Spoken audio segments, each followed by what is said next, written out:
The Frog King or Iron Henry.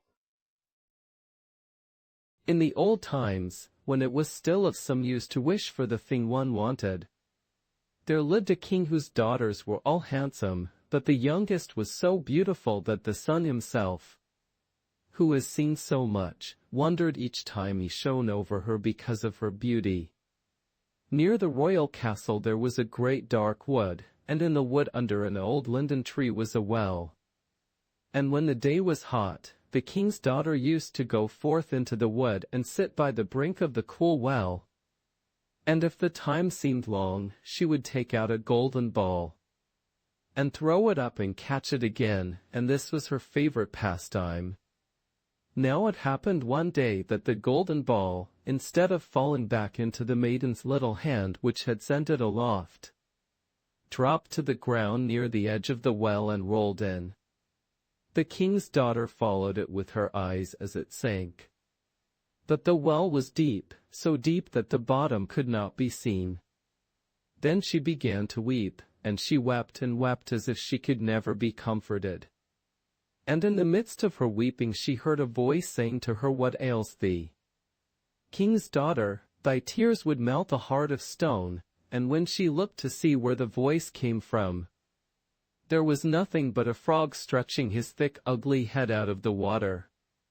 "Oh, is it you, old waddler?" said she. "I weep because my golden ball has fallen into the well." "Never mind, do not weep," answered the frog, "I can help you." "But what will you give me if I fetch up your ball again?" "Whatever you like, dear frog," said she, "any of my clothes, my pearls and jewels, or even the golden crown that I wear." "Thy clothes, thy pearls and jewels, and thy golden crown are not for me," answered the frog, "but if thou wouldst love me, and have me for thy companion and playfellow, and let me sit by thee at table, and eat from thy plate, and drink from thy cup, and sleep in thy little bed, if thou wouldst promise all this, then would I dive below the water and fetch thee thy golden ball again." "Oh yes," she answered, "I will promise it all, whatever you want, if you will only get me my ball again." But she thought to herself, "What nonsense he talks! As if he could do anything but sit in the water and croak with the other frogs, or could possibly be anyone's companion." But the frog, as soon as he heard her promise, drew his head under the water and sank down out of sight. But after a while he came to the surface again with the ball in his mouth, and he threw it on the grass. The king's daughter was overjoyed to see her pretty plaything again, and she caught it up and ran off with it. "Stop! Stop!" cried the frog, "take me up too, I cannot run as fast as you." But it was of no use, for croak after her as he might, she would not listen to him, but made haste home, and very soon forgot all about the poor frog, who had to betake himself to his well again. The next day, when the king's daughter was sitting at table with the king and all the court, and eating from her golden plate, there came something pitter-patter up the marble stairs. And then there came a knocking at the door, and a voice crying, "Youngest king's daughter, let me in," and she got up and ran to see who it could be. But when she opened the door, there was the frog sitting outside. Then she shut the door hastily and went back to her seat. Feeling very uneasy, the king noticed how quickly her heart was beating, and said, "My child, what are you afraid of? Is there a giant standing at the door ready to carry you away?" "Oh no," answered she, "no giant, but a horrid frog."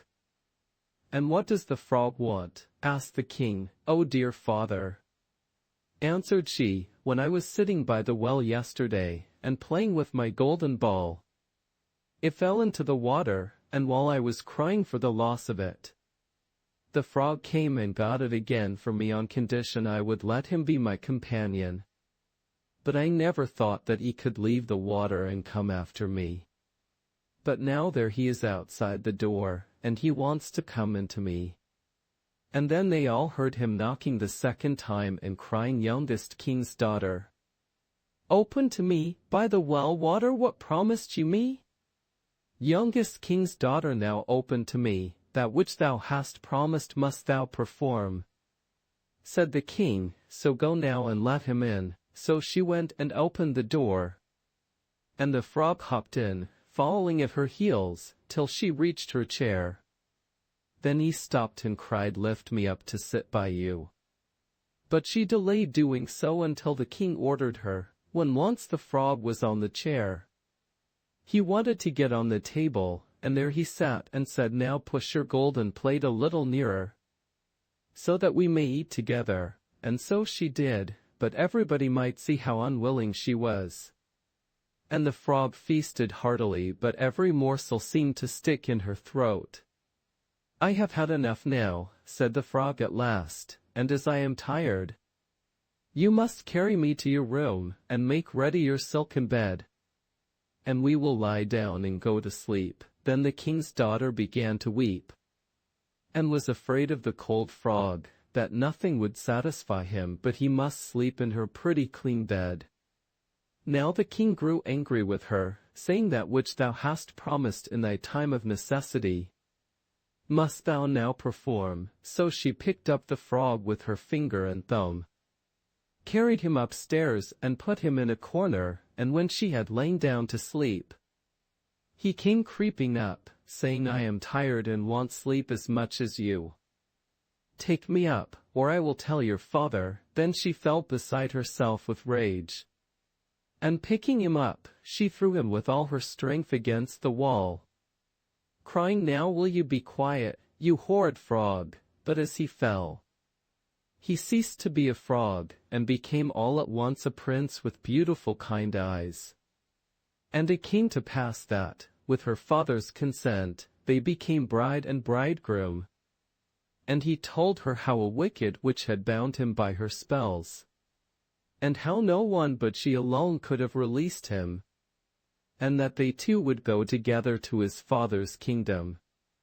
And there came to the door a carriage drawn by 8 white horses, with white plumes on their heads, and with golden harness, and behind the carriage was standing faithful Henry, the servant of the young prince. Now, faithful Henry had suffered such care and pain when his master was turned into a frog, that he had been obliged to wear 3 iron bands over his heart, to keep it from breaking with trouble and anxiety. When the carriage started to take the prince to his kingdom, and faithful Henry had helped them both in, he got up behind, and was full of joy at his master's deliverance. And when they had gone a part of the way, the prince heard a sound at the back of the carriage, as if something had broken, and he turned round and cried, "Henry, the wheel must be breaking." "The wheel does not break, 'tis the band round my heart that, to lessen its ache, when I grieved for your sake, I bound round my heart." Again, and yet once again there was the same sound, and the prince thought it must be the wheel breaking, but it was the breaking of the other bands from faithful Henry's heart, because it was now so relieved and happy. Cat and Mouse in Partnership. A cat had made the acquaintance of a mouse, and had said so much to her about the great love and friendship that he felt for her, that at last the mouse agreed that they should live and keep house together. "But we must make preparations for winter, or else we shall suffer from hunger," said the cat, "and you, little mouse, cannot venture out everywhere, or in the end you will be caught in a trap." This good advice was followed, and they bought a pot of fat, but they did not know where to store it. Finally, after much consideration, the cat said, "I know of no place where it will be better stored up than in the church. No one dares take anything away from there. We will put it beneath the altar, and not touch it until we need it." So the pot was stored safely away. But it was not long before the cat took a great longing for it, and said to the mouse, "I wanted to tell you, little mouse, that my cousin has brought a little son into the world, and she has asked me to be his godfather. He is white with brown spots, and I am to hold him over the baptismal font. Let me go out today, and you look after the house by yourself." "Yes, yes," answered the mouse. "By all means go, and if you get anything good to eat, think of me. I would like to drink a drop of sweet red christening wine myself." All this, however, was untrue. The cat had no cousin, and had not been asked to be godfather. He went straight to the church, crept up to the pot of fat, began to lick at it, and licked off the top of the fat. Then he went for a stroll on the roofs of the town, looked out for opportunities, and then stretched out in the sun, licking his whiskers whenever he thought of the pot of fat. He did not return home until it was evening. "Well, here you are again," said the mouse. "You must have had a happy day." "Everything went well," answered the cat. "What name did they give the child?" asked the mouse. "Top off," said the cat quite coolly. "Top off," cried the mouse. "That is a very odd and uncommon name. Is it a usual one in your family?" "What does that matter?" said the cat. "It is no worse than Kronthasif, as your godchildren are called." Before long the cat was seized by another fit of longing. He said to the mouse, "You must do me a favor, and once more manage the house alone for a day. I have been asked again to be godfather, and since the child has a white ring around its neck, I cannot refuse." The good mouse consented. However, the cat crept behind the town wall to the church, and devoured half the pot of fat. "Nothing tastes as good as that which one eats by oneself," he said, and was quite satisfied with his day's work. When he arrived home, the mouse asked, "What name was this child christened with?" "Half-gone," answered the cat. "Half-gone? What are you saying? I have never heard that name in all my life. I'll wager it is not in the almanac." The cat's mouth soon again began to water for the delicious goods. "All good things come in threes," he said to the mouse. "I have been asked to be godfather again. The child is totally black. Only it has white paws, otherwise it has not a single white hair on its whole body. This only happens once every few years. You will let me go, won't you?" "Top off, Half-gone," answered the mouse. "They are such odd names that they make me stop and think." "Here you sit at home," said the cat, "with your dark gray fur coat and long braid of hair capturing fantasies. That is because you do not go out in the daytime." During the cat's absence the mouse cleaned the house, and put it in order. But the greedy cat devoured all the rest of the fat. "One has peace only after everything is eaten up," he said to himself. While filled and fat, he did not return home until night-time. The mouse immediately asked what name had been given to the third child. "You will not like it either," said the cat. "His name is Kalgone." "Algone," cried the mouse. "That is the most worrisome name of all. I have never seen it in print. Algone, what can that mean?" Then she shook her head, curled herself up, and lay down to sleep. From this time forth no one invited the cat to be godfather. But when winter had come and there was no longer anything to be found outside, the mouse thought of their stored food, and said, "Come, cat, we will go to our pot of fat which we have stored up for ourselves. It will taste good now." "Yes," answered the cat, "you will enjoy it as much as you would enjoy sticking that dainty tongue of yours out of the window." They set out on their way, but when they arrived, the pot of fat, to be sure, was still in its place, but it was empty. "Alas," said the mouse, "now I see what has happened. Now it comes to light. You are a true friend. You ate everything when you were serving as a godfather. First top off, then half done, then be quiet." cried the cat, "one more word and I will eat you too." "All gone" was already on the poor mouse's lips. She had scarcely spoken it before the cat sprang on her, seized her and swallowed her down. You see, that is the way of the world. Our Lady's Child. Hard by a great forest dwelt a woodcutter with his wife, who had an only child, a little girl 3 years old.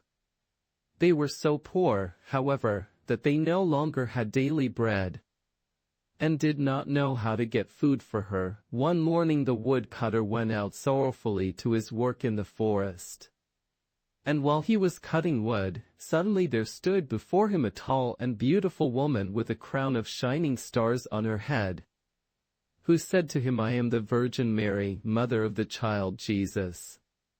Thou art poor and needy, bring thy child to me, I will take her with me and be her mother, and care for her." The woodcutter obeyed, brought his child, and gave her to the Virgin Mary, who took her up to heaven with her. There the child fared well, ate sucaraches, and drank sweet milk, and her clothes were of gold. And the little angels played with her, and when she was 14 years of age, the Virgin Mary called her one day and said, "Dear child, I am about to make a long journey, so take into thy keeping the keys of the 13 doors of heaven. 12 of these thou mayest open, and behold the glory which is within them. But the 13th, to which this little key belongs, is forbidden thee. Beware of opening it, or thou wilt bring misery on thyself." The girl promised to be obedient, and when the Virgin Mary was gone, she began to examine the dwellings of the kingdom of heaven. Each day she opened one of them, until she had made the round of the 12. In each of them sat one of the apostles in the midst of a great light. And she rejoiced in all the magnificence and splendor, and the little angels who always accompanied her rejoiced with her. Then the forbidden door alone remained, and she felt a great desire to know what could be hidden behind it, and said to the angels, "I will not quite open it, and I will not go inside it, but I will unlock it so that we can just see a little through the opening." "Oh no," said the little angels, "that would be a sin. The Virgin Mary has forbidden it, and it might easily cause thy unhappiness." Then she was silent, but the desire in her heart was not stilled, but gnawed there and tormented her, and let her have no rest. And once when the angels had all gone out, she thought, "Now I am quite alone, and I could peep in. If I do it, no one will ever know." She sought out the key, and when she had got it in her hand, she put it in the lock, and when she had put it in, she turned it round as well. Then the door sprang open, and she saw there the Trinity sitting in fire and splendor. She stayed there a while, and looked at everything in amazement. Then she touched the light a little with her finger, and her finger became quite golden. Immediately a great fear fell on her.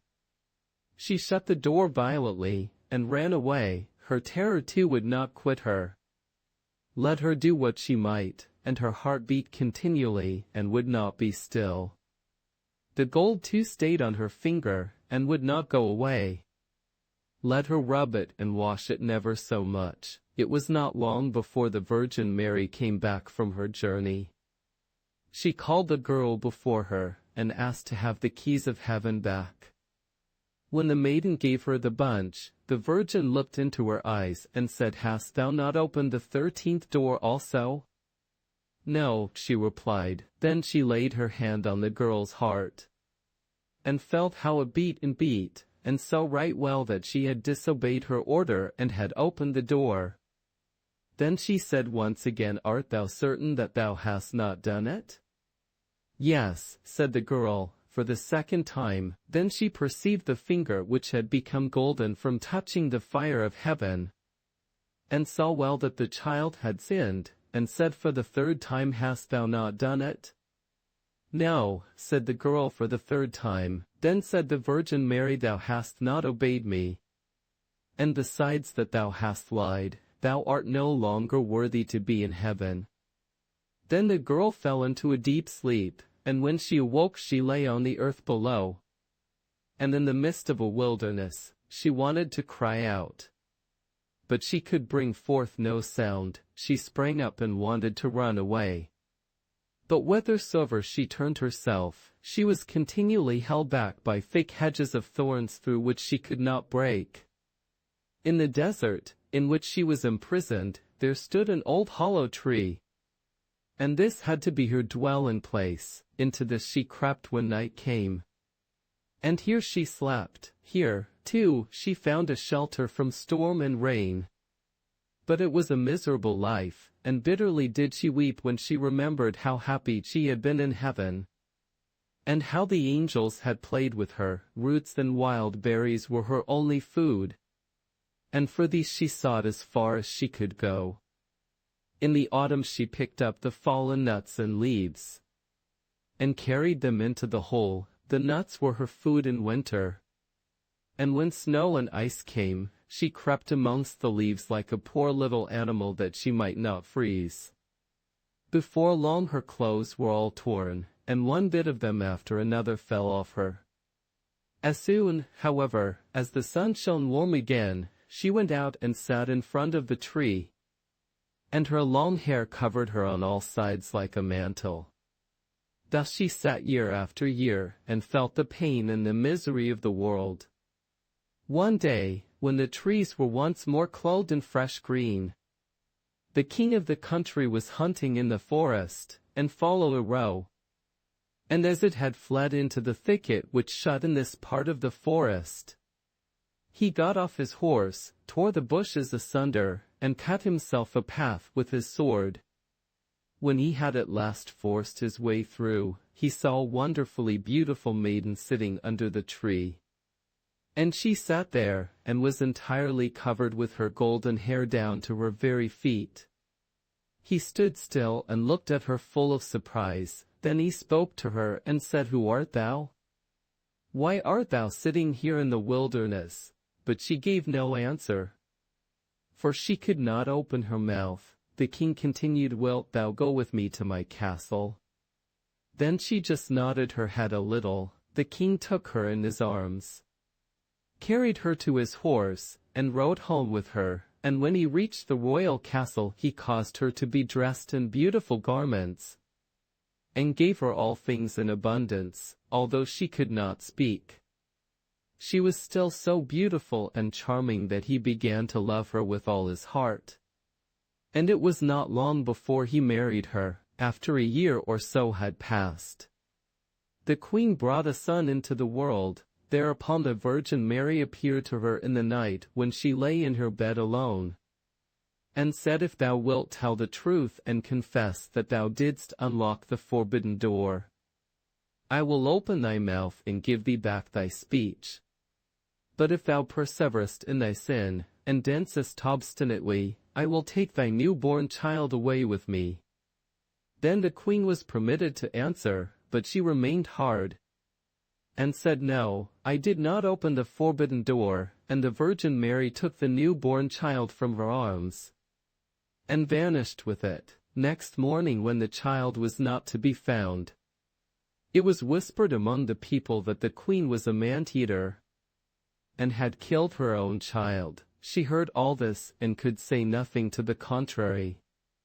But the king would not believe it, for he loved her so much. When a year had gone by, the queen again bore a son. And in the night the Virgin Mary again came to her, and said, "If thou wilt confess that thou openedst the forbidden door, I will give thee thy child back and untie thy tongue. But if you continuest in sin and deniest it, I will take away with me this new child also." Then the queen again said, "No, I did not open the forbidden door." And the Virgin took the child out of her arms, and away with her to heaven. Next morning, when this child also had disappeared, the people declared quite loudly that the queen had devoured it. And the king's counselors demanded that she should be brought to justice. The king, however, loved her so dearly that he would not believe it, and commanded the counselors under pain of death not to say any more about it. The following year the queen gave birth to a beautiful little daughter. And for the third time the Virgin Mary appeared to her in the night and said, "Follow me." She took the queen by the hand and led her to heaven, and showed her there her two eldest children, who smiled at her, and were playing with the ball of the world, when the queen rejoiced thereat. The Virgin Mary said, "Is thy heart not yet softened? If thou wilt own that thou openedst the forbidden door, I will give thee back thy two little sons." But for the third time the queen answered, "No, I did not open the forbidden door." Then the Virgin let her sink down to earth once more, and took from her likewise her third child. Next morning, when the loss was reported abroad, all the people cried loudly, "The queen is a man-eater, she must be judged." And the king was no longer able to restrain his counselors. Thereupon a trial was held, and as she could not answer and defend herself, she was condemned to be burnt alive. The wood was got together, and when she was fast bound to the stake, and the fire began to burn round about her, the hard ice of pride melted, her heart was moved by repentance, and she thought, "If I could but confess before my death that I opened the door." Then her voice came back to her, and she cried out loudly, "Yes, Mary, I did it." And straightway rain fell from the sky and extinguished the flames of fire, and a light broke forth above her, and the Virgin Mary descended with the two little sons by her side, and the new-born daughter in her arms. She spoke kindly to her, and said, "He who repents his sin and acknowledges it is forgiven." Then she gave her the three children, and tied her tongue, and granted her happiness for her whole life. The story of the youth who went forth to learn what fear was. A certain father had two sons, the elder of whom was smart and sensible, and could do everything, but the younger was stupid and could neither learn nor understand anything. And when people saw him they said, "There's a fellow who will give his father some trouble." When anything had to be done, it was always the elder who was forced to do it. But if his father bade him fetch anything when it was late, or in the night time, and the way led through the churchyard, or any other dismal place, he answered, "Oh, no, father, I'll not go there. It makes me shudder," for he was afraid. Or when stories were told by the fire at night which made the flesh creep, the listeners sometimes said, "Oh, it makes us shudder." The younger sat in a corner and listened with the rest of them, and could not imagine what they could mean. "They are always saying it makes me shudder. It makes me shudder, it does not make me shudder," thought he. "That too must be an art of which I understand nothing." Now it came to pass that his father said to him one day, "Hearken to me, thou fellow in the corner there, thou art growing tall and strong, and thou too must learn something by which thou canst earn thy living. Look how thy brother works, but thou dost not even earn thy salt." "Well, father," he replied, "I am quite willing to learn something indeed. If it could but be managed, I should like to learn how to shudder."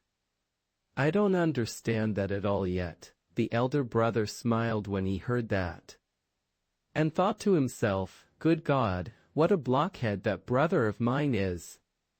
He will never be good for anything as long as he lives. He who wants to be a sickle must bend himself betimes."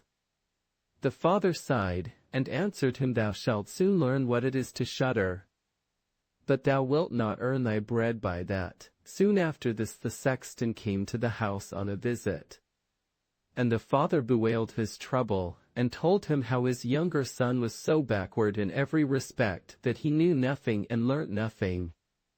"Just think," said he, "when I asked him how he was going to earn his bread, he actually wanted to learn to shudder, if that be all. replied the sexton. "He can learn that with me. Send him to me, and I will soon polish him." The father was glad to do it, for he thought, "It will train the boy a little." The sexton therefore took him into his house, and he had to ring the bell. After a day or two, the sexton awoke him at midnight, and bade him arise and go up into the church tower and ring the bell. "Thou shalt soon learn what shuddering is," thought he, and secretly went there before him. And when the boy was at the top of the tower and turned round, and was just going to take hold of the bell rope, he saw a white figure standing on the stairs opposite the sounding hole. "Who is there?" cried he, but the figure made no reply, and did not move or stir. "Give an answer," cried the boy, "or take thyself off. Thou hast no business here at night." The sexton, however, remained standing motionless, that the boy might think he was a ghost. The boy cried a second time, "What do you want here? Speak if thou art an honest fellow, or I will throw thee down the steps." The sexton thought, "He can't intend to be as bad as his words," uttered no sound, and stood as if he were made of stone. Then the boy called to him for the third time, and as that was also to no purpose, he ran against him and pushed the ghost down the stairs, so that it fell down 10 steps and remained lying there in a corner. Thereupon he rang the bell, went home, and without saying a word went to bed, and fell asleep. The sexton's wife waited a long time for her husband, but he did not come back. At length she became uneasy, and wakened the boy, and asked, "Dost thou not know where my husband is? He climbed up the tower before thou didst." "No, I don't know," replied the boy, but someone was standing by the sounding hole on the other side of the steps, and as he would neither give an answer nor go away, I took him for a scoundrel, and threw him downstairs. Just go there, and you will see if it was he. I should be sorry if it were." The woman ran away and found her husband, who was lying moaning in the corner, and had broken his leg. She carried him down, and then with loud screams she hastened to the boy's father. "Your boy," cried she, "has been the cause of a great misfortune. He has thrown my husband down the steps and made him break his leg. Take the good-for-nothing fellow away from our house." The father was terrified, and ran thither and scolded the boy. "What wicked tricks are these?" said he. "The devil must have put this into thy head." "Father," he replied, "do listen to me. I am quite innocent. He was standing there by night like one who is intending to do some evil. I did not know who it was, and I entreated him 3 times either to speak or to go away." "Ah," said the father, "I have nothing but unhappiness with you. Go out of my sight. I will see thee no more." "Yes, father, right willingly. Wait only until it is day. Then will I go forth and learn how to shudder, and then I shall, at any rate, understand one art which will support me. Learn what thou wilt." Spake the father, "It is all the same to me. Here are 50 thalers for thee. Take these and go into the wide world, and tell no one from whence thou comest, and who is thy father, for I have reason to be ashamed of thee." "Yes, father, it shall be as you will, if you desire nothing more than that. I can easily keep it in mind." When day dawned, therefore, the boy put his 50 thalers into his pocket, and went forth on the great highway, and continually said to himself, "If I could but shudder, if I could but shudder." Then a man approached who heard this conversation which the youth was holding with himself, and when they had walked a little farther to where they could see the gallows, the man said to him, "Look, there is the tree where 7 men have married the rope-maker's daughter, and are now learning how to fly. Sit down below it, and wait till night comes, and you will soon learn how to shudder." "If that is all that is wanted," answered the youth, It is easily done, but if I learn how to shudder as fast as that, thou shalt have my 50 thalers. Just come back to me early in the morning." Then the youth went to the gallows, sat down below it, and waited till evening came, and as he was cold, he lighted himself a fire. But at midnight the wind blew so sharply that in spite of his fire, he could not get warm, and as the wind knocked the hanged men against each other, and they moved backwards and forwards, he thought to himself, "Thou shiverest below by the fire, but how those up above must freeze and suffer," and as he felt pity for them, he raised the ladder, and climbed up, unbound one of them after the other, and brought down all 7. Then he stirred the fire, blew it, and set them all round it to warm themselves. But they sat there and did not stir. And the fire caught their clothes, so he said, "Take care, or I will hang you up again." The dead men, however, did not hear, but were quite silent, and let their rags go on burning. On this he grew angry, and said, "If you will not take care, I cannot help you, I will not be burnt with you."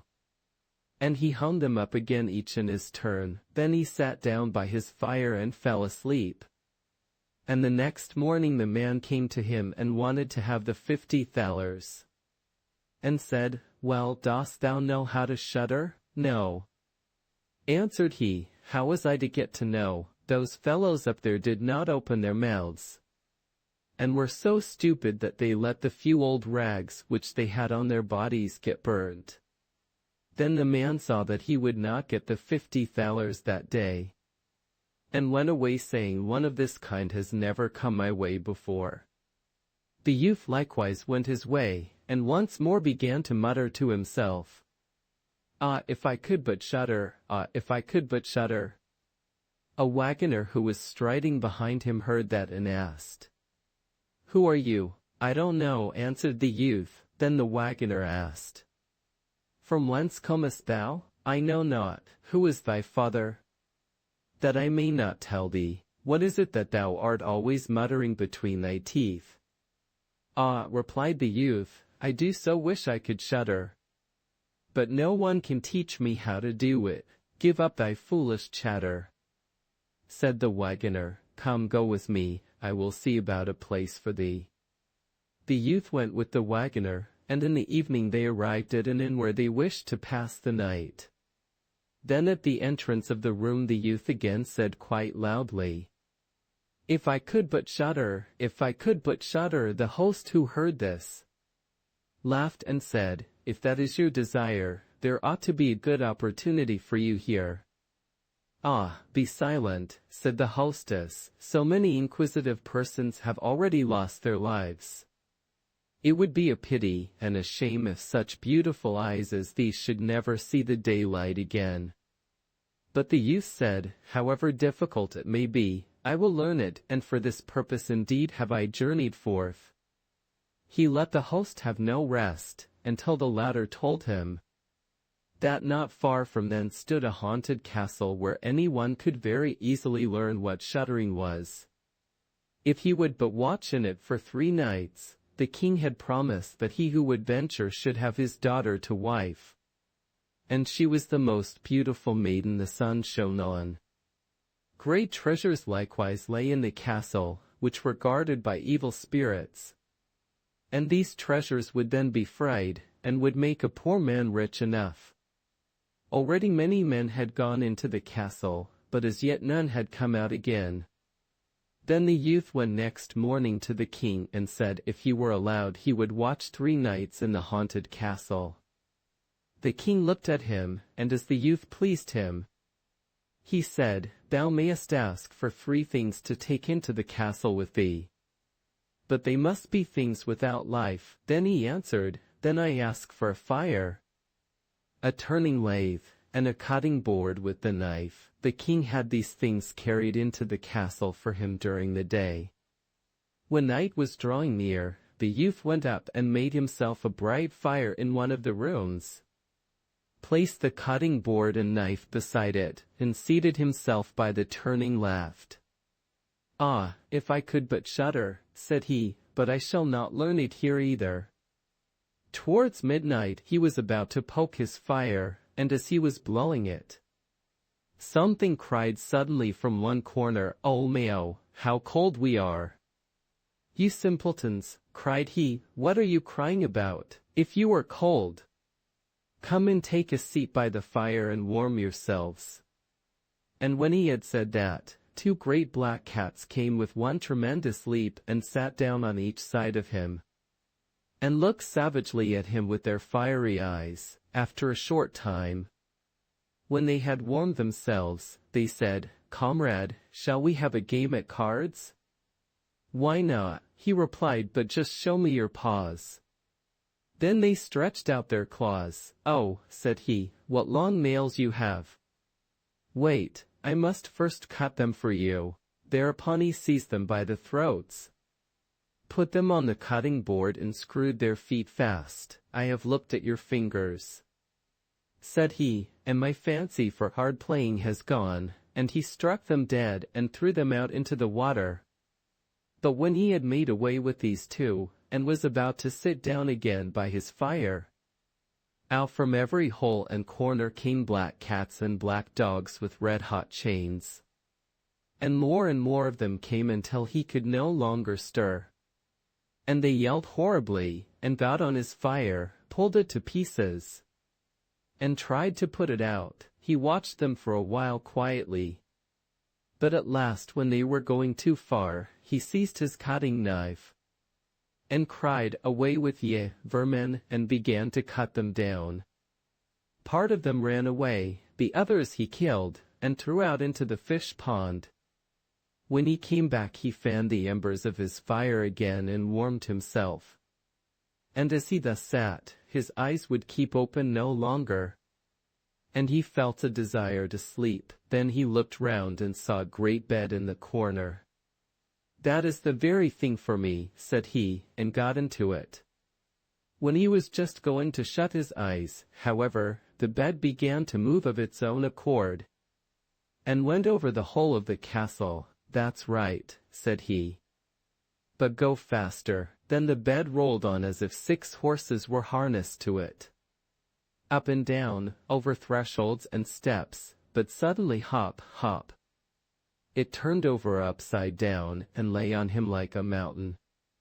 But he threw quilts and pillows up in the air, got out and said, "Now anyone who likes may drive," and lay down by his fire, and slept till it was day. In the morning the king came, and when he saw him lying there on the ground, he thought the evil spirits had killed him and he was dead.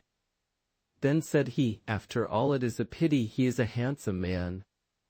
The youth heard it, got up, and said, "It has not come to that yet." Then the king was astonished, but very glad, and asked how he had fared. "Very well indeed," answered he. "One night is past, the 2 others will get over likewise." Then he went to the innkeeper, who opened his eyes very wide, and said, "I never expected to see thee alive again. Hast thou learned how to shudder yet?" "No," said he, "it is all in vain. If someone would but tell me." The second night he again went up into the old castle, sat down by the fire, and once more began his old song, "If I could but shudder." When midnight came, an uproar and noise of tumbling about was heard. At first it was low, but it grew louder and louder. Then it was quiet for a while, and at length, with a loud scream, half a man came down the chimney and fell before him. "Hollow!" cried he, "another half belongs to this. This is too little." Then the uproar began again, there was a roaring and howling, and the other half fell down likewise. "Wait," said he, "I will just blow up the fire a little for thee." When he had done that and looked round again, the 2 pieces were joined together, and a frightful man was sitting in his place. "That is no part of our bargain," said the youth. "The bench is mine." The man wanted to push him away. The youth, however, would not allow that, but thrust him off with all his strength, and seated himself again in his own place. Then still more men fell down. One after the other they brought 9 dead men's legs and 2 skulls, and set them up and played at 9 pins with them. The youth also wanted to play and said, "Hark you, can I join you?" "Yes, if thou hast any money." "Money enough," replied he, "but your balls are not quite round." Then he took the skulls and put them in the lathe and turned them till they were round. "There now, they will roll better," said he. "Hurrah, now it goes merrily." He played with them and lost some of his money, but when it struck 12, everything vanished from his sight. He lay down and quietly fell asleep. Next morning the king came to inquire after him. "How has it fared with you this time?" asked he. "I have been playing at 9 pins," he answered, "and have lost a couple of farthings." "Hast thou not shuddered then?" "Oh, what?" said he. "I have made merry. If I did but know what it was to shudder." The third night he sat down again on his bench and said quite sadly, "If I could but shudder." When it grew late, 6 tall men came in and brought a coffin. Then said he, "Ha, ha, that is certainly my little cousin, who died only a few days ago," and he beckoned with his finger and cried, "Come, little cousin, come." They placed the coffin on the ground, but he went to it and took the lid off, and a dead man lay therein.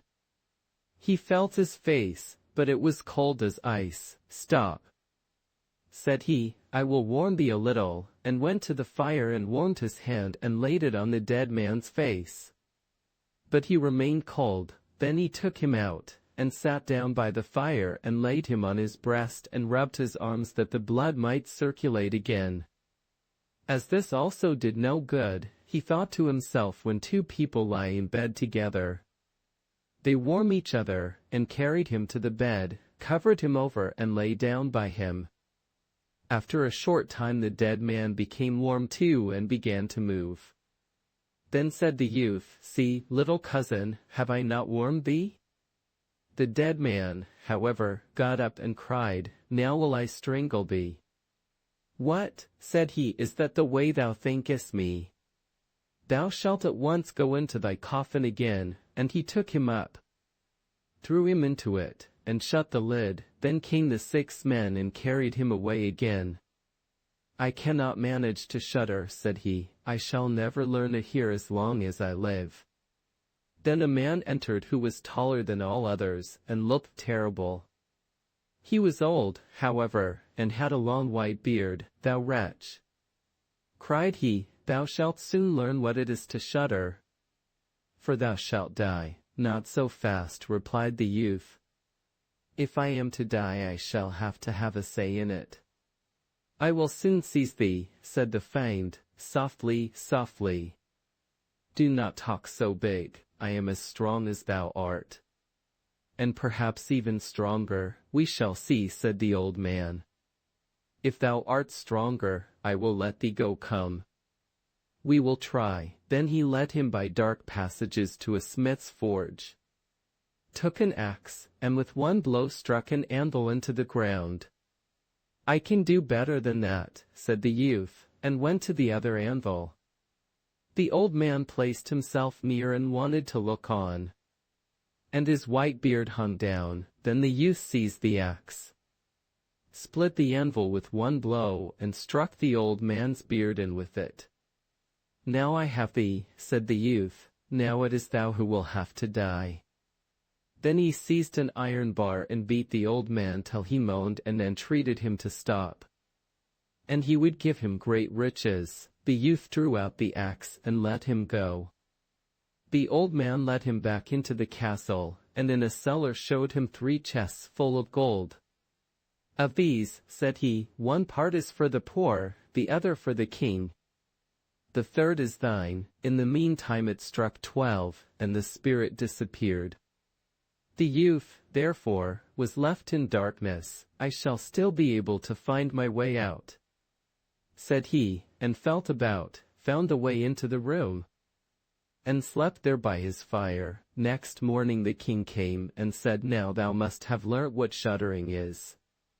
"No," he answered, "what can it be? My dead cousin was here. And a bearded man came and showed me a great deal of money down below. But no one told me what it was to shudder." "Then," said the king, "thou hast delivered the castle, and shalt marry my daughter." "That is all very well," said he, "but still I do not know what it is to shudder." Then the gold was brought up and the wedding celebrated, but howsoever much the young king loved his wife, and however happy he was, he still said always, "If I could but shudder, if I could but shudder." And at last she was angry at this. Her waiting maid said, "I will find a cure for him, he shall soon learn what it is to shudder." She went out to the stream which flowed through the garden, and had a whole bucketful of gudgeons brought to her. At night, when the young king was sleeping, his wife was to draw the clothes off him and empty the bucketful of cold water with the gudgeons in it over him, so that the little fishes would sprawl about him. When this was done, he woke up and cried, "Oh, what makes me shudder so? What makes me shudder so, dear wife? Ah, now I know what it is to shudder." The Wolf and the 7 Young Kids. There was once an old goat who had 7 little ones, and was as fond of them as ever mother was of her children. One day she had to go into the wood to fetch food for them. So she called them all round her. "Dear children," said she, "I am going out into the wood, and while I am gone, be on your guard against the wolf, for if he were once to get inside he would eat you up. Skin, bones, and all, the wretch often disguises himself, but he may always be known by his hoarse voice and black paws." "Dear mother," answered the kids, "you need not be afraid. We will take good care of ourselves." And the mother bleated goodbye, and went on her way with an easy mind. It was not long before someone came knocking at the house door, and crying out, "Open the door, my dear children, your mother is come back, and has brought each of you something." But the little kids knew it was the wolf by the hoarse voice. "We will not open the door," cried they, "you are not our mother. She has a delicate and sweet voice, and your voice is hoarse. You must be the wolf." Then off went the wolf to a shop and bought a big lump of chalk, and ate it up to make his voice soft, and then he came back, knocked at the house door, and cried, "Open the door, my dear children. Your mother is here, and has brought each of you something." But the wolf had put up his black paws against the window, and the kids, seeing this, cried out, "We will not open the door. Our mother has no black paws like you, you must be the wolf." The wolf then ran to a baker. "Baker," said he, "I am hurt in the foot. Pray spread some dough over the place." And when the baker had plastered his feet, he ran to the miller. "Miller," said he, "strew me some white meal over my paws." But the miller refused, thinking the wolf must be meaning harm to someone. "If you don't do it," cried the wolf, "I'll eat you up." And the miller was afraid and did as he was told. And that just shows what men are. And now came the rogue the 3rd time to the door and knocked. "Open, children," cried he, "your dear mother has come home, and brought you each something from the wood." "First show us your paws," said the kids, "so that we may know if you are really our mother or not." And he put up his paws against the window, and when they saw that they were white, all seemed right, and they opened the door, and when he was inside they saw it was the wolf. And they were terrified and tried to hide themselves. One ran under the table, the second got into the bed, the third into the oven, the fourth in the kitchen, the fifth in the cupboard, the sixth under the sink, the seventh in the lock case. But the wolf found them all, and gave them short shrift one after the other. He swallowed down all but the youngest, who was hid in the lock case. And so the wolf, having got what he wanted, strolled forth into the green meadows. And laying himself down under a tree, he fell asleep. Not long after, the mother goat came back from the wood and, oh, what a sight met her eyes! The door was standing wide open, table, chairs, and stools, all thrown about. Dishes broken, quilt and pillows torn off the bed. She sought her children. They were nowhere to be found. She called to each of them by name. But nobody answered, until she came to the name of the youngest. "Here I am, mother," a little voice cried, "here, in the clock case." And so she helped him out, and heard how the wolf had come and eaten all the rest, and you may think how she cried for the loss of her dear children. At last in her grief she wandered out of doors, and the youngest kid with her. And when they came into the meadow, there they saw the wolf lying under a tree, and snoring so that the branches shook. The mother goat looked at him carefully on all sides, and she noticed how something inside his body was moving and struggling. "Dear me," thought she, "can it be that my poor children that he devoured for his evening meal are still alive?" And she sent the little kid back to the house for a pair of shears and needle and thread. Then she cut the wolf's body open. And no sooner had she made one snip than out came the head of one of the kids. And then another snip, and then one after the other the 6 little kids all jumped out alive and well. For in his greediness the rogue had swallowed them down whole. How delightful this was! So they comforted their dear mother and hopped about like tailors at a wedding. "Now fetch some good hard stones," said the mother, "and we will fill his body with them, as he lies asleep." And so they fetched some in all haste, and put them inside him, and the mother sewed him up so quickly again that he was none the wiser.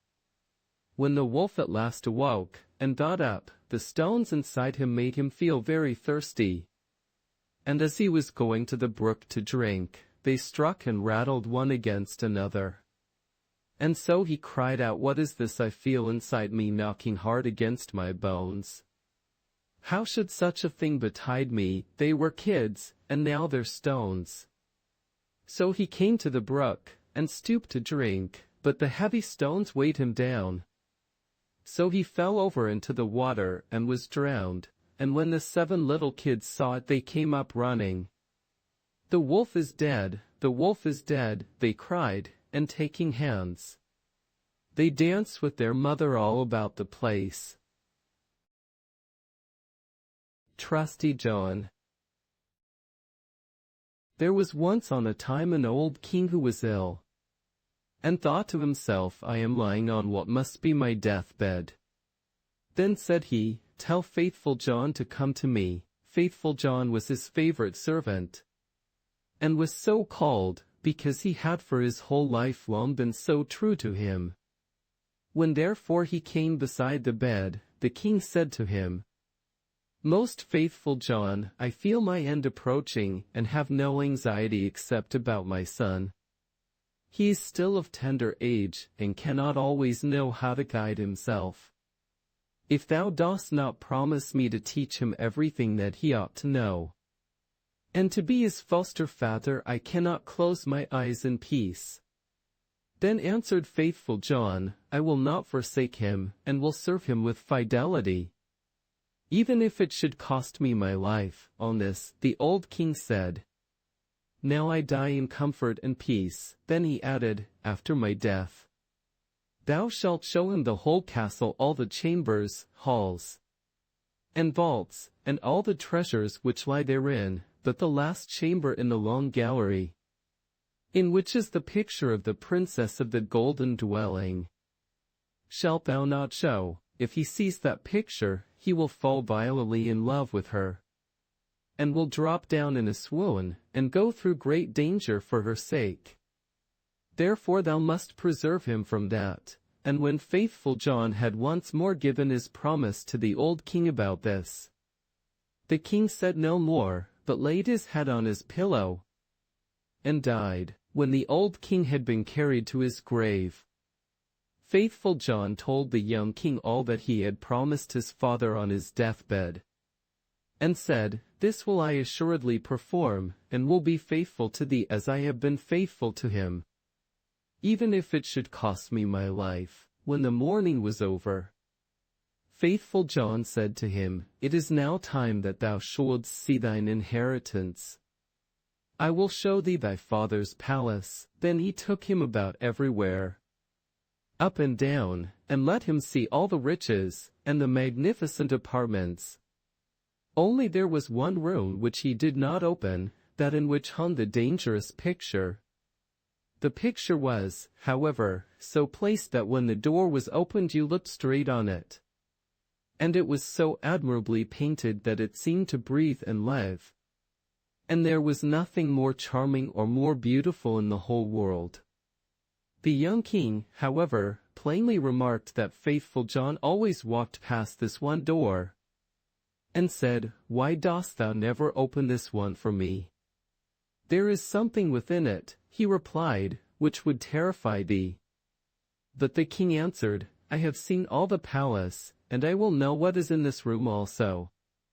And he went and tried to break open the door by force. Then faithful John held him back and said, "I promise thy father before his death that thou shouldst not see that which is in this chamber.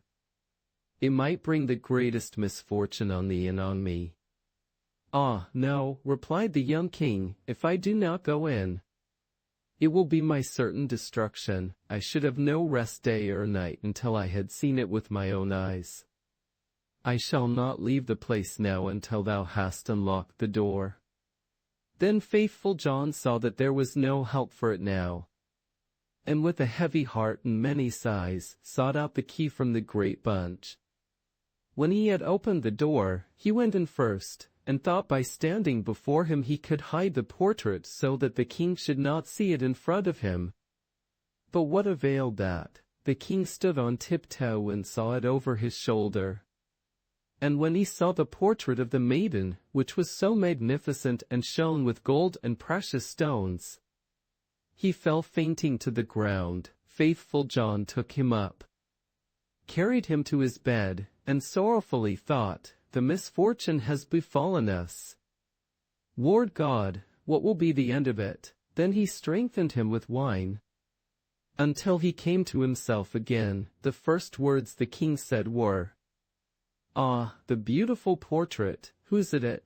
"That is the princess of the golden dwelling," answered faithful John. Then the king continued, "My love for her is so great, that if all the leaves on all the trees were tongues, they could not declare it. I will give my life to win her.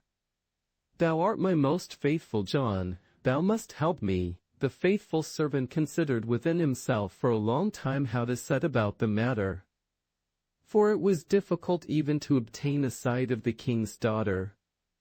At length he thought of a way, and said to the king, "Everything which she has about her is of gold: tables, chairs, dishes, glasses, bowls, and household furniture. Among my treasures are 5 tons of gold. Let one of the goldsmiths of the kingdom work these up into all manner of vessels and utensils, into all kinds of birds, wild beasts and strange animals, such as may please her, and we will go there with them and try our luck."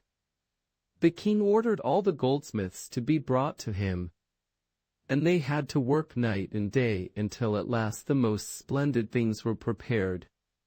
When everything was stowed on board a ship, faithful John put on the dress of a merchant, and the king was forced to do the same in order to make himself quite unrecognizable.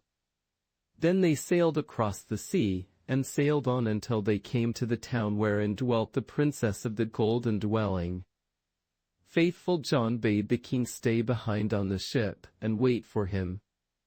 "Perhaps I shall bring the princess with me," said he, "therefore see that everything is in order. Have the golden vessels set out and the whole ship decorated." Then he gathered together in his apron all kinds of gold things, went on shore and walked straight to the royal palace. when he entered the courtyard of the palace. A beautiful girl was standing near by the well with 2 golden buckets in her hand, drawing water with them, and when she was just turning round to carry away the sparkling water she saw the stranger, and asked who he was. So he answered, "I am a merchant," and opened his apron, and let her look in. Then she cried, "Oh, what beautiful gold things!" and put her pails down and looked at the golden wares one after the other. Then said the girl, "The princess must see these, she has such great pleasure in golden things, that she will buy all you have." She took him by the hand and led him upstairs, for she was the waiting maid. When the king's daughter saw the wares, she was quite delighted and said, "They are so beautifully worked, that I will buy them all of thee." But faithful John said, "I am only the servant of a rich merchant. The things I have here are not to be compared with those my master has in his ship. They are the most beautiful and valuable things that have ever been made in gold." She wanted to have everything brought to her there, but he said, "There are so many of them that it would take a great many days to do that, and so many rooms would be required to exhibit them, that your house is not big enough." Then her curiosity and longing were still more excited, until at last she said, "Conduct me to the ship, I will go there myself, and behold the treasures of thy master." On this faithful John was quite delighted, and led her to the ship. And when the king saw her, he perceived that her beauty was even greater than the picture had represented it to be, and thought no other than that his heart would burst in twain. Then she got into the ship, and the king led her within. Faithful John, however, remained behind with the pilot, and ordered the ship to be pushed off, saying, "Set all sail, till it fly like a bird in air." Within, however, the king showed her the golden vessels, every one of them, also the wild beasts and strange animals. Many hours went by whilst she was seeing everything, and in her delight she did not observe that the ship was sailing away. After she had looked at the last, she thanked the merchant and wanted to go home. But when she came to the side of the ship, she saw that it was on the deep sea far from land, and hurrying onwards with all sail set. "Ah," cried she in her alarm, "I am betrayed, I am carried away, and have fallen into the power of a merchant. I would die rather." The king, however, seized her hand, and said, "I am not a merchant. I am a king, and of no meaner origin than thou art. And if I have carried thee away with subtlety, that has come to pass because of my exceeding great love for thee.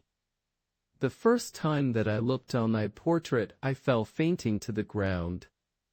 When the princess of the golden dwelling heard that, she was comforted, and her heart was inclined unto him, so that she willingly consented to be his wife.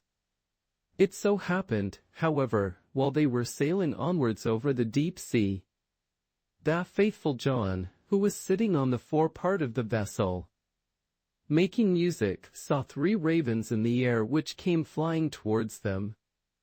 On this he stopped playing and listened to what they were saying to each other.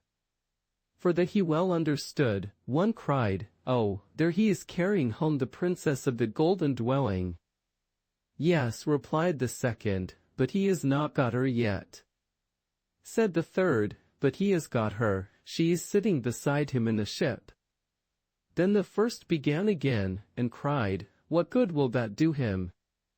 When they reach land a chestnut horse will leap forward to meet him, and the prince will want to mount it, but if he does that, it will run away with him, and rise up into the air with him, and he will never see his maiden more." Spake the second, "But is there no escape?" "Oh, yes, if anyone else gets on it swiftly, and takes up the pistol which must be in its holster, and shoots the horse dead with it, the young king is saved.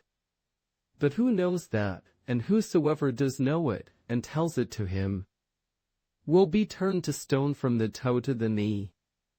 Then said the second, I know more than that. Even if the horse be killed, the young king will still not keep his bride. When they go into the castle together, a wrought bridal garment will be lying there in a dish, and looking as if it were woven of gold and silver.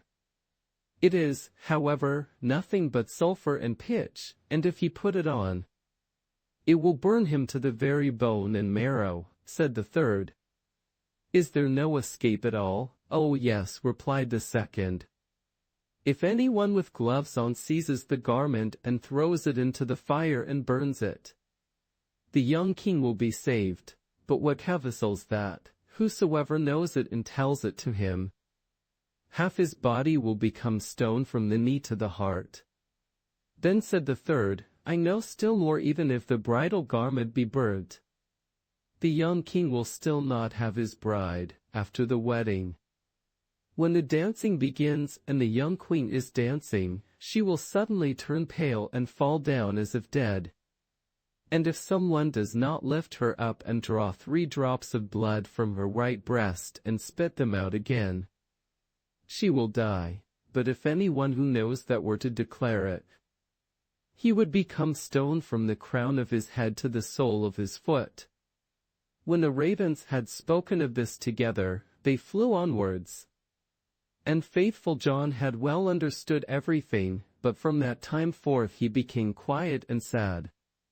For if he concealed what he had heard from his master, the latter would be unfortunate, and if he discovered it to him, he himself must sacrifice his life. At length, however, he said to himself, I will save my master even if it bring destruction on myself.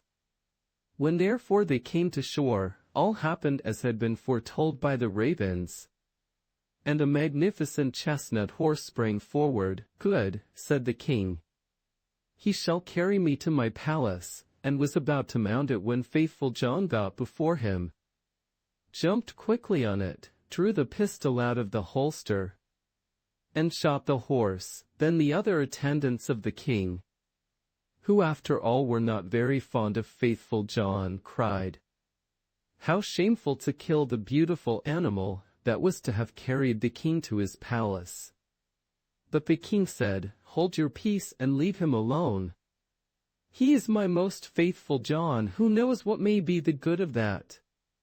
They went into the palace, and in the hall there stood a dish, and therein lay the bridal garment, looking no otherwise than as if it were made of gold and silver. The young king went towards it and was about to take hold of it. But faithful John pushed him away, seized it with gloves on, carried it quickly to the fire and burned it. The other attendants again began to murmur, and said, Behold, now he is even burning the king's bridal garment. But the young king said, Who knows what good he may have done? Leave him alone, he is my most faithful John. And now the wedding was solemnized, the dance began, and the bride also took part in it. Then faithful John was watchful and looked into her face, and suddenly she turned pale and fell to the ground, as if she were dead. On this he ran hastily to her, lifted her up and bore her into a chamber. Then he laid her down, and knelt and sucked the 3 drops of blood from her right breast, and spat them out. Immediately she breathed again and recovered herself. But the young king had seen this, and being ignorant why faithful John had done it, was angry and cried, Throw him into a dungeon. Next morning faithful John was condemned, and led to the gallows, and when he stood on high, and was about to be executed, he said, Everyone who has to die is permitted before his end to make one last speech. May I too claim the right? Yes, answered the king. It shall be granted unto thee. Then said faithful John, I am unjustly condemned, and have always been true to thee. And he related how he had hearkened to the conversation of the ravens when on the sea, and how he had been obliged to do all these things in order to save his master. Then cried the king, O my most faithful John, pardon, pardon, bring him down. But as faithful John spoke the last word he had fallen down lifeless and become a stone. Thereupon the king and the queen suffered great anguish, and the king said, "Ah, how will I have requited great fidelity," and ordered the stone figure to be taken up and placed in his bedroom beside his bed. And as often as he looked on it he wept and said, "Ah, if I could bring thee to life again, my most faithful John." Some time passed, and the queen bore twins, 2 sons who grew fast, and were her delight. Once when the queen was at church and the 2 children were sitting playing beside their father, the latter, full of grief, again looked at the stone figure, sighed and said, "Ah, if I could but bring thee to life again, my most faithful John." Then the stone began to speak and said, "Thou canst bring me to life again if thou wilt use for that purpose what is dearest to thee." Then cried the king, "I will give everything I have in the world for thee." The stone continued, "If thou wilt will cut off the heads of thy 2 children with thine own hand, and sprinkle me with their blood, I shall be restored to life." The king was terrified when he heard that he himself must kill his dearest children. But he thought of faithful John's great fidelity, and how he had died for him, drew his sword, and with his own hand cut off the children's heads. And when he had smeared the stone with their blood, life returned to it, and faithful John stood once more safe and healthy before him.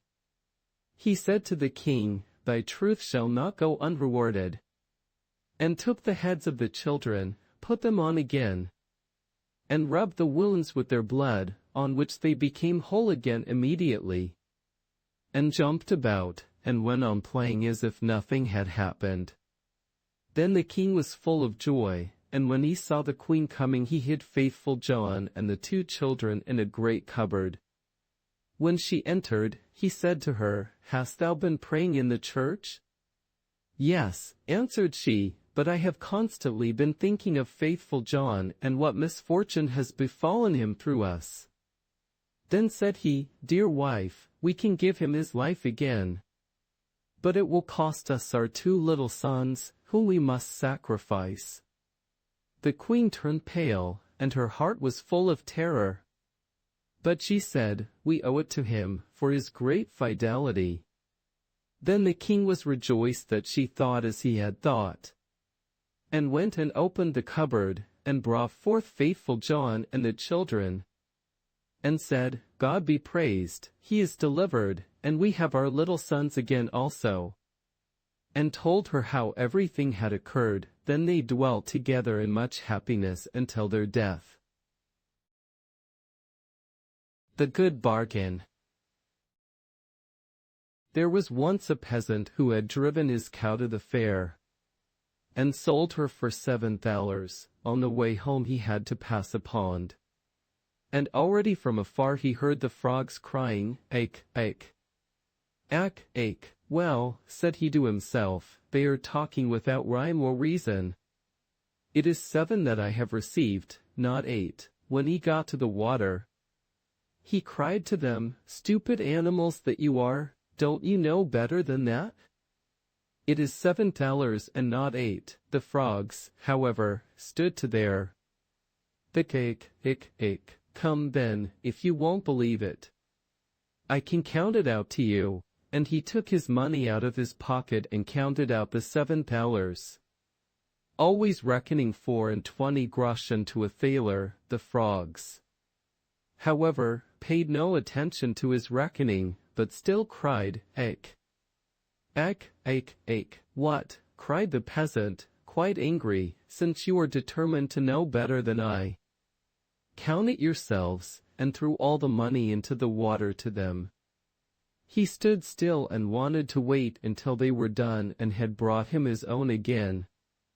But the frogs maintained their opinion and cried continually, "Ake, ake, ake, ake," and besides that, did not throw the money out again. He still waited a long while until evening came on and he was forced to go home. Then he abused the frogs and cried, "You water splashers, you thick heads, You goggle eyes, you have great mouths and can screech till you hurt one's ears. But you cannot count 7 thalers? Do you think I'm going to stand here till you get done?" And with that he went away, but the frog still cried, "Ack, ack, ack, ack," after him till he went home quite angry. After a while he bought another cow, which he killed, and he made the calculation that if he sold the meat well he might gain as much as the 2 cows were worth, and have the skin into the bargain. When therefore he got to the town with the meat, a great troop of dogs were gathered together in front of the gate, with a large greyhound at the head of them, which jumped at the meat, snuffed at it, and barked, "Wow, wow, wow," as there was no stopping him. The peasant said to him, "Yes, yes, I know quite well that thou art saying, 'Wow, wow, wow,' because thou wantest some of the meat. But I should fare badly if I were to give it to thee." The dog, however, answered nothing but "Wow, wow." "Wilt thou promise not to devour it all then? And wilt thou go bail for thy companions?" "Wow, wow." "Wow," said the dog. "Well, if thou insistest on it, I will leave it for thee. I know thee well, and know who is thy master, but this I tell thee. I must have my money in 3 days, or else it will go ill with thee. Thou must just bring it out to me." Thereupon he unloaded the meat and turned back again. The dogs fell upon it and loudly barked, "Wow, wow." The countryman, who heard them from afar, said to himself, "Hark, now they all want some. But the big one is responsible to me for it." When 3 days had passed, the countryman thought, "Tonight my money will be in my pocket," and was quite delighted, but no one would come and pay it. "There is no trusting anyone now," said he, and at last he lost patience, and went into the town to the butcher and demanded his money. The butcher thought it was a joke, but the peasant said, "Jesting apart, I will have my money. Did not the great dog bring you the whole of the slaughtered cow 3 days ago?" Then the butcher grew angry, snatched a broomstick and drove him out. "Wait a while," said the peasant, "there is still some justice in the world," and went to the royal palace and begged for an audience. He was led before the king, who sat there with his daughter, and asked him what injury he had suffered. "Alas," said he, "the frogs and the dogs have taken from me what is mine, and the butcher has paid me for it with the stick." And he related at full length all that had happened. Thereupon the king's daughter began to laugh heartily. And the king said to him, "I cannot give you justice in this, but you shall have my daughter to wife for it. In her whole life she has never yet laughed as she has just done at thee, and I have promised her to him who could make her laugh. Thou mayst thank God for thy good fortune." "Oh," answered the peasant, "I will not have her. I have a wife already, and she is one too many for me. When I go home, it is just as bad as if I had a wife standing in every corner." Then the king grew angry and said, "Thou art a boor." "Ah, Lord King," replied the peasant, "what can you expect from an ox?" "But beef." "Stop," answered the king, "thou shalt have another reward. Be off now, but come back in 3 days, and then thou shalt have 500 counted out in full." When the peasant went out by the gate, the sentry said, "Thou hast made the king's daughter laugh, so thou wilt certainly receive something good." "Yes, that is what I think," answered the peasant. 500 or to be counted out to me." "Hark thee," said the soldier, "give me some of it." "What canst thou do with all that money, as it is thou?" Said the peasant, "Thou shalt have 200 present thyself in 3 days' time before the king, and let it be paid to thee." A Jew, who was standing by and had heard the conversation, ran after the peasant, held him by the coat, and said, "Oh, wonder, what a luck child thou art! I will change it for thee. I will change it for thee into small coins. what dost thou want with the great thalers? Jew, said the countryman, 300 canst thou still have. Give it to me at once in coin, in 3 days from this. Thou wilt be paid for it by the king. The Jew was delighted with the profit, and brought the sum in bad groschen, 3 of which were worth 2 good ones. After 3 days had passed, according to the king's command, the peasant went before the king. Pull his coat off, said the latter, and he shall have his 500. Ah, said the peasant, they no longer belong to me. I presented 200 of them to the sentinel, and 300 the Jew has changed for me. So by right nothing at all belongs to me. In the meantime the soldier and the Jew entered and claimed what they had gained from the peasant. And they received the blows strictly counted out. The soldier bore it patiently and knew already how it tasted. But the Jew said sorrowfully, Alas, alas, are these the heavy thalers? The king could not help laughing at the peasant, and as all his anger was gone, he said, As thou hast already lost thy reward before it fell to thy lot, I will give thee something in the place of it. Go into my treasure chamber and get some money for thyself. As much as thou wilt. The peasant did not need to be told twice, and stuffed into his big pockets whatsoever would go in. Afterwards he went to an inn and counted out his money. The Jew had crept after him and heard how he muttered to himself, That rogue of a king has cheated me after all. Why could he not have given me the money himself? And then I should have known what I had. How can I tell now if what I have had the luck to put in my pockets is right or not? Good heavens, said the Jew to himself, that man is speaking disrespectfully of our lord the king. I will run and inform, and then I shall get a reward. And he will be punished as well. When the king heard of the peasant's words he fell into a passion, and commanded the Jew to go and bring the offender to him. The Jew ran to the peasant. You are to go at once to the lord king in the very clothes you have on. I know what's right better than that, answered the peasant. I shall have a new coat made first. Dost thou think that a man with so much money in his pocket is to go there in his ragged old coat?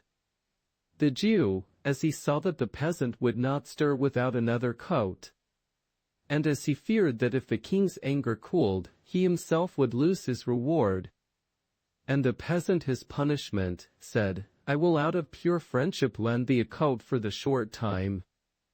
What will people not do for love? The peasant was contented with this, put the Jew's coat on, and went off with him. The king reproached the countryman because of the evil speaking of which the Jew had informed him. Ah, said the peasant, what a Jew says is always false. No true word ever comes out of his mouth. That rascal there is capable of maintaining that I have his coat on. What is that? Shrieked the Jew. Is the coat not mine? Have I not lent it to thee out of pure friendship, in order that thou might appear before the Lord King? When the king heard that, he said, The Jew has assuredly deceived one or the other of us, either myself or the peasant. And again he ordered something to be counted out to him in hard thalers. The peasant, however, went home in the good coat, with the good money in his pocket, and said to himself, This time I have hit it. The wonderful musician. There was once a wonderful musician, who went quite alone through a forest and thought of all manner of things. And when nothing was left for him to think about, he said to himself, Time is beginning to pass heavily with me here in the forest. I will fetch hither a good companion for myself. Then he took his fiddle from his back, and played so that it echoed through the trees. It was not long before a wolf came trotting through the thicket towards him. Ah, here is a wolf coming. I have no desire for him, said the musician. But the wolf came nearer and said to him, Ah, dear musician, how beautifully thou dost play. I should like to learn that. 2. It is soon learnt, the musician replied, thou hast only to do all that I bid thee. Oh, musician, said the wolf, I will obey thee as a scholar obeys his master. The musician bade him follow, and when they had gone part of the way together, they came to an old oak tree which was hollow inside, and cleft in the middle. Look, said the musician, if thou wilt learn to fiddle, put thy forepaws into this crevice. The wolf obeyed, but the musician quickly picked up a stone and with one blow wedged his two paws so fast that he was forced to stay there like a prisoner. Stay there until I come back again, said the musician, and went his way. After a while he again said to himself, time is beginning to pass heavily with me here in the forest. I will fetch hither another companion, and took his fiddle and again played in the forest. It was not long before a fox came creeping through the trees towards him. Ah, there's a fox coming, said the musician, I have no desire for him. The fox came up to him and said, oh, dear musician, how beautifully thou dost play, I should like to learn that too. That is soon learnt, said the musician, thou hast only to do everything that I bid thee. Oh, musician, then said the fox, I will obey thee as a scholar obeys his master. Follow me, said the musician, and when they had walked a part of the way, they came to a footpath, with high bushes on both sides of it. There the musician stood still, and from one side bent a young hazel bush down to the ground, and put his foot on the top of it. Then he bent down a young tree from the other side as well, and said, now little fox, if thou wilt learn something, give me thy left front paw. The fox obeyed, and the musician fastened his paw to the left bough.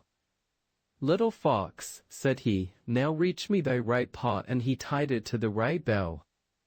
When he had examined whether they were firm enough, he let go, and the bushes sprang up again, and jerked up the little fox, so that it hung struggling in the air. Wait there till I come back again, said the musician, and went his way. Again he said to himself, time is beginning to pass heavily with me here in the forest.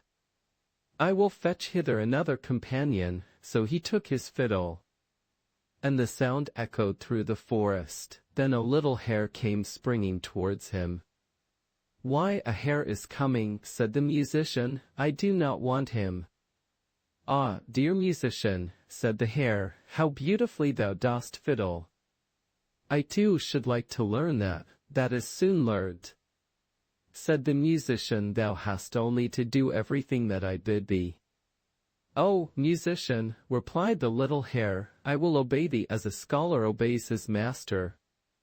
They went a part of the way together until they came to an open space in the forest, where stood an aspen tree. The musician tied a long string round the little hare's neck, the other end of which he fastened to the tree. Now briskly, little hare, run 20 times round the tree, cried the musician. And the little hare obeyed, and when it had run round 20 times, it had twisted the string 20 times round the trunk of the tree, and the little hare was caught, and let it pull and tug as it liked. It only made the string cut into its tender neck. Wait there till I come back, said the musician, and went onwards. The wolf, in the meantime, had pushed and pulled and bitten at the stone, and had worked so long that he had set his feet at liberty, and had drawn them once more out of the cleft. Full of anger and rage he hurried after the musician and wanted to tear him to pieces. When the fox saw him running, he began to lament, and cried with all his might, Brother Wolf, come to my help, the musician has betrayed me. The wolf drew down the little tree, bit the cord in two, and freed the fox, who went with him to take revenge on the musician. They found the tied-up hare, whom likewise they delivered, and then they all sought the enemy together. The musician had once more played his fiddle as he went on his way. And this time he had been more fortunate. The sound reached the ears of a poor woodcutter, who instantly, whether he would or no, gave up his work and came with his hatchet under his arm to listen to the music. "At last comes the right companion," said the musician, "for I was seeking a human being, and no wild beast." And he began and played so beautifully and delightfully that the poor man stood there as if bewitched, and his heart leapt with gladness. And as he thus stood, the wolf, the fox, and the hare came up, and he saw well that they had some evil design. So he raised his glittering axe and placed himself before the musician, as if to say, "Whoso wishes to touch him, let him beware, for he will have to do with me." Then the beasts were terrified and ran back into the forest. The musician, however, played once more to the man out of gratitude, and then went onwards. The 12 Brothers. There were once on a time a king and a queen who lived happily together and had 12 children. But they were all boys. Then said the king to his wife, "If the 13th child which thou art about to bring into the world is a girl, the 12 boys shall die, in order that her possessions may be great, and that the kingdom may fall to her alone." He caused likewise 12 coffins to be made, which were already filled with shavings, and in each laid a little pillow for the dead. And he had them taken into a cloaked-up room, and then he gave the queen the key of it, and bade her not to speak of this to anyone.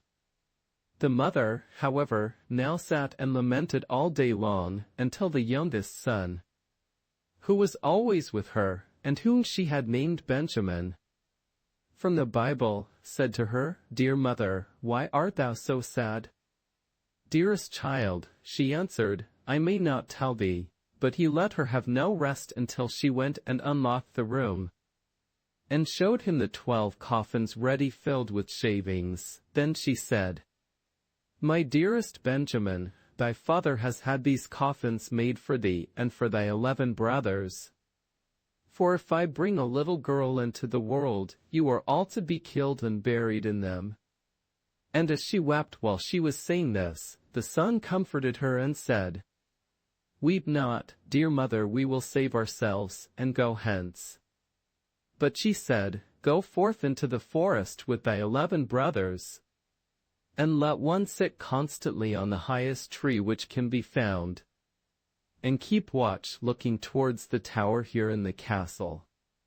If I give birth to a little son, I will put up a white flag, and then you may venture to come back, but if I bear a daughter, I will hoist a red flag, and then fly hence as quickly as you are able. And may the good God protect you, and every night I will rise up and pray for you in winter that you may be able to warm yourself at a fire, and in summer that you may not faint away in the heat." After she had blessed her sons, therefore, they went forth into the forest. They each kept watch in turn, and sat on the highest oak and looked towards the tower. When 11 days had passed and the turn came to Benjamin, he saw that a flag was being raised. It was, however, not the white, but the blood-red flag which announced that they were all to die. When the brothers heard that, they were very angry and said, "Are we all to suffer death for the sake of a girl? We swear that we will avenge ourselves, wheresoever we find a girl. Her red blood shall flow." Thereupon they went deeper into the forest, and in the midst of it, where it was the darkest, they found a little bewitched hut, which was standing empty. Then said they, "Here we will dwell, and thou, Benjamin, who art the youngest and weakest, thou shalt stay at home and keep house, we others will go out and get food." Then they went into the forest and shot hares, wild deer, birds and pigeons, and whatsoever there was to eat. This they took to Benjamin, who had to dress it for them in order that they might appease their hunger. They lived together 10 years in the little hut, and the time did not appear long to them. The little daughter which their mother the queen had given birth to was now grown up. She was good of heart, and fair of face, and had a golden star on her forehead. Once, when it was the great washing, she saw 12 men's shirts among the things, and asked her mother, "To whom do these 12 shirts belong, for they are far too small for father?" Then the queen answered with a heavy heart, "Dear child, these belong to thy 12 brothers." Said the maiden, "Where are my 12 brothers? I have never yet heard of them." She replied, "God knows where they are wandering about the world." Then she took the maiden and opened the chamber for her, and showed her the 12 coffins with the shavings and pillows for the head. "These coffins," said she, "were destined for thy brothers, but they went away secretly before thou wert born."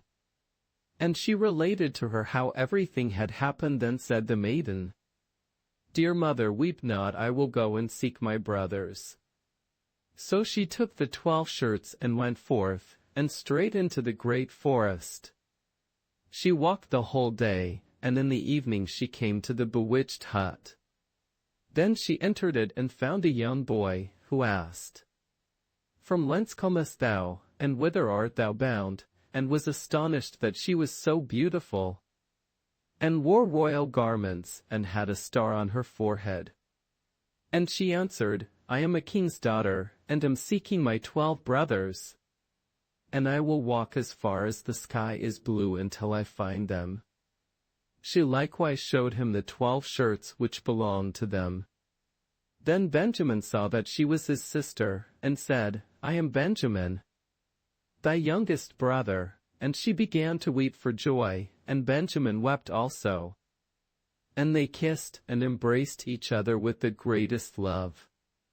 But after this he said, "Dear sister, there is still one difficulty.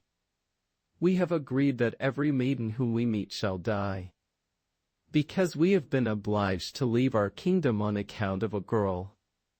Then said she, "I will willingly die, if by so doing I can deliver my 12 brothers."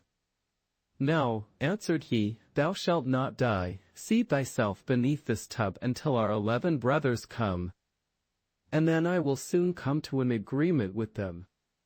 She did so, and when it was night the others came from hunting, and their dinner was ready. And as they were sitting at table and eating, they asked, "What news is there?" Said Benjamin, "Don't you know anything?" "No," they answered. He continued, "You have been in the forest, and I have stayed at home. And yet I know more than you do. Tell us then." They cried. He answered, "But promise me that the first maiden who meets us shall not be killed." "Yes," they all cried, "she shall have mercy, only do tell us." Then said he, "Our sister is here," and he lifted up the tub. And the king's daughter came forth in her royal garments with the golden star on her forehead. And she was beautiful, delicate and fair. Then they were all rejoiced, and fell on her neck, and kissed and loved her with all their hearts. Now she stayed at home with Benjamin and helped him with the work. The 11 went into the forest and caught game, and deer, and birds, and wood pigeons that they might have food, and the little sister and Benjamin took care to make it ready for them. She sought for the wood for cooking and herbs for vegetables, and put the pans on the fire so that the dinner was always ready when the 11 came. She likewise kept order in the little house, and put beautifully white clean coverings on the little beds. And the brothers were always contented and lived in great harmony with her. Once on a time the two at home had prepared a beautiful entertainment. And when they were all together, they sat down and ate and drank, and were full of gladness. There was, however, a little garden belonging to the bewitched house wherein stood 12 lily flowers, which are likewise called students. She wished to give her brothers pleasure, and plucked the 12 flowers, and thought she would present each brother with one while at dinner. But at the selfsame moment that she plucked the flowers, the 12 brothers were changed into 12 ravens, and flew away over the forest, and the house and garden vanished likewise. And now the poor maiden was alone in the wild forest. And when she looked around, an old woman was standing near her who said, "My child, what hast thou done? Why didst thou not leave the 12 white flowers growing? They were thy brothers, who are now forevermore changed into ravens." The maiden said, weeping, "Is there no way of delivering them?" "No," said the woman, "there is but one in the whole world. And that is so hard that thou wilt not deliver them by it. For thou must be dumb for 7 years, and mayst not speak or laugh. And if thou speakest one single word, and only an hour of the 7 years is wanting, all is in vain, and thy brothers will be killed by the one word." Then said the maiden in her heart, "I know with certainty that I shall set my brothers free," and went and sought a high tree and seated herself in it and span, and neither spoke nor laughed. Now it so happened that a king was hunting in the forest, who had a great greyhound which ran to the tree on which the maiden was sitting, and sprang about it, whining and barking at her. Then the king came by and saw the beautiful king's daughter with the golden star on her brow, and was so charmed with her beauty that he called to ask her if she would be his wife. She made no answer but nodded a little with her head. So he climbed up the tree himself, carried her down, placed her on his horse, and bore her home. Then the wedding was solemnized with great magnificence and rejoicing. But the bride neither spoke nor smiled. When they had lived happily together for a few years, the king's mother, who was a wicked woman, began to slander the young queen, and said to the king, "This is a common beggar girl whom thou hast brought back with thee. Who knows what impious tricks she practices secretly? Even if she be dumb and not able to speak, she still might laugh for once." But those who do not laugh have bad consciences. At first the king would not believe it, but the old woman urged this so long, and accused her of so many evil things, that at last the king let himself be persuaded and sentenced her to death. And now a great fire was lighted in the courtyard in which she was to be burnt, and the king stood above at the window and looked on with tearful eyes, because he still loved her so much. And when she was bound fast to the stake, and the fire was licking at her clothes with its red tongue, the last instant of the 7 years expired. Then a whirring sound was heard in the air, and 12 ravens came flying towards the place, and sank downwards. And when they touched the earth, they were her 12 brothers, whom she had delivered. They tore the fire asunder, extinguished the flames, set their dear sister free, and kissed and embraced her. And now as she dared to open her mouth and speak, she told the king why she had been dumb and had never laughed. The king rejoiced when he heard that she was innocent, and they all lived in great unity until their death. The wicked stepmother was taken before the judge, and put into a barrel filled with boiling oil and venomous snakes, and died an evil death. The pack of ragamuffins. The cock once said to the hen, "It is now the time when our nuts are ripe. So let us go to the hill together, and for once eat our fill before the squirrel takes them all away." "Yes," replied the hen, "come, we will have some pleasure together." Then they went away to the hill, and on it was a bright day. They stayed till evening. Now I do not know whether it was that they had eaten till they were too fat, or whether they had become proud, but they would not go home on foot, and the cock had to build a little carriage of nutshells. When it was ready, the little hen seated herself in it and said to the cock, "Thou canst just harness thyself to it." "I like that," said the cock, I would rather go home on foot than let myself be harnessed to it. No, that is not our bargain. I do not mind being coachman and sitting on the box, but drag it myself I will not." As they were thus disputing, a duck quacked to them, "You thieving folks, who bade you go to my nutshell? Well, you shall suffer for it," and ran with open beak at the cock. But the cock also was not idle, and fell boldly on the duck, and at last wounded her so with his spurs that she also begged for mercy, and willingly let herself be harnessed to the carriage as a punishment. The little cock now seated himself on the box, and was coachman. And thereupon they went off in a gallop, with Duck, "Go as fast as thou canst." When they had driven a part of the way they met 2 foot passengers. "A pin and a needle," they cried. "Stop, stop," and said that it would soon be as dark as pitch. And then they could not go a step further, and that it was so dirty on the road, and asked if they could not get into the carriage for a while. They had been at the tailor's public house by the gate, and had stayed too long over the beer, as they were thin people, who did not take up much room. The cock let them both get in, but they had to promise him and his little hen not to step on their feet. Late in the evening they came to an inn, and as they did not like to go further by night, and as the duck also was not strong on her feet, and fell from one side to the other, they went in. The host at first made many objections. His house was already full. Besides, he thought they could not be very distinguished persons, but at last, as they made pleasant speeches, and told him that he should have the egg which the little hen has laid on the way, and should likewise keep the duck, which laid one every day, he at length said that they might stay the night, and now they had themselves well served, and feasted and rioted. Early in the morning, when day was breaking, and every one was asleep, the cock awoke the hen, brought the egg, packed it open, and they ate it together, but they threw the shell on the hearth. Then they went to the needle, which was still asleep, took it by the head and stuck it into the cushion of the landlord's chair, and put the pin in his towel, and at the last, without more ado, they flew away over the heath.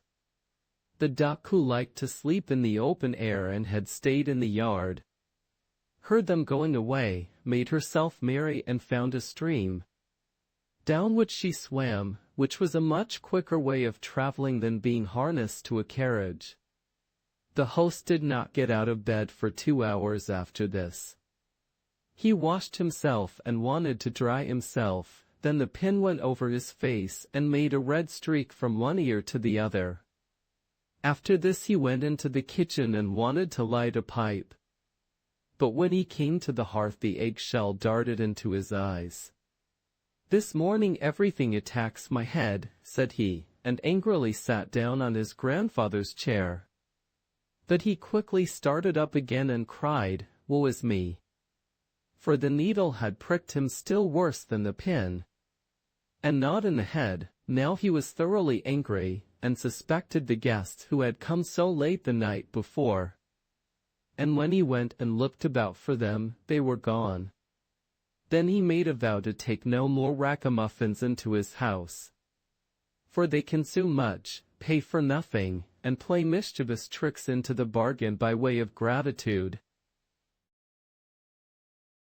The brother and sister. The brother took his sister's hand and said to her, "Since our mother died we have had no good days. Our stepmother beats us every day, and if we go near her she kicks us away. We have nothing to eat but hard crusts of bread left over. The dog under the table fares better, he gets a good piece every now and then. If our mother only knew how she would pity us. Come, let us go together out into the wide world." So they went, and journeyed the whole day through fields and meadows and stony places. And if it rained, the sister said, "The skies and we are weeping together." In the evening they came to a great wood, and they were so weary with hunger and their long journey that they climbed up into a high tree and fell asleep. The next morning, when they awoke, the sun was high in heaven and shone brightly through the leaves. Then said the brother, "Sister, I am thirsty. If I only knew where to find a brook, that I might go and drink. I almost think that I hear one rushing."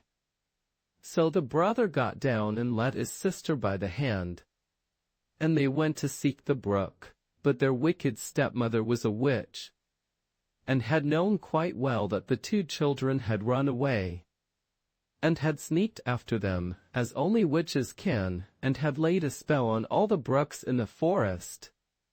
So when they found a little stream flowing smoothly over its pebbles, the brother was going to drink of it, but the sister heard how it said in its rushing, "He a tiger will be who drinks of me, who drinks of me a tiger will be." Then the sister cried, "Pray, dear brother, do not drink, or you will become a wild beast, and will tear me in pieces." So the brother refrained from drinking, though his thirst was great, and he said he would wait till he came to the next brook. When they came to a second brook, the sister heard it say, "He a wolf will be who drinks of me, who drinks of me a wolf will be." Then the sister cried, "Pray, dear brother, do not drink, or you will be turned into a wolf, and will eat me up." So the brother refrained from drinking, and said, "I will wait until we come to the next brook, and then I must drink. Whatever you say, my thirst is so great." And when they came to the third brook, the sister heard how in its rushing it said, "Who drinks of me a fawn will be, he a fawn will be who drinks of me." Then the sister said, "O my brother, I pray drink not, or you will be turned into a fawn, and run away far from me." But he had already kneeled by the side of the brook and stooped and drunk of the water. And as the first drops passed his lips, he became a fawn. And the sister wept over her poor lost brother, and the fawn wept also, and stayed sadly beside her. At last the maiden said, "Be comforted, dear fawn, indeed I will never leave you." Then she untied her golden girdle and bound it round the fawn's neck, and went and gathered rushes to make a soft cord, which she fastened to him. And then she led him on, and they went deeper into the forest. And when they had gone a long, long way, they came at last to a little house. And the maiden looked inside, and as it was empty she thought, "We might as well live here." And she fetched leaves and moss to make a soft bed for the fawn.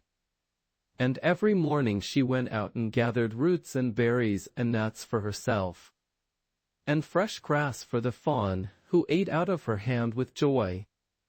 Frolicking round her, at night, when the sister was tired, and had said her prayers, she laid her head on the fawn's back, which served her for a pillow, and softly fell asleep. And if only the brother could have got back his own shape again, it would have been a charming life. So they lived a long while in the wilderness alone. Now it happened that the king of that country held a great hunt in the forest. The blowing of the horns, the barking of the dogs, and the lusty shouts of the huntsmen sounded through the wood. And the fawn heard them, and was eager to be among them. "Oh," said he to his sister, "do let me go to the hunt. I cannot stay behind any longer," and begged so long that at last she consented. "But mind," said she to him, "come back to me at night. I must lock my door against the wild hunters, so, in order that I may know you, you must knock and say, 'Little sister, let me in.' And unless I hear that, I shall not unlock the door." Then the fawn sprang out, and felt glad and merry in the open air. The king and his huntsmen saw the beautiful animal, and began at once to pursue him. But they could not come within reach of him, for when they thought they were certain of him, he sprang away over the bushes and disappeared. As soon as it was dark, he went back to the little house.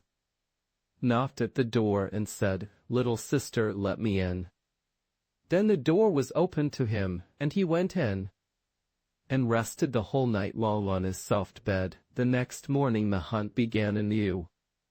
And when the fawn heard the hunting horns and the tally-ho of the huntsman, he could rest no longer, and said, "Little sister, let me out, I must go." The sister opened the door and said, "Now mind, you must come back at night and say the same words." When the king and his hunters saw the fawn with the golden collar again, they chased him closely, but he was too nimble and swift for them.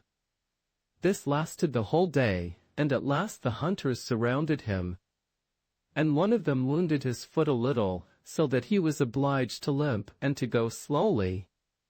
Then a hunter slipped after him to the little house, and heard how he called out, "Little sister, let me in," and saw the door open and shut again after him directly. The hunter noticed all this carefully, went to the king, and told him all he had seen and heard. Then said the king, "Tomorrow we will hunt again." But the sister was very terrified when she saw that her fawn was wounded. She washed his foot, laid cooling leaves round it, and said, "Lie down on your bed, dear fawn, and rest, that you may be soon well." The wound was very slight, so that the fawn felt nothing of it the next morning. And when he heard the noise of the hunting outside, he said, "I cannot stay in, I must go after them. I shall not be taken easily again." The sister began to weep, and said, "I know you will be killed, and I left alone here in the forest, and forsaken of everybody. I cannot let you go, then I shall die here with longing." Answered the fawn, "When I hear the sound of the horn I feel as if I should leap out of my skin." Then the sister, seeing there was no help for it, unlocked the door with a heavy heart, and the fawn bounded away into the forest, well and merry. When the king saw him, he said to his hunters, "Now, follow him up all day long till the night comes, and see that you do him no hurt." So as soon as the sun had gone down, the king said to the huntsman, "Now, come and show me the little house in the wood." And when he got to the door he knocked at it, and cried, "Little sister, let me in." Then the door opened, and the king went in, and there stood a maiden more beautiful than any he had seen before. The maiden shrieked out when she saw, instead of the fawn, a man standing there with a gold crown on his head. But the king looked kindly on her, took her by the hand, and said, "Will you go with me to my castle, and be my dear wife?" "Oh yes," answered the maiden, "but the fawn must come too.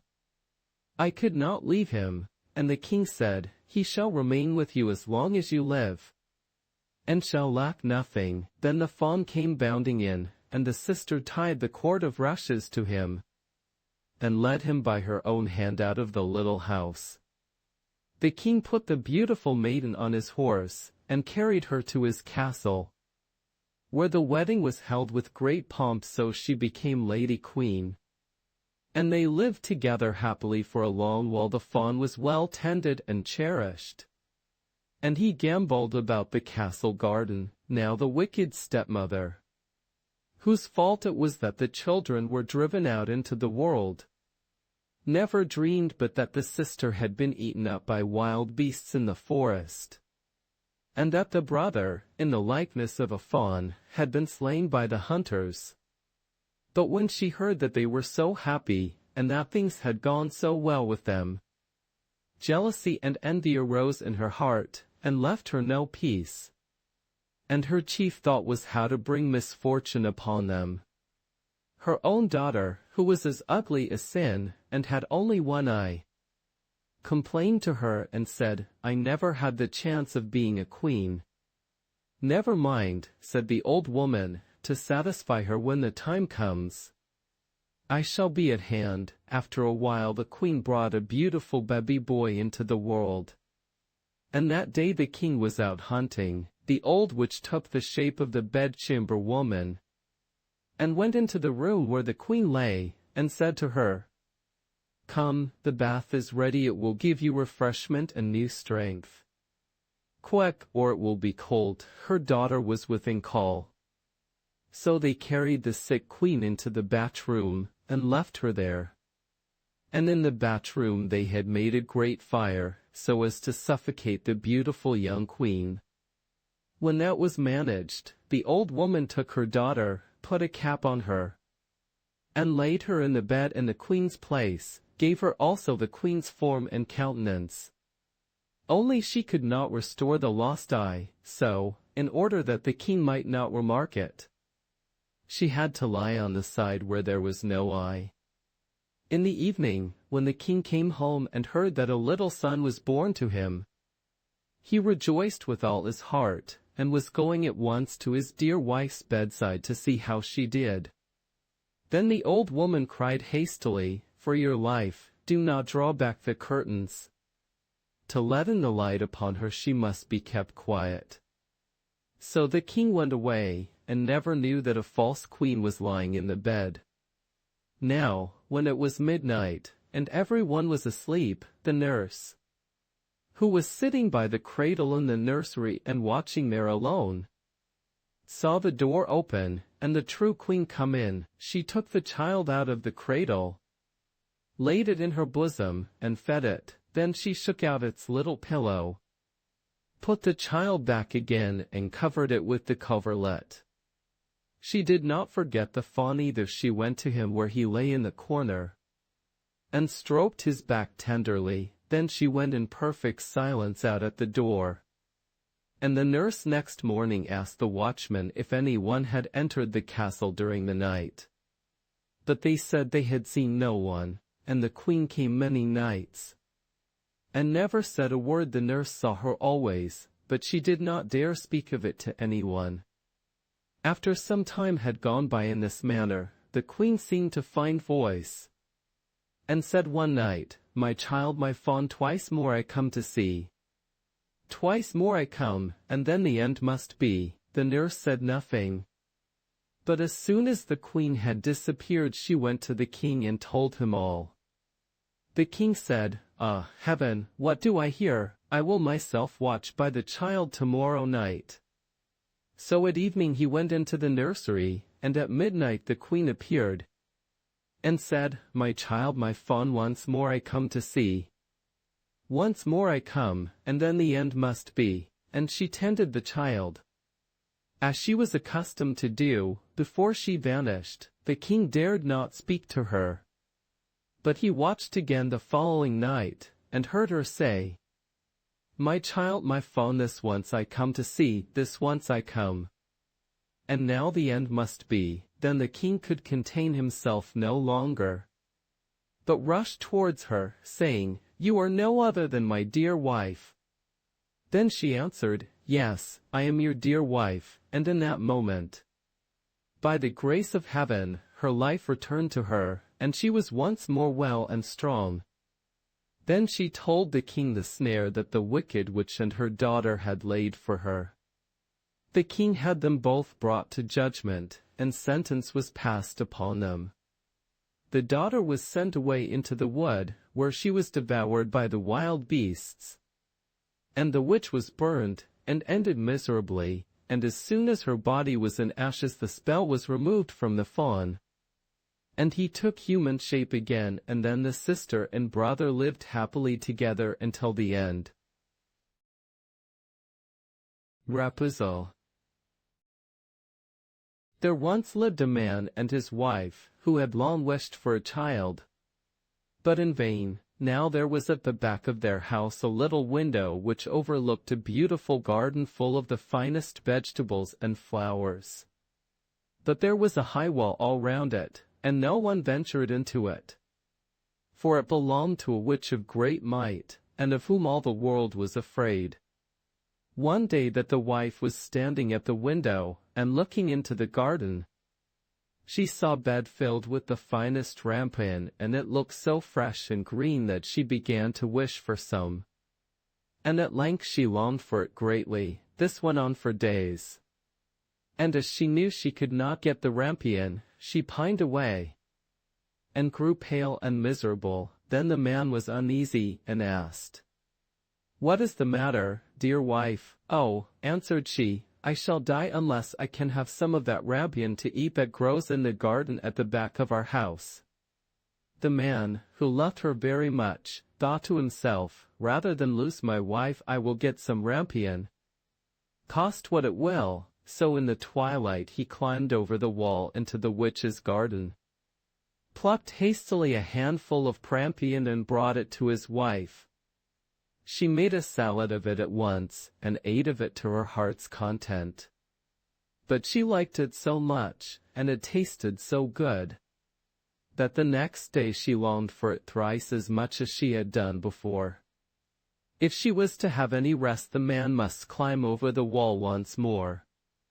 So he went in the twilight again, and as he was climbing back, he saw, all at once, the witch standing before him, and was terribly frightened, as she cried, with angry eyes, "How dare you climb over into my garden like a thief, and steal my rampion? It shall be the worse for you."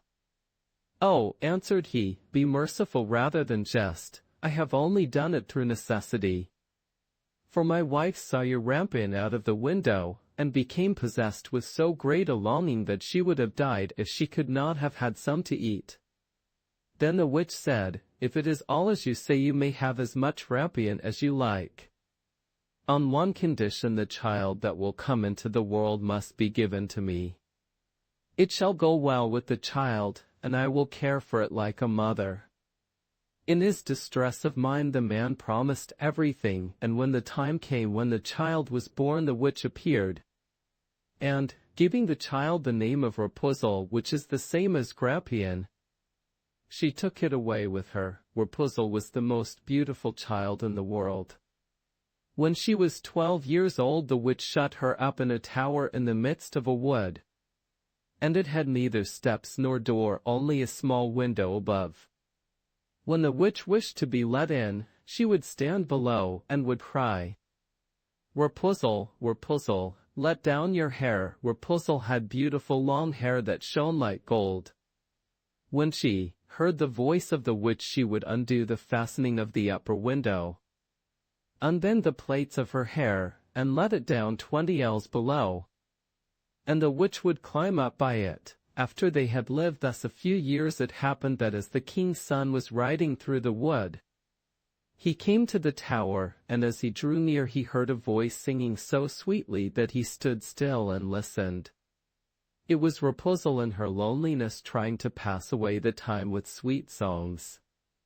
The king's son wished to go into her, and sought to find a door in the tower, but there was none. So he rode home, but the song had entered into his heart, and every day he went into the wood and listened to it.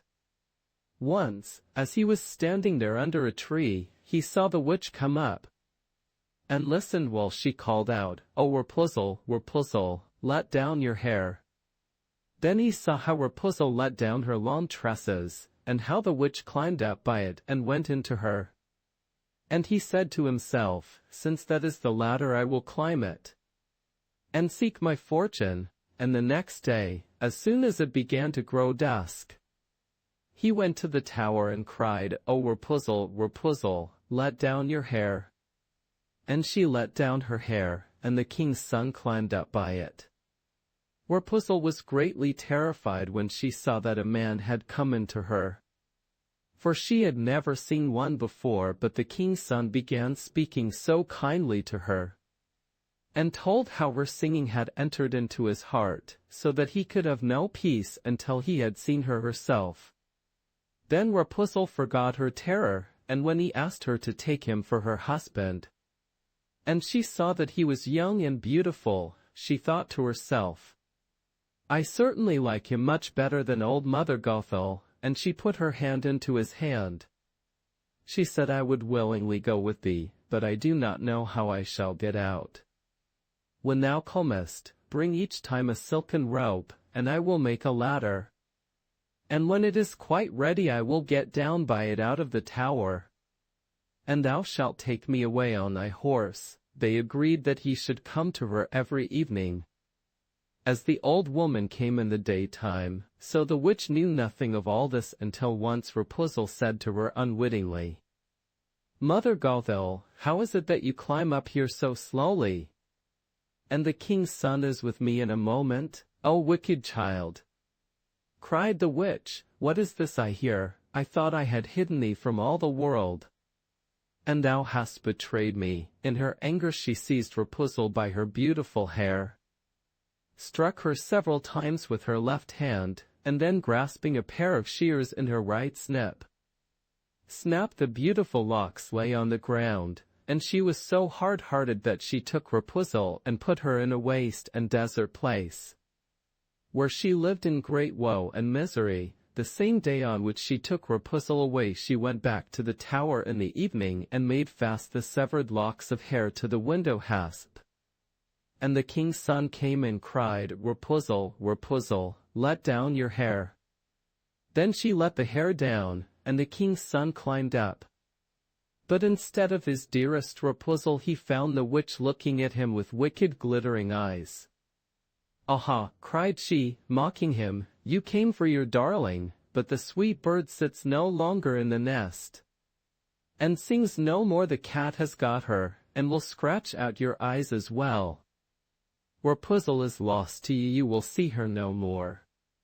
The king's son was beside himself with grief, and in his agony he sprang from the tower. He escaped with life, but the thorns on which he fell put out his eyes. Then he wandered blind through the wood, eating nothing but roots and berries, and doing nothing but lament and weep for the loss of his dearest wife. So he wandered several years in misery until at last he came to the desert place where Rapunzel lived with her twin children that she had borne, a boy and a girl. At first he heard a voice that he thought he knew, and when he reached the place from which it seemed to come, Rapunzel knew him, and fell on his neck and wept, and when her tears touched his eyes they became clear again, and he could see with them as well as ever. Then he took her to his kingdom, where he was received with great joy, and there they lived long and happily. The Three Little Men in the Wood. There was once a man, whose wife was dead, and a woman, whose husband was dead, and the man had a daughter, and so had the woman. The girls were acquainted with each other, and used to play together sometimes in the woman's house. So the woman said to the man's daughter, "Listen to me. Tell your father that I will marry him, and then you shall have milk to wash in every morning and wine to drink, and my daughter shall have water to wash in and water to drink." The girl went home and told her father what the woman had said. The man said, "What shall I do? Marriage is a joy, and also a torment." At last, as he could come to no conclusion, he took off his boot, and said to his daughter, "Take this boot. It has a hole in the sole, go up with it into the loft. Hang it on the big nail and pour water in it. If it holds water, I will once more take to me a wife. If it lets out the water, so will I not." The girl did as she was told, but the water held the hole together, and the boot was full up to the top. So she went and told her father how it was, and he went up to see with his own eyes. And as there was no mistake about it, he went to the widow and courted her. And then they had the wedding. The next morning, when the two girls awoke, there stood by the bedside of the man's daughter milk to wash in and wine to drink, and by the bedside of the woman's daughter there stood water to wash in and water to drink. On the second morning there stood water to wash in and water to drink for both of them alike. On the third morning there stood water to wash in and water to drink for the man's daughter, and milk to wash in and wine to drink for the woman's daughter. And so it remained ever after. The woman hated her stepdaughter, and never knew how to treat her badly enough from one day to another. And she was jealous because her stepdaughter was pleasant and pretty, and her real daughter was ugly and hateful. Once in winter, when it was freezing hard, and snow lay deep on hill and valley. The woman made a frock out of paper, called her stepdaughter, and said, "Here, put on this frock, go out into the wood and fetch me a basket of strawberries. I have a great wish for some." "Oh dear," said the girl. "There are no strawberries to be found in winter. The ground is frozen, and the snow covers everything, and why should I go in the paper frock? It is so cold out of doors that one's breath is frozen. The wind will blow through it, and the thorns will tear it off my back." "How dare you contradict me?" cried the stepmother. "Be off, and don't let me see you again till you bring me a basket of strawberries."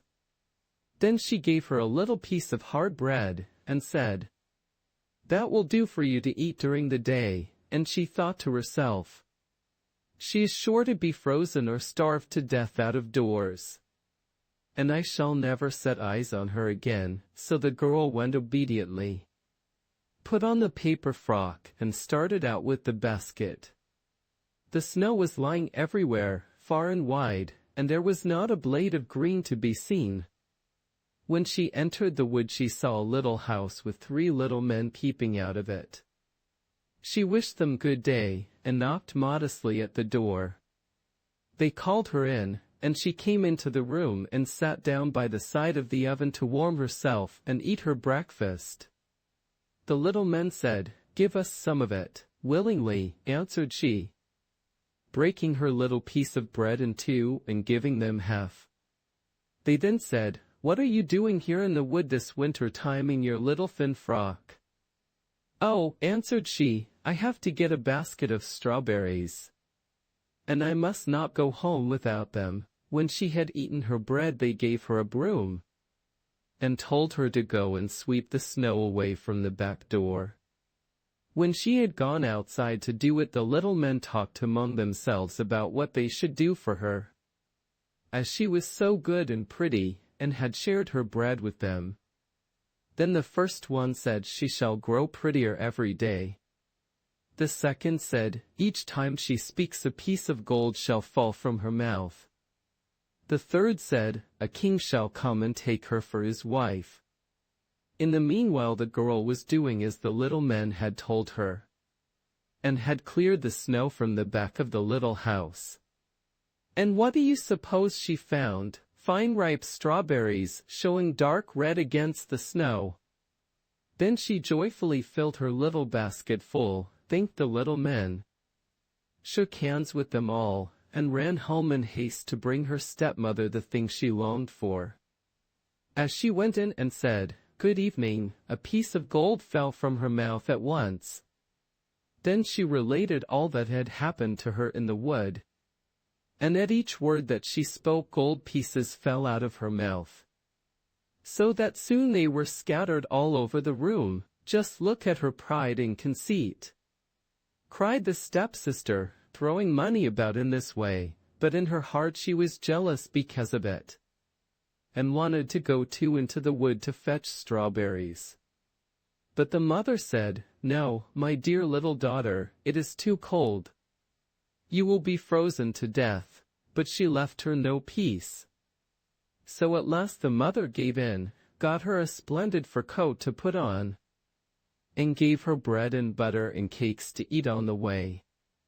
The girl went into the wood and walked straight up to the little house.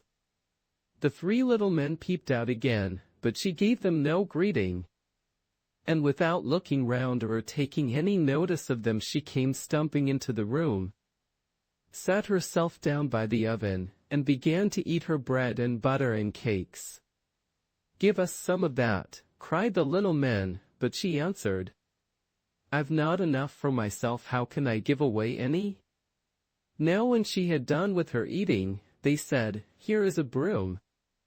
Go and sweep all clean by the back door." "Oh, go and do it yourselves," answered she, "I am not your housemaid." But when she saw that they were not going to give her anything, she went out to the door. Then the 3 little men said among themselves, "What shall we do to her, because she is so unpleasant, and has such a wicked, jealous heart?" grudging everybody everything? The first said, "She shall grow uglier every day." The second said, "Each time she speaks a toad shall jump out of her mouth at every word." The third said, "She shall die a miserable death." The girl was looking outside for strawberries, but as she found none, she went sulkily home, and directly she opened her mouth to tell her mother what had happened to her, and would a toad spring out of her mouth at each word, so that everyone who came near her was quite disgusted. The stepmother became more and more set against the man's daughter, whose beauty increased day by day, and her only thought was how to do her some injury. So at last she took a kettle, set it on the fire, and scalded some yarn in it. When it was ready she hung it over the poor girl's shoulder, and gave her an axe, and she was to go to the frozen river and break a hole in the ice, and there to rinse the yarn. She obeyed, and went and hewed a hole in the ice. And as she was about it, there came by a splendid coach, in which the king sat. The coach stood still, and the king said, "My child, who art thou, and what art thou doing there?" She answered, "I am a poor girl, and am rinsing yarn." Then the king felt pity for her, and as he saw that she was very beautiful, he said, "Will you go with me?" "Oh yes, with all my heart," answered she, and she felt very glad to be out of the way of her mother and sister. So she stepped into the coach and went off with the king. And when they reached his castle, the wedding was celebrated with great splendor, as the little men in the wood had foretold. At the end of a year the young queen had a son, and as the stepmother had heard of her great good fortune, she came with her daughter to the castle, as if merely to pay the king and queen a visit. One day, when the king had gone out, and when nobody was about, the bad woman took the queen by the head, and her daughter took her by the heels, and dragged her out of bed, and threw her out of the window into a stream that flowed beneath it. Then the old woman put her ugly daughter in the bed, and covered her up to her chin. When the king came back, and wanted to talk to his wife a little, the old woman cried, "Stop, stop, she is sleeping nicely, she must be kept quiet today." The king dreamt of nothing wrong and came again the next morning. And as he spoke to his wife, and she answered him, there jumped each time out of her mouth a toad instead of the piece of gold as heretofore. Then he asked why that should be, and the old woman said it was because of her great weakness, and that it would pass away. But in the night, the boy who slept in the kitchen saw how something in the likeness of a duck swam up the gutter, and said, "My king, what makest thou? Sleepest thou, or wakest thou?" But there was no answer. Then it said, "What cheer my two guests keep they?" So the Cathan boy answered, "In bed all soundly sleep they." It asked again, "And my little baby, how does he?" And he answered, "He sleeps in his cradle quietly." Then the duck took the shape of the queen and went to the child, and gave him to drink, smoothed his little bed, covered him up again, and then, in the likeness of a duck, swam back down the gutter. In this way she came 2 nights, and on the 3rd she sent to the Cathan boy, "Go and tell the king to brandish his sword 3 times over me on the threshold." Then the Cathan boy ran and told the king, and he came with his sword and brandished it 3 times over the duck. And at the 3rd time his wife stood before him living, and hearty, and sound, as she had been before. The king was greatly rejoiced, but he hid the queen in a chamber until the Sunday came when the child was to be baptized. And after the baptism he said, "What does that person deserve who drags another out of bed and throws him in the water?" And the old woman answered, "No better than to be put into a cask with iron nails in it, and to be rolled in it down the hill into the water." Then said the king, "You have spoken your own sentence," and he ordered a cask to be fetched, and the old woman and her daughter were put into it. and the top hammered down, and the cask was rolled down the hill into the river. The Three Spinners. There was once a girl who was lazy and would not spin, and her mother could not persuade her to it, do what she would. At last the mother became angry and out of patience, and gave her a good beating, so that she cried out loudly. At that moment the queen was going by. As she heard the crying, she stopped and, going into the house, she asked the mother why she was beating her daughter, so that everyone outside in the street could hear her cries. The woman was ashamed to tell of her daughter's laziness, so she said, "I cannot stop her from spinning, she is forever at it. And I am poor and cannot furnish her with flax enough."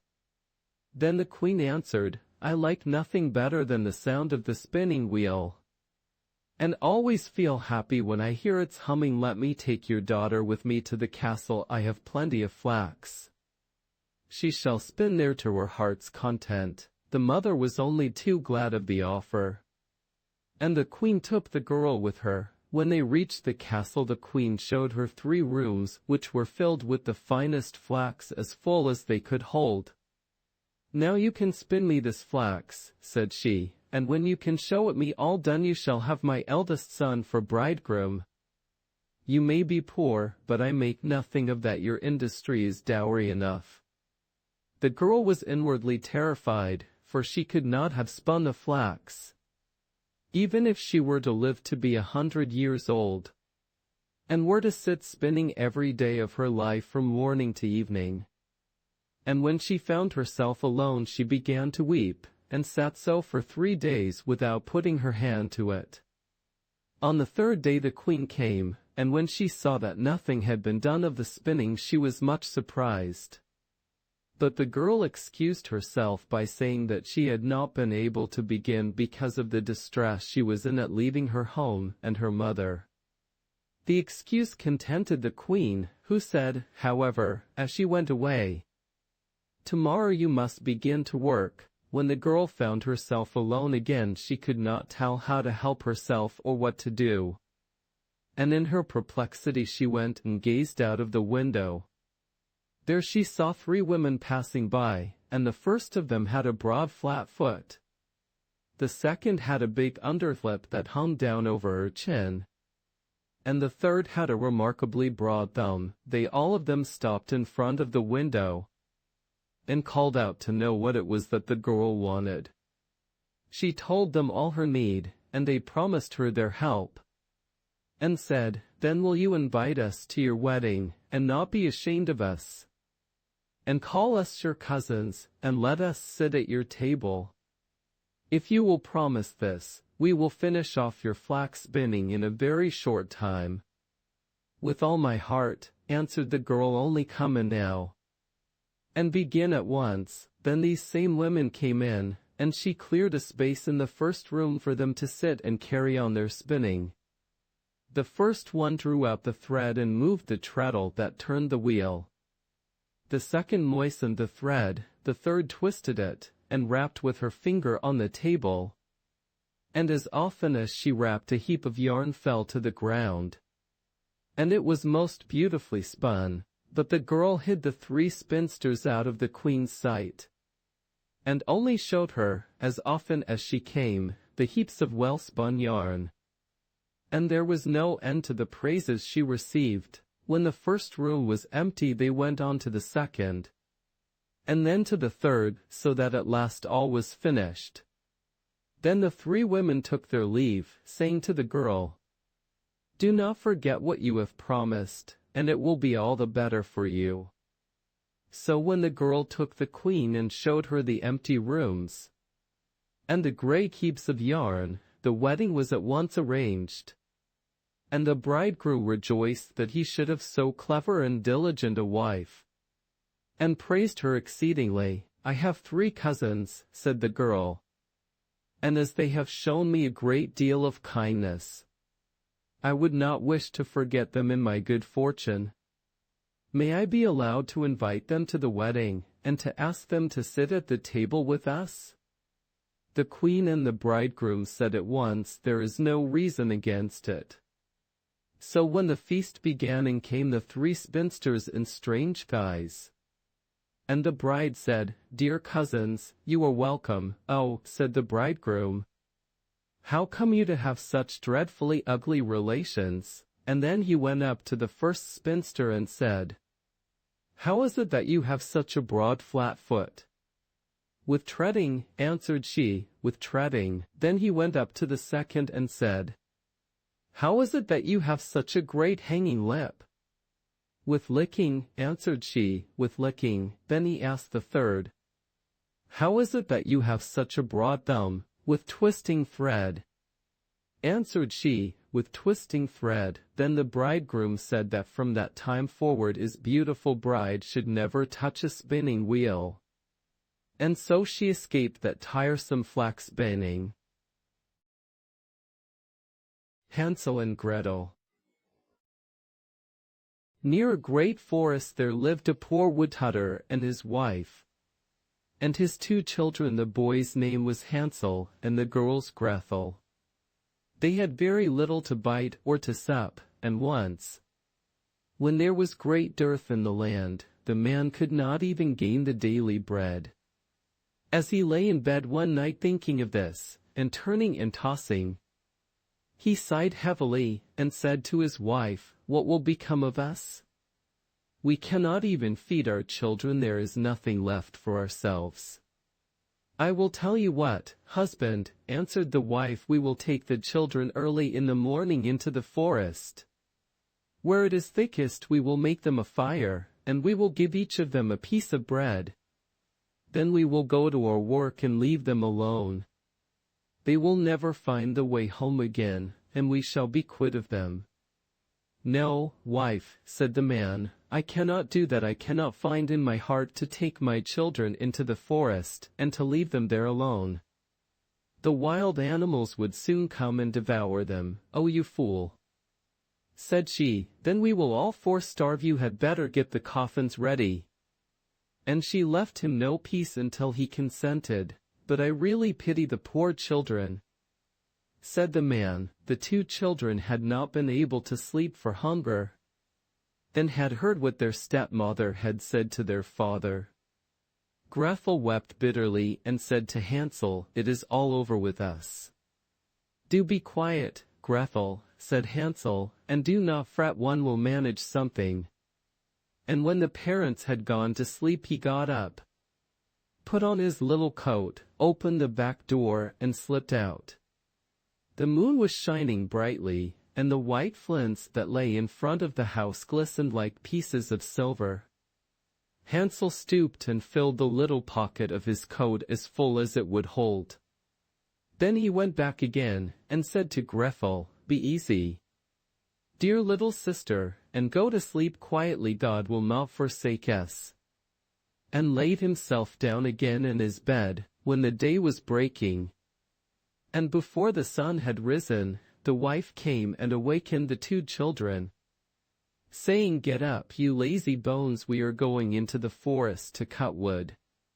Then she gave each of them a piece of bread, and said, "That is for dinner, and you must not eat it before then, for you will get no more." Gretel carried the bread under her apron, for Hansel had his pockets full of the flints. Then they set off all together on their way to the forest. When they had gone a little way, Hansel stood still and looked back towards the house. And this he did again and again, till his father said to him, "Hansel, what are you looking at? Take care not to forget your legs."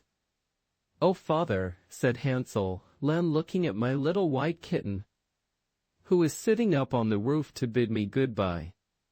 "You young fool," said the woman, "that is not your kitten, but the sunshine on the chimney pot." Of course Hansel had not been looking at his kitten, but had been taking every now and then a flint from his pocket and dropping it on the road. When they reached the middle of the forest, the father told the children to collect wood to make a fire to keep them warm, and Hansel and Gretel gathered brushwood enough for a little mountain jay, and it was set on fire. and when the flame was burning quite high the wife said, "Now lie down by the fire and rest yourselves, you children. And we will go and cut wood, and when we are ready we will come and fetch you." So Hansel and Gretel sat by the fire, and at noon they each ate their pieces of bread. They thought their father was in the wood all the time, as they seemed to hear the strokes of the axe, but really it was only a dry branch hanging to a withered tree that the wind moved to and fro. So when they had stayed there a long time their eyelids closed with weariness, and they fell fast asleep. When at last they woke it was night. And Gretel began to cry, and said, "How shall we ever get out of this wood?" But Hansel comforted her, saying, "Wait a little while longer, until the moon rises, and then we can easily find the way home." And when the full moon got up Hansel took his little sister by the hand, and followed the way where the flint stones shone like silver, and showed them the road. They walked on the whole night through, and at the break of day they came to their father's house. They knocked at the door, and when the wife opened it and saw that it was Hansel and Gretel she said, "You naughty children, why did you sleep so long in the wood? We thought you were never coming home again." But the father was glad, for it had gone to his heart to leave them both in the woods alone. Not very long after that there was again great scarcity in those parts, and the children heard their mother say at night in bed to their father, "Everything is finished up, we have only half a loaf, and after that the tale comes to an end. The children must be off, we will take them farther into the wood this time, so that they shall not be able to find the way back again." There is no other way to manage. The man felt sad at heart, and he thought it would better to share one's last morsel with one's children. But the wife would listen to nothing that he said, but scolded and reproached him. "He who says a must say be too, and when a man has given in once he has to do it a second time." But the children were not asleep, and had heard all the talk. When the parents had gone to sleep Hansel got up to go out and get more flint stones, as he did before, but the wife had locked the door, and Hansel could not get out. But he comforted his little sister, and said, "Don't cry, Gretel, and go to sleep quietly, and God will help us." Early the next morning the wife came and pulled the children out of bed. She gave them each a little piece of bread less than before, and on the way to the wood Hansel crumbled the bread in his pocket, and often stopped to throw a crumb on the ground. "Hansel, what are you stopping behind and staring for?" said the father. "I am looking at my little pigeon sitting on the roof." "To say goodbye to me," answered Hansel. "You fool," said the wife. "That is no pigeon, but the morning sun shining on the chimney pots." Hansel went on as before and strewed bread crumbs all along the road. The woman led the children far into the wood, where they had never been before in all their lives. And again there was a large fire made, and the mother said, "Sit still there, you children, and when you are tired you can go to sleep. We are going into the forest to cut wood, and in the evening, when we are ready to go home we will come and fetch you." So when noon came Gretel shared her bread with Hansel, who had strewed his along the road. Then they went to sleep, and the evening passed, and no one came for the poor children. When they awoke it was dark night, and Hansel comforted his little sister, and said, "Wait a little, Gretel, until the moon gets up. Then we shall be able to see the way home by the crumbs of bread that I have scattered along it." So when the moon rose they got up, but they could find no crumbs of bread, for the birds of the woods and of the fields had come and picked them up. Hansel thought they might find the way all the same, but they could not. They went on all that night, and the next day from the morning until the evening, but they could not find the way out of the wood. And they were very hungry, for they had nothing to eat but the few berries they could pick up.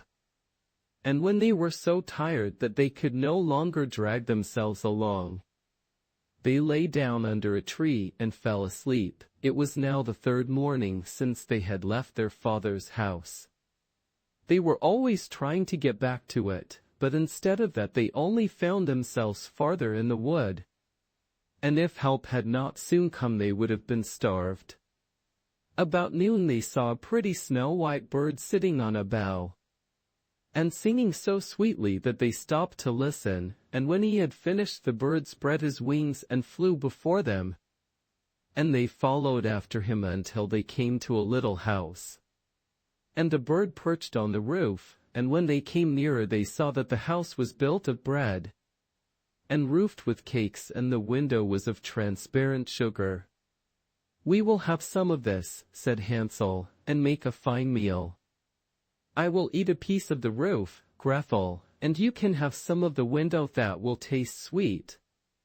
So Hansel reached up and broke off a bit of the roof, just to see how it tasted, and Gretel stood by the window and gnawed at it.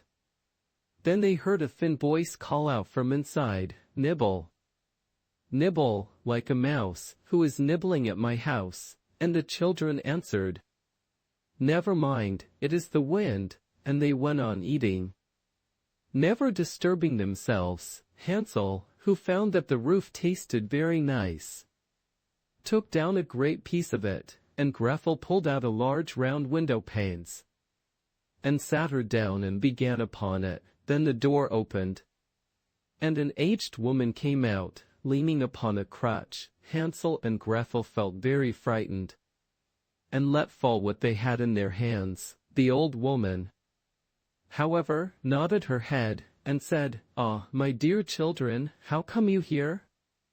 You must come indoors and stay with me, you will be no trouble." So she took them each by the hand, and led them into her little house. And there they found a good meal laid out, of milk and pancakes, with sugar, apples, and nuts. After that she showed them 2 little white beds, and Hansel and Gretel laid themselves down on them, and thought they were in heaven. The old woman, although her behavior was so kind, was a wicked witch, who lay in wait for children, and had built the little house on purpose to entice them. When they were once inside she used to kill them, cook them, and eat them, and then it was a feast day with her. The witch's eyes were red, and she could not see very far, but she had a keen scent, like the beasts, and knew very well when human creatures were near. When she knew that Hansel and Gretel were coming, she gave a spiteful laugh, and said triumphantly, "I have them, and they shall not escape me." Early in the morning, before the children were awake, she got up to look at them, and as they lay sleeping so peacefully with round rosy cheeks, she said to herself, "What a fine feast I shall have." Then she grasped Hansel with her withered hand, and led him into a little stable, and shut him up behind a grating, and call and scream as he might, it was no good. Then she went back to Gretel and shook her, crying, "Get up, lazy bones, fetch water, and cook something nice for your brother. He is outside in the stable and must be fattened up, and when he is fat enough I will eat him." Gretel began to weep bitterly, but it was of no use. She had to do what the wicked witch bade her, and so the best kind of victuals was cooked for poor Hansel, while Gretel got nothing but rab shells. Each morning the old woman visited the little stable, and cried, "Hansel, stretch out your finger, that I may tell if you will soon be fat enough." Hansel, however, used to hold out a little bone, and the old woman, who had weak eyes, could not see what it was, and supposing it to be Hansel's finger, wondered very much that it was not getting fatter. When 4 weeks had passed and Hansel seemed to remain so thin, she lost patience and could wait no longer. "Now then, Gretel," cried she to the little girl, "be quick and draw water. Be Hansel fat or be he lean, tomorrow I must kill and cook him. Oh, what a grief for the poor little sister to have to fetch water. And how the tears flowed down over her cheeks. Dear God, pray help us, cried she. If we had been devoured by wild beasts in the wood, at least we should have died together. Spare me your lamentations, said the old woman, they are of no avail. Early next morning Gretel had to get up, make the fire, and fill the kettle. First we will do the baking, said the old woman. I've heated the oven already, and kneaded the dough. She pushed poor Gretel towards the oven, out of which the flames were already shining. Creep in, said the witch, and see if it is properly hot, so that the bread may be baked. And Gretel once in, she meant to shut the door upon her and let her be baked, and then she would have eaten her. But Gretel perceived her intention, and said, I don't know how to do it, how shall I get in? Stupid goose, said the old woman, the opening is big enough. Do you see, I could get in myself. And she stooped down and put her head in the coven's mouth. Then Gretel gave her a push, so that she went in farther, and she shut the iron door upon her, and put up the bar. Oh, how frightfully she howled, but Gretel ran away, and left the wicked witch to burn miserably. Gretel went straight to Hansel, opened the stable door, and cried, Hansel, we are free, the old witch is dead. Then out flew Hansel like a bird from its cage as soon as the door is opened. How rejoiced they both were, how they fell each on the other's neck, and danced about, and kissed each other. And as they had nothing more to fear, they went over all the old witch's house. And in every corner there stood chests of pearls and precious stones. This is something better than flint stones, said Hansel, as he filled his pockets. And Gretel, thinking she also would like to carry something whole with her, filled her apron full. Aye, now away we go, said Hansel. If we only can get out of the witch's wood. When they had journeyed a few hours, they came to a great piece of water. We can never get across this, said Hansel. I see no stepping stones and no bridge. And there is no boat either, said Gretel. But here comes a white duck. If I ask her, she will help us over. So she cried, Duck, duck, here we stand, Hansel and Gretel, on the land. Stepping stones and bridge we lack, carry us over on your nice white back. And the duck came accordingly, and Hansel got upon her and told his sister to come too. No, answered Gretel, that would be too hard upon the duck. We can go separately, one after the other. And that was how it was managed. And after that they went on happily, until they came to the wood.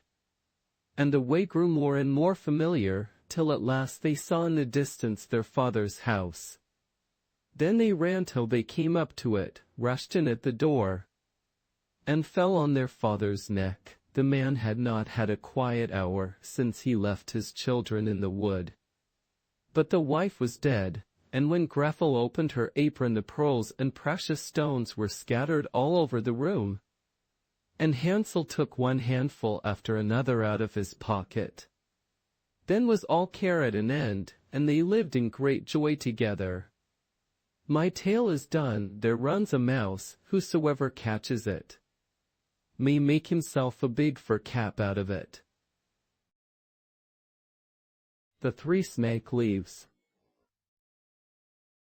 There was once on a time a poor man, who could no longer support his only son. Then said the son, Dear father, things go so badly with us that I am a burden to you. I would rather go away and see how I can earn my bread. So the father gave him his blessing, and with great sorrow took leave of him. At this time the king of a mighty empire was at war. And the youth took service with him, and with him went out to fight. And when he came before the enemy, there was a battle, and great danger, and it rained shot until his comrades fell on all sides. And when the leader also was killed, those left were about to take flight. But the youth stepped forth, spoke boldly to them, and cried, "We will not let our fatherland be ruined." Then the others followed him, and he pressed on and conquered the enemy. When the king heard that he owed the victory to him alone, he raised him above all the others, gave him great treasures, and made him the first in the kingdom. The king had a daughter who was very beautiful, but she was also very strange. She had made a vow to take no one as her lord and husband who did not promise to let himself be buried alive with her if she died first. "If he loves me with all his heart," said she, "of what use will life be to him afterwards?" On her side she would do the same, and if he died first, would go down to the grave with him. This strange oath had up to this time frightened away all wars. But the youth became so charmed with her beauty that he cared for nothing, but asked her father for her. "But dost thou know what thou must promise?" said the king. "I must be buried with her," he replied, "if I outlive her, but my love is so great that I do not mind the danger." Then the king consented, and the wedding was solemnized with great splendor. They lived now for a while happy and contented with each other. And then it befell that the young queen was attacked by a severe illness, and no physician could save her, and as she lay there dead, the young king remembered what he had been obliged to promise, and was horrified at having to lie down alive in the grave.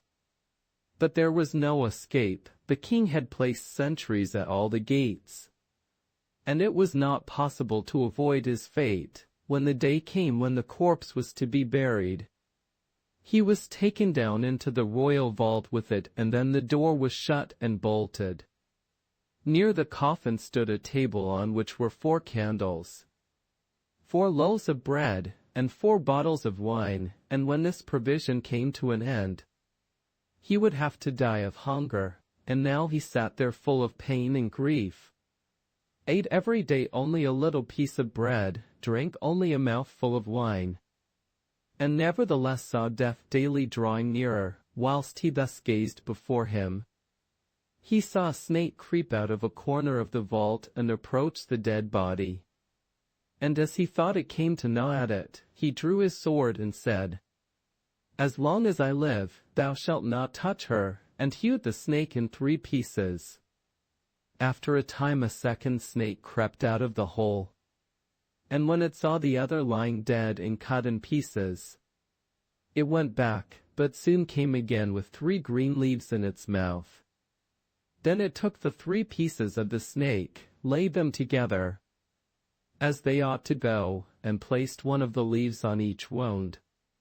Immediately the severed parts joined themselves together, the snake moved, and became alive again, and both of them hastened away together. The leaves were left lying on the ground, and a desire came into the mind of the unhappy man who had been watching all this, to know if the wondrous power of the leaves which had brought the snake to life again could not likewise be of service to a human being. So he picked up the leaves and laid one of them on the mouth of his dead wife, and the 2 others on her eyes. And hardly had he done this than the blood stirred in her veins, rose into her pale face, and colored it again. Then she drew breath, opened her eyes, and said, "Ah, God, where am I? Thou art with me."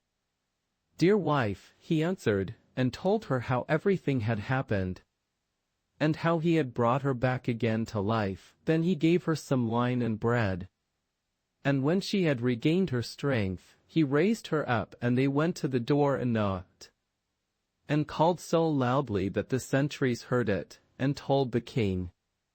The king came down himself and opened the door, and there he found both strong and well, and rejoiced with them that now all sorrow was over. The young king, however, took the 3 snake leaves with him, gave them to a servant, and said, "Keep them from me carefully, and carry them constantly about thee. Who knows in what trouble they may yet be of service to us?" A change had, however, taken place in his wife after she had been restored to life. It seemed as if all love for her husband had gone out of her heart. After some time, when he wanted to make a voyage over the sea to visit his old father, and they had gone on board a ship, she forgot the great love and fidelity which he had shown her, and which had been the means of rescuing her from death, and conceived a wicked inclination for the skipper. And once when the young king lay there asleep, she called in the skipper and seized the sleeper by the head, and the skipper took him by the feet, and thus they threw him down into the sea. When the shameful deed was done, she said, "Now let us return home, and say that he died on the way. I will extol and praise thee so to my father that he will marry me to thee, and make thee the heir to his crown." But the faithful servant who had seen all that they did, unseen by them, unfastened a little boat from the ship, got into it, sailed after his master, and let the traders go on their way. He fished up the dead body, and by the help of the 3 snake leaves which he carried about with him, and laid on the eyes and mouth, he fortunately brought the young king back to life. They both rowed with all their strength day and night, and their little boat flew so swiftly that they reached the old king before the others did. He was astonished when he saw them come alone, and asked what had happened to them. When he learned the wickedness of his daughter, he said, "I cannot believe that she has behaved so ill. But the truth will soon come to light," and bade both go into a secret chamber and keep themselves hidden from everyone. Soon afterwards the great ship came sailing in, and the godless woman appeared before her father with a troubled countenance. He said, "Why dost thou come back alone? Where is thy husband?" "Ah, dear father," she replied, "I come home again in great grief. During the voyage, my husband became suddenly ill and died, and if the good skipper had not given me his help, it would have gone ill with me. He was present at his death, and can tell you all." The king said, "I will make the dead alive again," and opened the chamber, and bade the 2 come out. When the woman saw her husband, she was thunderstruck, and fell on her knees and begged for mercy. The king said, "There is no mercy. He was ready to die with thee and restored thee to life again. But thou hast murdered him in his sleep, and shalt receive the reward that thou deservest." Then she was placed with her accomplice in a ship which had been pierced with holes, and sent out to sea, where they soon sank amid the waves. The White Snake. A long time ago there lived a king who was famed for his wisdom through all the land. Nothing was hidden from him, and it seemed as if news of the most secret things was brought to him through the air. But he had a strange custom every day after dinner, when the table was cleared, and no one else was present. A trusty servant had to bring him one more dish. It was covered, however, and even the servant did not know what was in it. Neither did anyone know, for the king never took off the cover to eat of it until he was quite alone. This had gone on for a long time, when one day the servant, who took away the dish, was overcome with such curiosity that he could not help carrying the dish into his room. When he had carefully locked the door, he lifted up the cover, and saw a white snake lying on the dish. But when he saw it, he could not deny himself the pleasure of tasting it. So he cut off a little bit and put it into his mouth. No sooner had it touched his tongue than he heard a strange whispering of little voices outside his window. He went and listened, and then noticed that it was the sparrows who were chattering together, and telling one another of all kinds of things which they had seen in the fields and woods. Eating the snake had given him power of understanding the language of animals. Now it so happened that on this very day the queen lost her most beautiful ring, and suspicion of having stolen it fell upon this trusty servant, who was allowed to go everywhere, the king ordered the man to be brought before him, and threatened with angry words that unless he could before the morrow point out the thief, he himself should be looked upon as guilty and executed. In vain he declared his innocence. He was dismissed with no better answer. In his trouble and fear he went down into the courtyard and took thought how to help himself out of his trouble. Now some ducks were sitting together quietly by a brook and taking their rest. And, whilst they were making their feathers smooth with their bills, they were having a confidential conversation together. The servant stood by and listened. They were telling one another of all the places where they had been waddling about all the morning, and what good food they had found, and one said in a pitiful tone, "Something lies heavy on my stomach. As I was eating in haste I swallowed a ring which lay under the queen's window." The servant at once seized her by the neck, carried her to the kitchen, and said to the cook, "Here is a fine duck, pray kill her." "Yes," said the cook, and weighed her in his hand. "She has spared no trouble to fatten herself, and has been waiting to be roasted long enough." So he cut off her head, and as she was being dressed for the spit, the queen's ring was found inside her. The servant could now easily prove his innocence, and the king, to make amends for the wrong, allowed him to ask a favor, and promised him the best place in the court that he could wish for. The servant refused everything, and only asked for a horse and some money for traveling, as he had a mind to see the world and go about a little. When his request was granted he set out on his way, and one day came to a pond, where he saw 3 fishes caught in the reeds and gasping for water. Now, though it is said that fishes are dumb, he heard them lamenting that they must perish so miserably, and, as he had a kind heart, he got off his horse and put the 3 prisoners back into the water. They quivered with delight, put out their heads, and cried to him, "We will remember you and repay you for saving us." He rode on, and after a while it seemed to him that he heard a voice in the sand at his feet.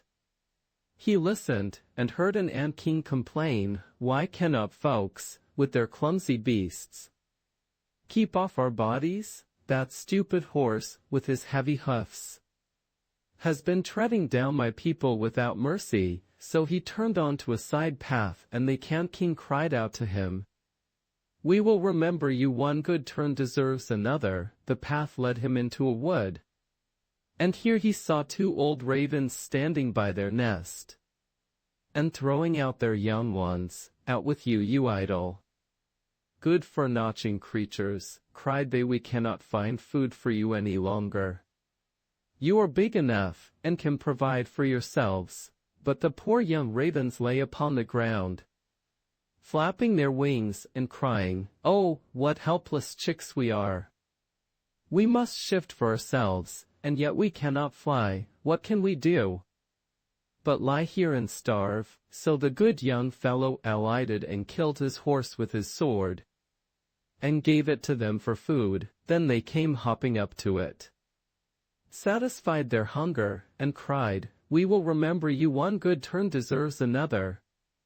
And now he had to use his own legs, and when he had walked a long way, he came to a large city. There was a great noise and crowd in the streets, and a man rode up on horseback, crying aloud, "The king's daughter wants a husband, but whoever sues for her hand must perform a hard task, and if he does not succeed he will forfeit his life." Many had already made the attempt, but in vain. Nevertheless, when the youth saw the king's daughter, he was so overcome by her great beauty that he forgot all danger, went before the king, and declared himself a suitor. So he was led out to the sea, and a gold ring was thrown into it, in his sight. Then the king ordered him to fetch this ring up from the bottom of the sea, and added, "If you come up again without it you will be thrown in again and again until you perish amid the waves." All the people grieved for the handsome youth. Then they went away. Leaving him alone by the sea, he stood on the shore and considered what he should do. When suddenly he saw 3 fishes come swimming towards him, and they were the very fishes whose lives he had saved. The one in the middle held a mussel in its mouth, which it laid on the shore at the youth's feet, and when he had taken it up and opened it, there lay the gold ring in the shell. Full of joy he took it to the king, and expected that he would grant him the promised reward, but when the proud princess perceived that he was not her equal in birth, she scorned him and required him first to perform another task. She went down into the garden and strewed with her own hands 10 sacks full of millet seed on the grass. Then she said, "Tomorrow morning before sunrise these must be picked up, and not a single grain be wanting." The youth sat down in the garden and considered how it might be possible to perform this task. But he could think of nothing, and there he sat sorrowfully awaiting the break of day, when he should be led to death. But as soon as the first rays of the sun shone into the garden, he saw all the 10 sacks standing side by side, quite full, and not a single grain was missing. The king had come in the night with thousands and thousands of ants, and the grateful creatures had by great industry picked up all the millet seed and gathered them into the sacks. Presently the king's daughter herself came down into the garden, and was amazed to see that the young man had done the task she had given him. But she could not yet conquer her proud heart, and said, "Although he has performed both the tasks, he shall not be my husband until he has brought me an apple from the tree of life."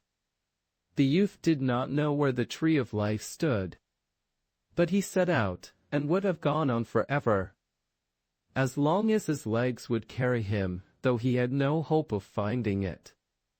After he had wandered through 3 kingdoms, he came one evening to a wood, and lay down under a tree to sleep, but he heard a rustling in the branches, and a golden apple fell into his hand. At the same time 3 ravens flew down to him, perched themselves upon his knee, and said, "We are the 3 young ravens whom you saved from starving. When we had grown big, and heard that you were seeking the golden apple, we flew over the sea to the end of the world, where the tree of life stands, and have brought you the apple." The youth, full of joy, set out homewards, and took the golden apple to the king's beautiful daughter, who had no more excuses left to make. They cut the apple of life in 2 and ate it together. And then her heart became full of love for him, and they lived in undisturbed happiness to a great age. Straw, coal and bean. An old woman lived in a village. She had gathered a serving of beans and wanted to cook them. So she prepared a fire in her fireplace. To make it burn faster, she lit it with a handful of straw. While she was pouring the beans into the pot, one of them fell unnoticed to the floor, coming to rest next to a piece of straw. Soon afterward a glowing coal jumped out of the fireplace and landed next to them. The straw said, "Dear friends, where do you come from?" The coal answered, "I jumped from the fireplace. To my good fortune, if I had not forced my way out, I surely would have died. I would have burned to ash." The bean said, "I too saved my skin. If the old woman had gotten me into the pot, I would have been cooked to mush without mercy. Just like my comrades. Would my fate have been any better?" Said the straw, "The old woman sent all my brothers up in fire and smoke. She grabbed 60 at once and killed them. Fortunately I slipped through her fingers." "What should we do now?" asked the coal. "Because we have so fortunately escaped death," answered the bean, "I think that we should join together as comrades. To prevent some new misfortune from befalling us here, let us together make our way to another land." This proposal pleased the other 2, and they set forth all together. They soon came to a small brook, and because there was neither a bridge nor a walkway there, They did not know how they would get across it. Then the straw had a good idea, and said, "I will lay myself across it, and you can walk across me like on a bridge." So the straw stretched himself from one bank to the other. The coal, who was a hot-headed fellow, stepped brashly onto the newly constructed bridge. But when he got to the middle and heard the water rushing beneath him, he took fright, stopped, and did not dare to go any further. Then the straw caught fire, broke into 2 pieces, and fell into the brook. The coal slid after him, hissed as he fell into the water, and gave up the ghost. The bean, who had cautiously stayed behind on the bank, had to laugh at the event. He could not stop, and he laughed so fiercely that he burst. Now he too would have died, but fortunately a wandering tailor was there. Resting near the brook, having a compassionate heart, he got out a needle and thread and sewed the bean back together. The bean thanked him most kindly, however, because he had used black thread. Since that time all beans have had a black seam. The Fisherman and His Wife. There was once a fisherman and his wife who lived together in a hovel by the seashore. And the fisherman went out every day with his hook and line to catch fish. And he angled and angled. One day he was sitting with his rod and looking into the clear water. And he sat and sat. At last down went the line to the bottom of the water. And when he drew it up he found a great flounder on the hook. And the flounder said to him, "Fisherman, listen to me, let me go. I am not a real fish, but an enchanted prince. What good shall I be to you if you land me? I shall not taste well, so put me back into the water again, and let me swim away." "Well," said the fisherman, "no need of so many words about the matter. As you can speak, I had much rather let you swim away." Then he put him back into the clear water, and the flounder sank to the bottom, leaving a long streak of blood behind him. Then the fisherman got up and went home to his wife in their hovel. "Well, husband," said the wife, "have you caught nothing today?" "No," said the man, "that is, I did catch a flounder, but as he said he was an enchanted prince, I let him go again." "Then did you wish for nothing?" said the wife. "No," said the man, "what should I wish for?" "Oh dear," said the wife, "and it is so dreadful always to live in this evil-smelling hovel. You might as well have wished for a little cottage. Go again and call him, tell him we want a little cottage. I dare say he will give it us. Go and be quick." And when he went back, the sea was green and yellow, and not nearly so clear. So he stood and said, "Oh man, if man you be, or flounder, in the sea such a tiresome wife I've got.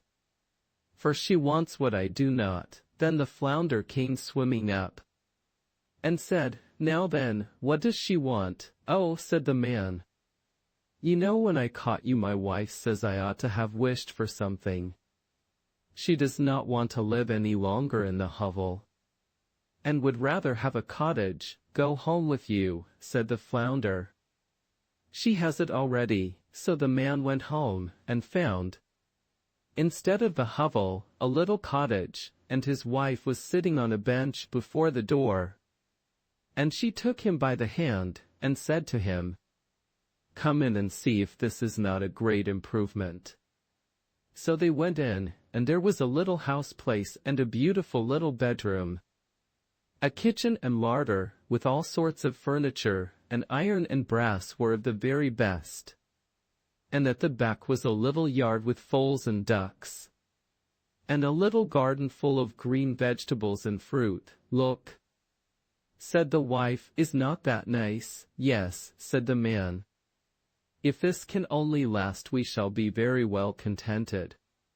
"We will see about that," said the wife, and after a meal they went to bed. So all went well for a week or fortnight, when the wife said, "Look here, husband, the cottage is really too confined, and the yard and garden are so small. I think the flounder had better get us a larger house. I should like very much to live in a large stone castle. So go to your fish and he will send us a castle. Zero, my dear wife, said the man, the cottage is good enough. What do we want a castle for? We want one, said the wife. Go along with you, the flounder can give us one, now. Wife, said the man, the flounder gave us the cottage, I do not like to go to him again. He may be angry. Go along, said the wife, he might just as well give us it as not. Do as I say. The man felt very reluctant and unwilling. And he said to himself, it is not the right thing to do. Nevertheless he went. So when he came to the seaside, the water was purple and dark blue and gray and thick, and not green and yellow as before, and he stood and said, oh man, I have man you be, or flounder, flounder. In the sea such a tiresome wife I've got, for she wants what I do not. Now then, what does she want? Said the flounder. Oh, said the man. Half frightened, she wants to live in a large stone castle. Go home with you, she is already standing before the door. Said the flounder. Then the man went home, as he supposed. But when he got there stood in the place of the cottage a great castle of stone, and his wife was standing on the steps, about to go in. So she took him by the hand, and said, let us enter. With that he went in with her, and in the castle was a great hall with a marble pavement. And there were a great many servants, who led them through large doors. And the passages were decked with tapestry, and the rooms with golden chairs and tables, and crystal chandeliers hanging from the ceiling, and all the rooms had carpets. And the tables were covered with eatables and the best wine for any one who wanted them. And at the back of the house was a great stable yard for horses and cattle, and carriages of the finest. Besides, there was a splendid large garden, with the most beautiful flowers and fine fruit trees, and a pleasance full half a mile long, with deer and oxen and sheep, and everything that heart could wish for. There, said the wife, is not this beautiful? Oh yes, said the man. If it will only last, we can live in this fine castle and be very well contented. We will see about that, said the wife. In the meanwhile we will sleep upon it. With that they went to bed. The next morning the wife was awake first, just at the break of day, and she looked out and saw from her bed the beautiful country lying all round. The man took no notice of it, so she poked him in the side with her elbow, and said, husband, get up and just look out of the window. Look, just think if we could be king over all this country. Just go to your fish and tell him we should like to be king. Now, wife, said the man, what should we be kings for? I don't want to be king. Well, said the wife, if you don't want to be king, I will be king. Now, wife, said the man, what do you want to be king for? I could not ask him such a thing. Why not? Said the wife. You must go directly, all the same I must be king. So the man went, very much put out that his wife should want to be king. It is not the right thing to do, not at all the right thing, thought the man. He did not at all want to go, and yet he went all the same, and when he came to the sea the water was quite dark gray, and rushed far inland, and had an ill smell, and he stood and said, oh man, I have man you be, or flounder. Flounder, in the sea such a tiresome wife I've got, for she wants what I do not. Now then, what does she want? Said the fish. Oh dear, said the man, she wants to be king. Go home with you. She is so already, said the fish. So the man went back, and as he came to the palace he saw it was very much larger, and had great towers and splendid gateways. The herald stood before the door, and a number of soldiers with cattle drums and trumpets, and when he came inside everything was of marble and gold. And there were many curtains with great golden tassels. Then he went through the doors of the saloon to where the great throne room was. And there was his wife sitting upon a throne of gold and diamonds. And she had a great golden crown on, and the scepter in her hand was of pure gold and jewels. And on each side stood 6 pages in a row, each one a head shorter than the other. So the man went up to her and said, "Well, wife, so now you are king." "Yes," said the wife, "now I am king." So then he stood and looked at her, and when he had gazed at her for some time he said, "Well, wife, this is fine for you to be king, now there is nothing more to wish for." "Oh husband," said the wife, seeming quite restless, "I am tired of this already. Go to your fish and tell him that now I am king I must be emperor." "Now, wife," said the man, "what do you want to be emperor for?" "Husband," said she, "go and tell the fish I want to be emperor." "Oh dear," said the man, "he could not do it, I cannot ask him such a thing. There is but one emperor at a time, the fish can't possibly make any one emperor, indeed he can't." "Now, look here," said the wife, "I am king, and you are only my husband. So will you go at once? Go along, for if he was able to make me king he is able to make me emperor. And I will and must be emperor, so go along." So he was obliged to go. And as he went he felt very uncomfortable about it, and he thought to himself, "It is not at all the right thing to do. To want to be emperor is really going too far. The flounder will soon be beginning to get tired of this." With that he came to the sea, and the water was quite black and thick. And the foam flew, and the wind blew, and the man was terrified. But he stood and said, oh man, if man you be, or flounder, in the sea such a tiresome wife I've got. For she wants what I do not. What is it now?" Said the fish. "Oh dear," said the man, "my wife wants to be emperor." "Go home with you," said the fish, "she is emperor already." So the man went home, and found the castle adorned with polished marble and alabaster figures, and golden gates. The troops were being marshaled before the door, and they were blowing trumpets and beating drums and cymbals, and when he entered he saw barons and earls and dukes waiting about like servants. And the doors were of bright gold, and he saw his wife sitting upon a throne made of one entire piece of gold.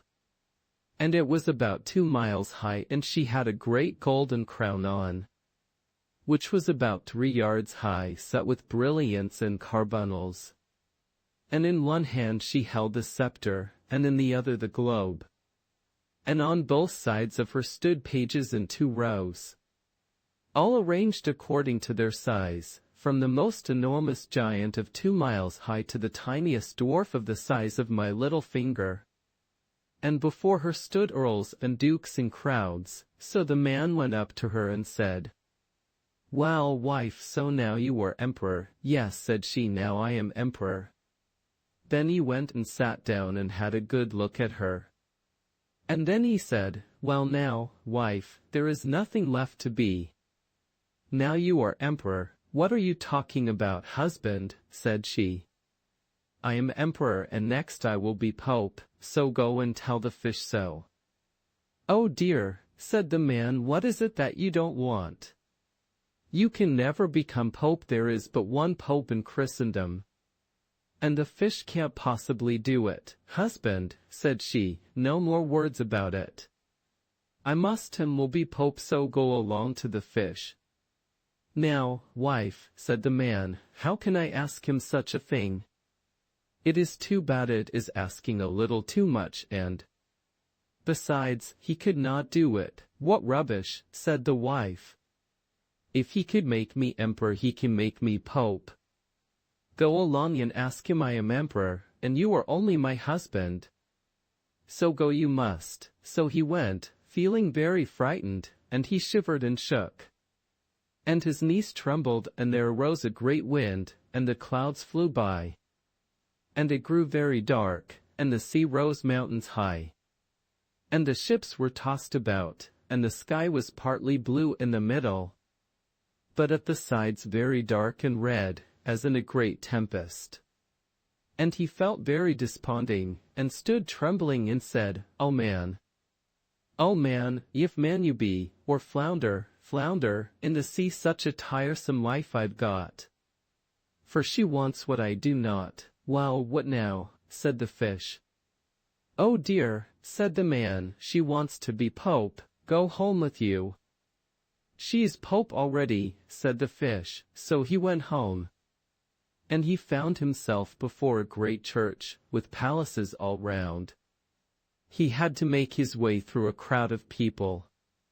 And when he got inside he found the place lighted up with thousands and thousands of lights. And his wife was clothed in a golden garment, and sat upon a very high throne, and had 3 golden crowns on, all in the greatest priestly pomp.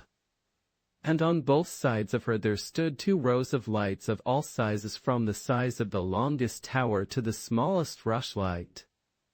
And all the emperors and kings were kneeling before her and kissing her foot. Well, wife, said the man, and sat and stared at her. So you are Pope? Yes, said she, now I am Pope.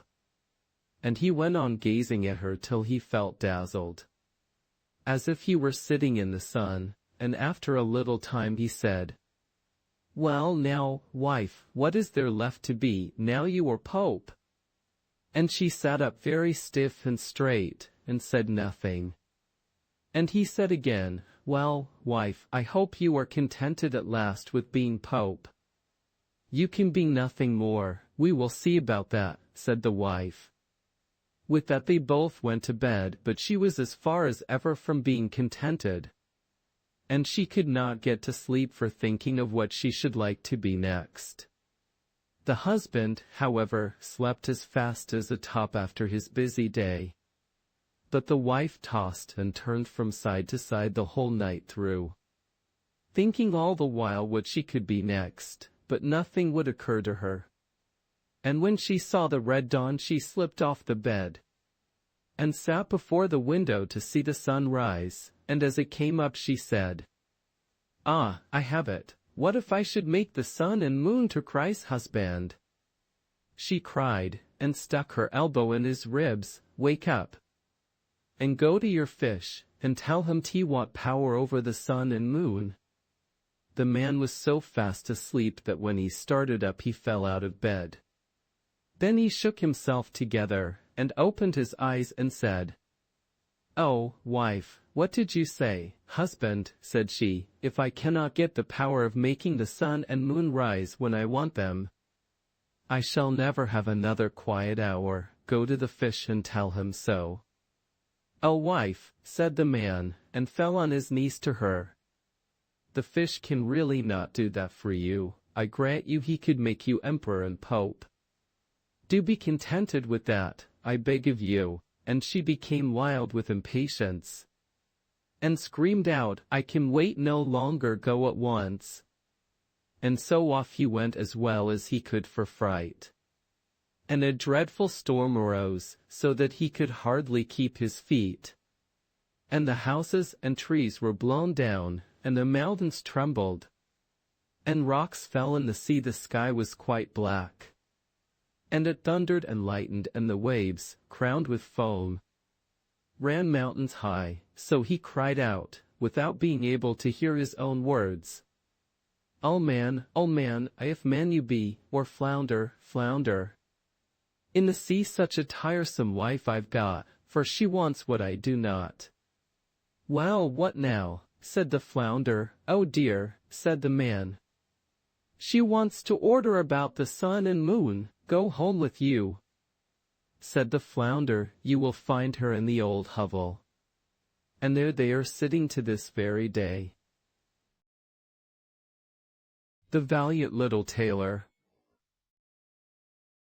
One summer morning a little tailor was sitting on his board near the window, and working cheerfully with all his might, when an old woman came down the street crying, "Good jelly to sell, good jelly to sell." The cry sounded pleasant in the little tailor's ears.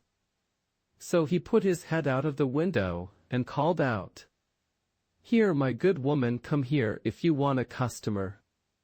So the poor woman climbed the steps with her heavy basket, and was obliged to unpack and display all her pots to the tailor. He looked at every one of them, and lifting all the lids, applied his nose to each, and said at last, "The jelly seems pretty good.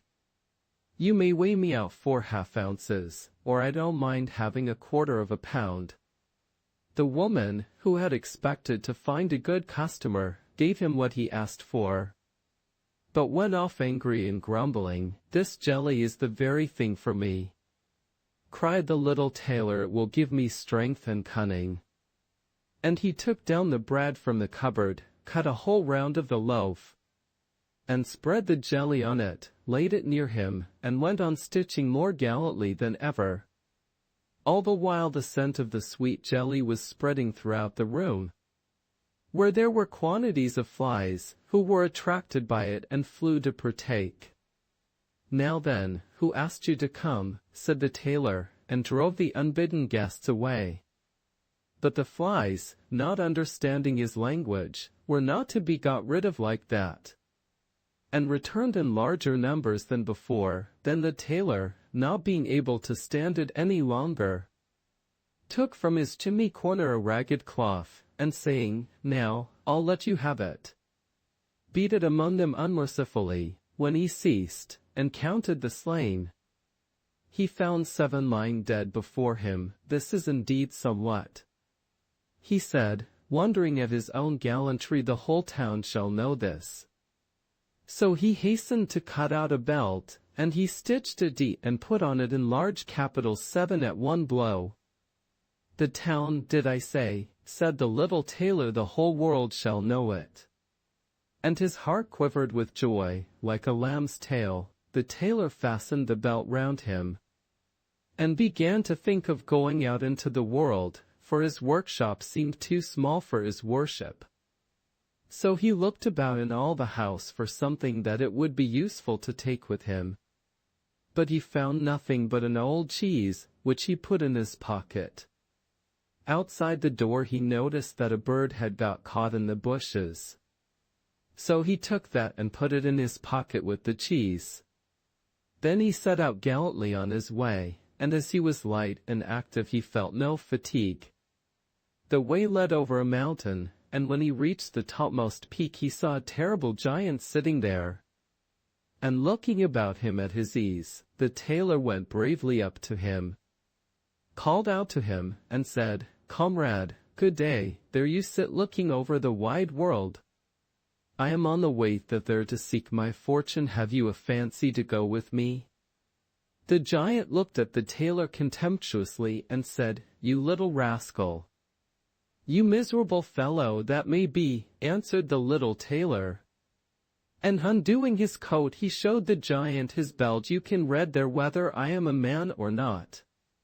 The giant read 7 at one blow, and thinking it meant men that the tailor had killed, felt at once more respect for the little fellow. But as he wanted to prove him, he took up a stone and squeezed it so hard that water came out of it.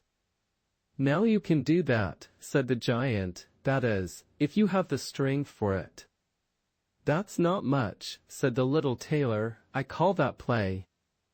And he put his hand in his pocket and took out the cheese and squeezed it, so that the whey ran out of it. "Well," said he, "what do you think of that?" The giant did not know what to say to it, for he could not have believed it of the little man. Then the giant took up a stone and threw it so high that it was nearly out of sight.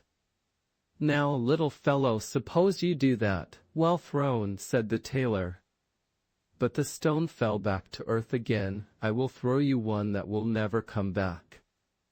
So he felt in his pocket, took out the bird, and threw it into the air.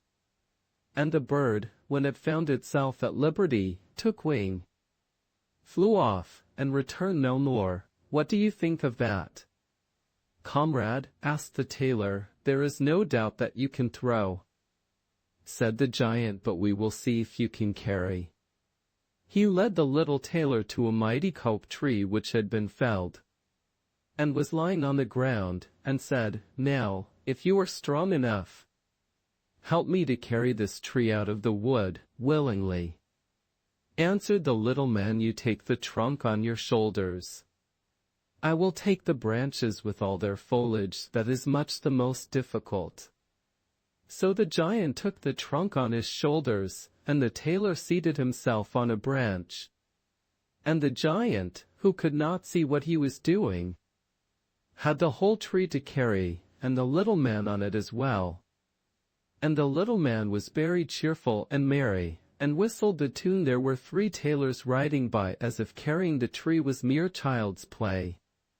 The giant, when he had struggled on under his heavy load a part of the way, was tired out, and cried, "Look here, I must let go the tree." The tailor jumped off quickly, and taking hold of the tree with both arms, as if he were carrying it, said to the giant, "You see you can't carry the tree though you are such a big fellow." They went on together a little farther, and presently they came to a hairy trees. And the giant took hold of the topmost branches, where the ripest fruit hung, and pulling them downwards, gave them to the tailor to hold, bidding him eat. But the little tailor was much too weak to hold the tree. And as the giant let go, the tree sprang back, and the tailor was caught up into the air. And when he dropped down again without any damage, the giant said to him, "How is this? Haven't you strength enough to hold such a weak sprig as that?" "It is not strength that is lacking," answered the little tailor. "How should it to one who has slain 7 at one blow? I just jumped over the tree because the hunters are shooting down there in the bushes."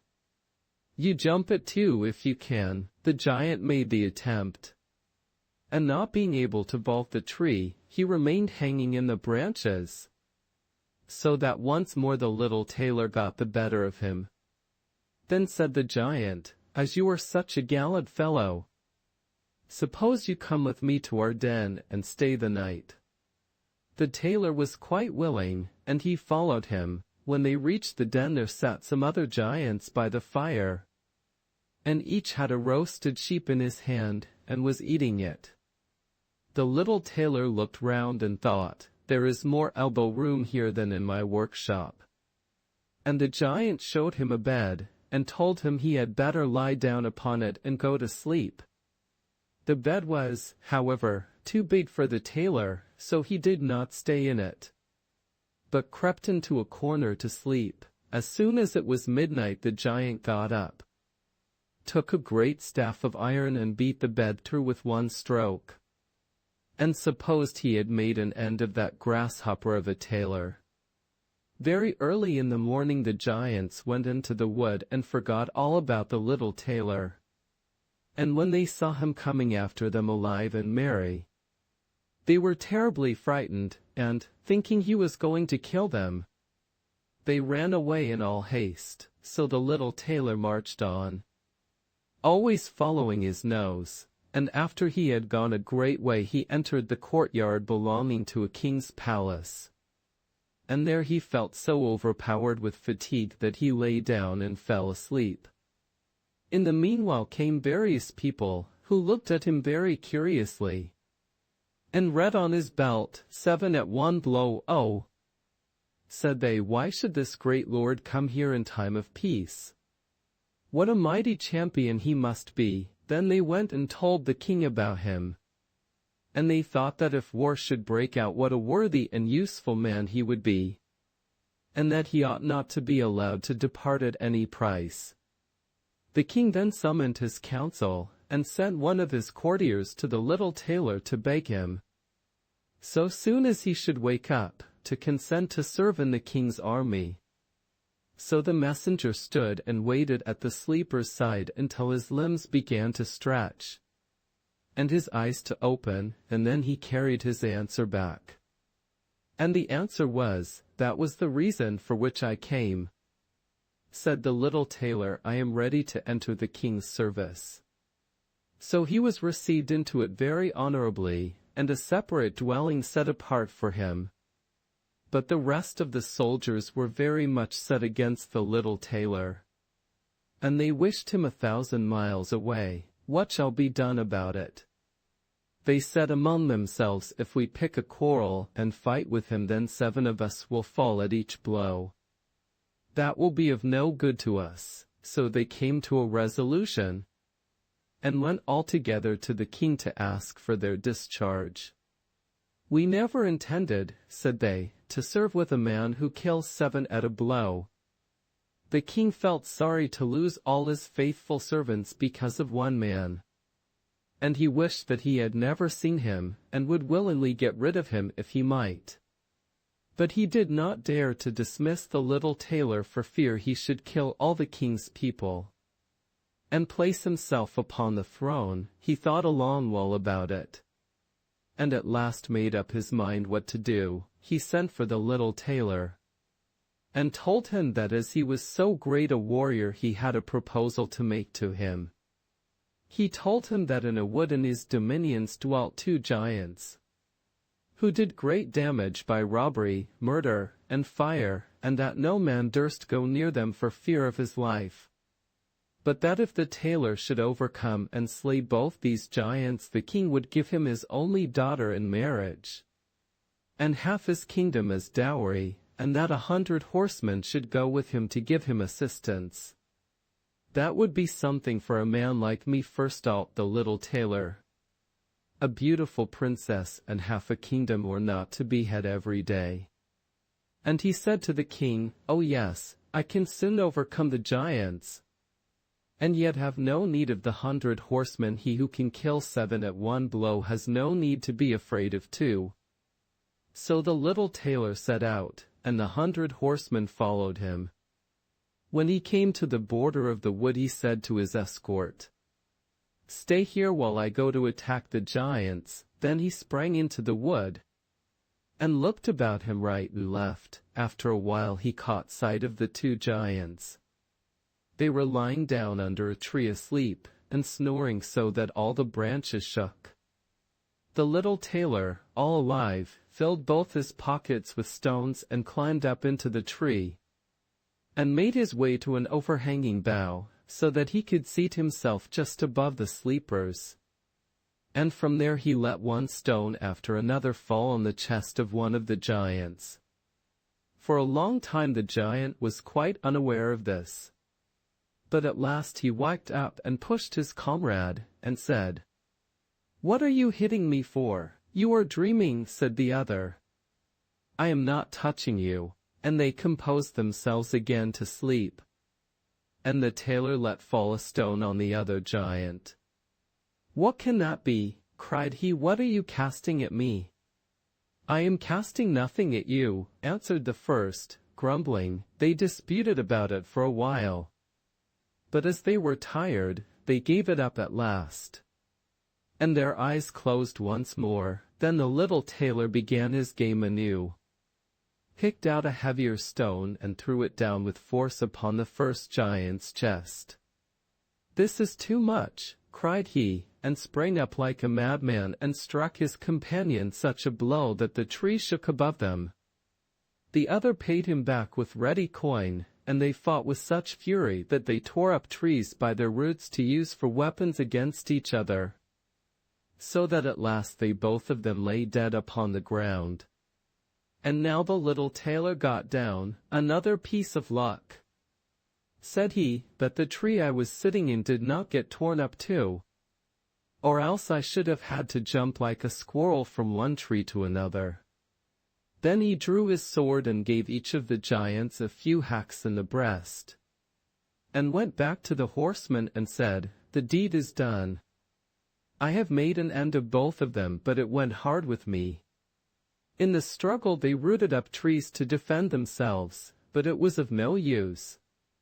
They had to do with a man who can kill 7 at one blow.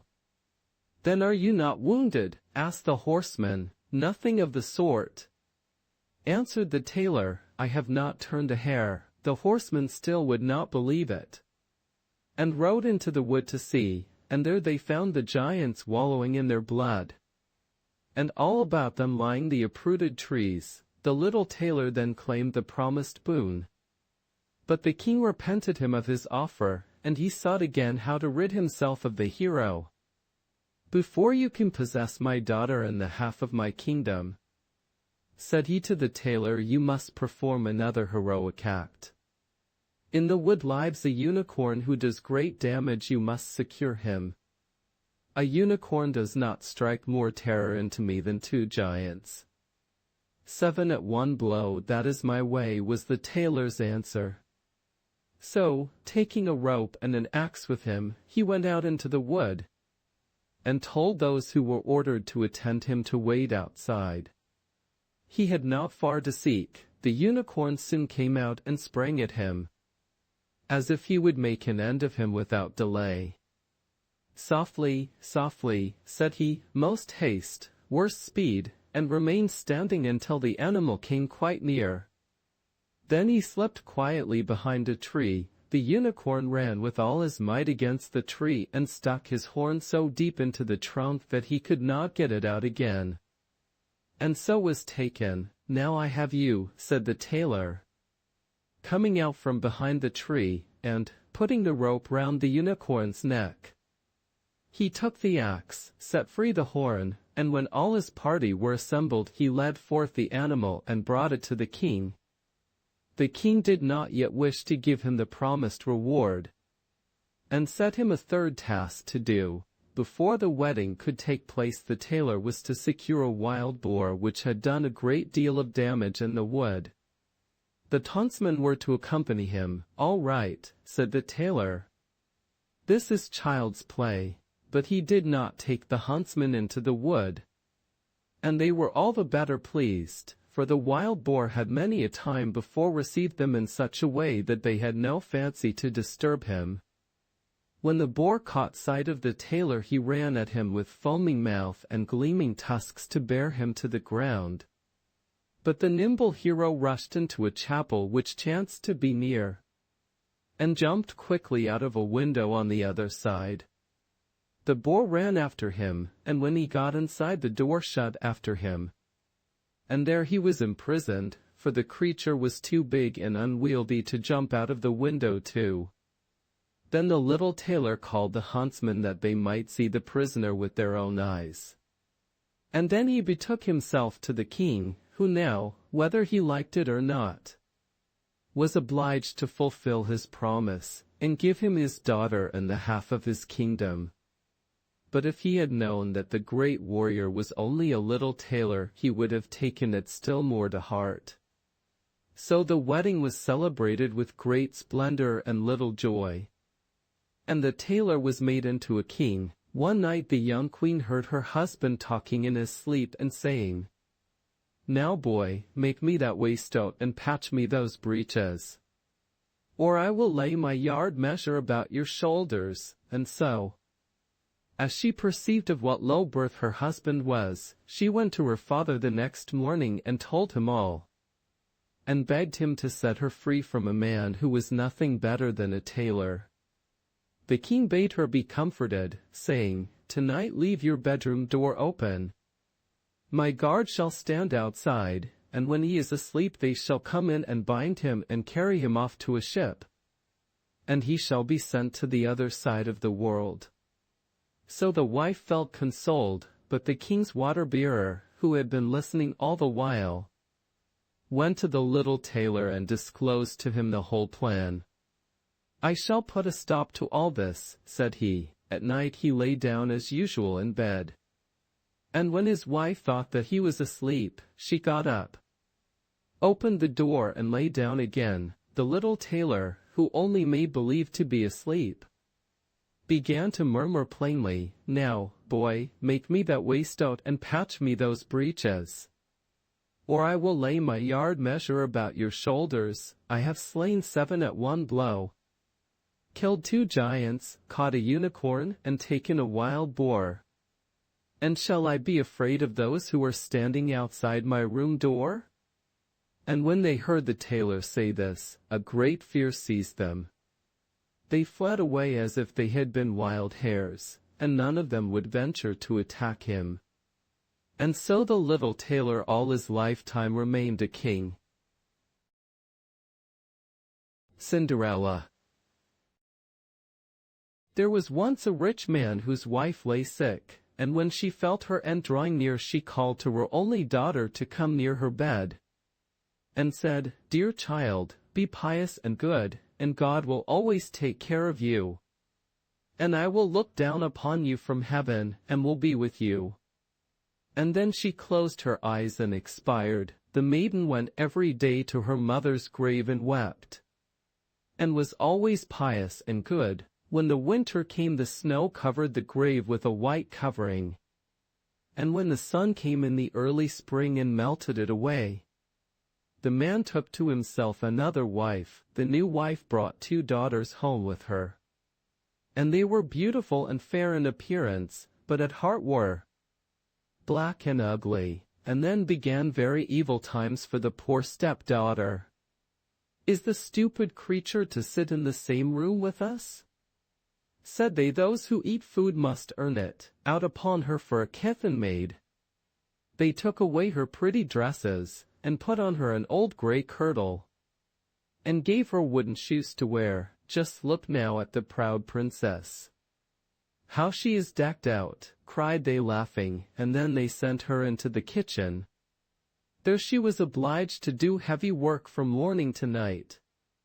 Get up early in the morning, draw water, make the fires, cook, and wash. Besides that, the sisters did their utmost to torment her, mocking her, and strewing peas and lentils among the ashes, and setting her to pick them up. In the evenings, when she was quite tired out with her hard day's work, she had no bed to lie on, but was obliged to rest on the hearth among the cinders. And as she always looked dusty and dirty, they named her Cinderella. It happened one day that the father went to the fair, and he asked his 2 stepdaughters what he should bring back for them. "Fine clothes," said one. "Pearls and jewels," said the other. "But what will you have?" "Cinderella," said he, "the first twig, father, that strikes against your hat on the way home. That is what I should like you to bring me." So he bought for the 2 stepdaughters fine clothes, pearls, and jewels, and on his way back, as he rode through a green lane, a hazel twig struck against his hat, and he broke it off and carried it home with him. And when he reached home he gave to the stepdaughters what they had wished for. And to Cinderella he gave the hazel twig. She thanked him, and went to her mother's grave, and planted this twig there, weeping so bitterly that the tears fell upon it and watered it. And it flourished and became a fine tree. Cinderella went to see it 3 times a day, and wept and prayed, and each time a white bird rose up from the tree. And if she uttered any wish, the bird brought her whatever she had wished for. Now it came to pass that the king ordained a festival that should last for 3 days, and to which all the beautiful young women of that country were bidden, so that the king's son might choose a bride from among them.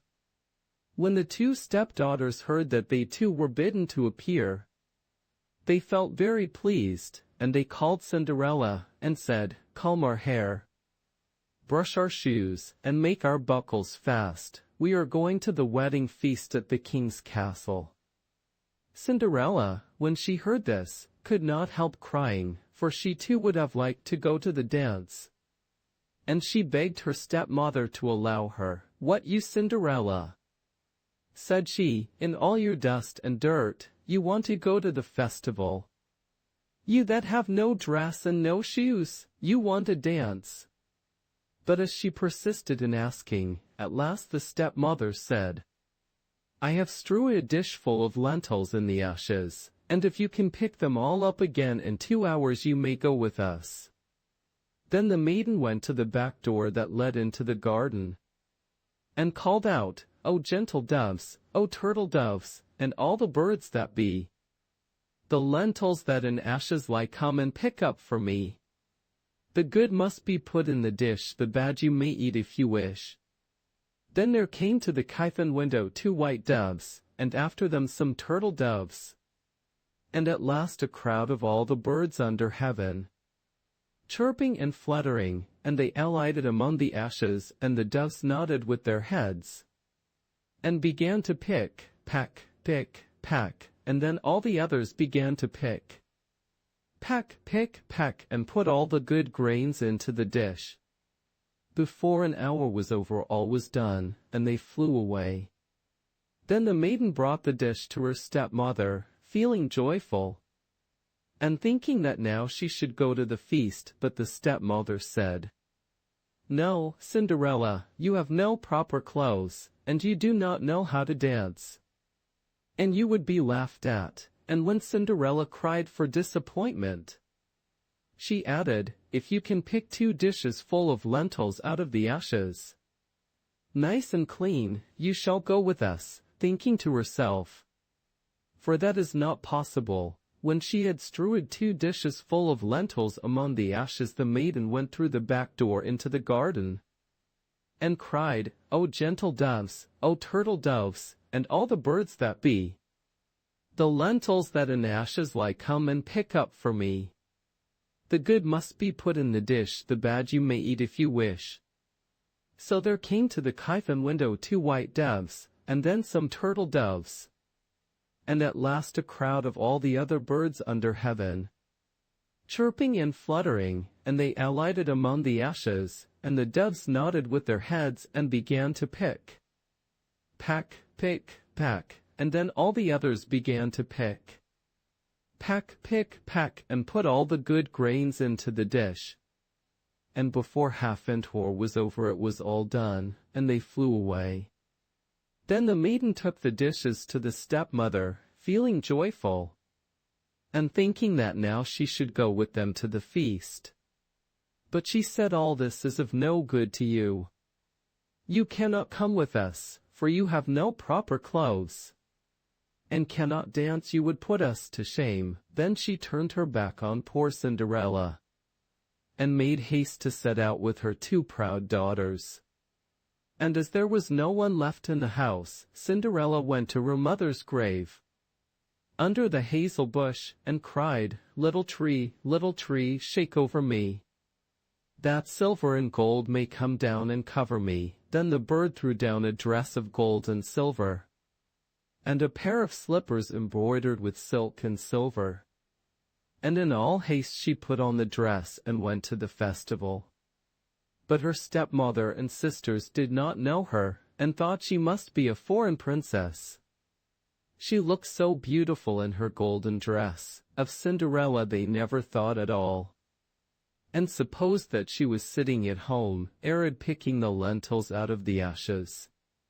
The king's son came to meet her, and took her by the hand and danced with her. And he refused to stand up with anyone else, so that he might not be obliged to let go her hand. And when anyone came to claim it, he answered, "She is my partner."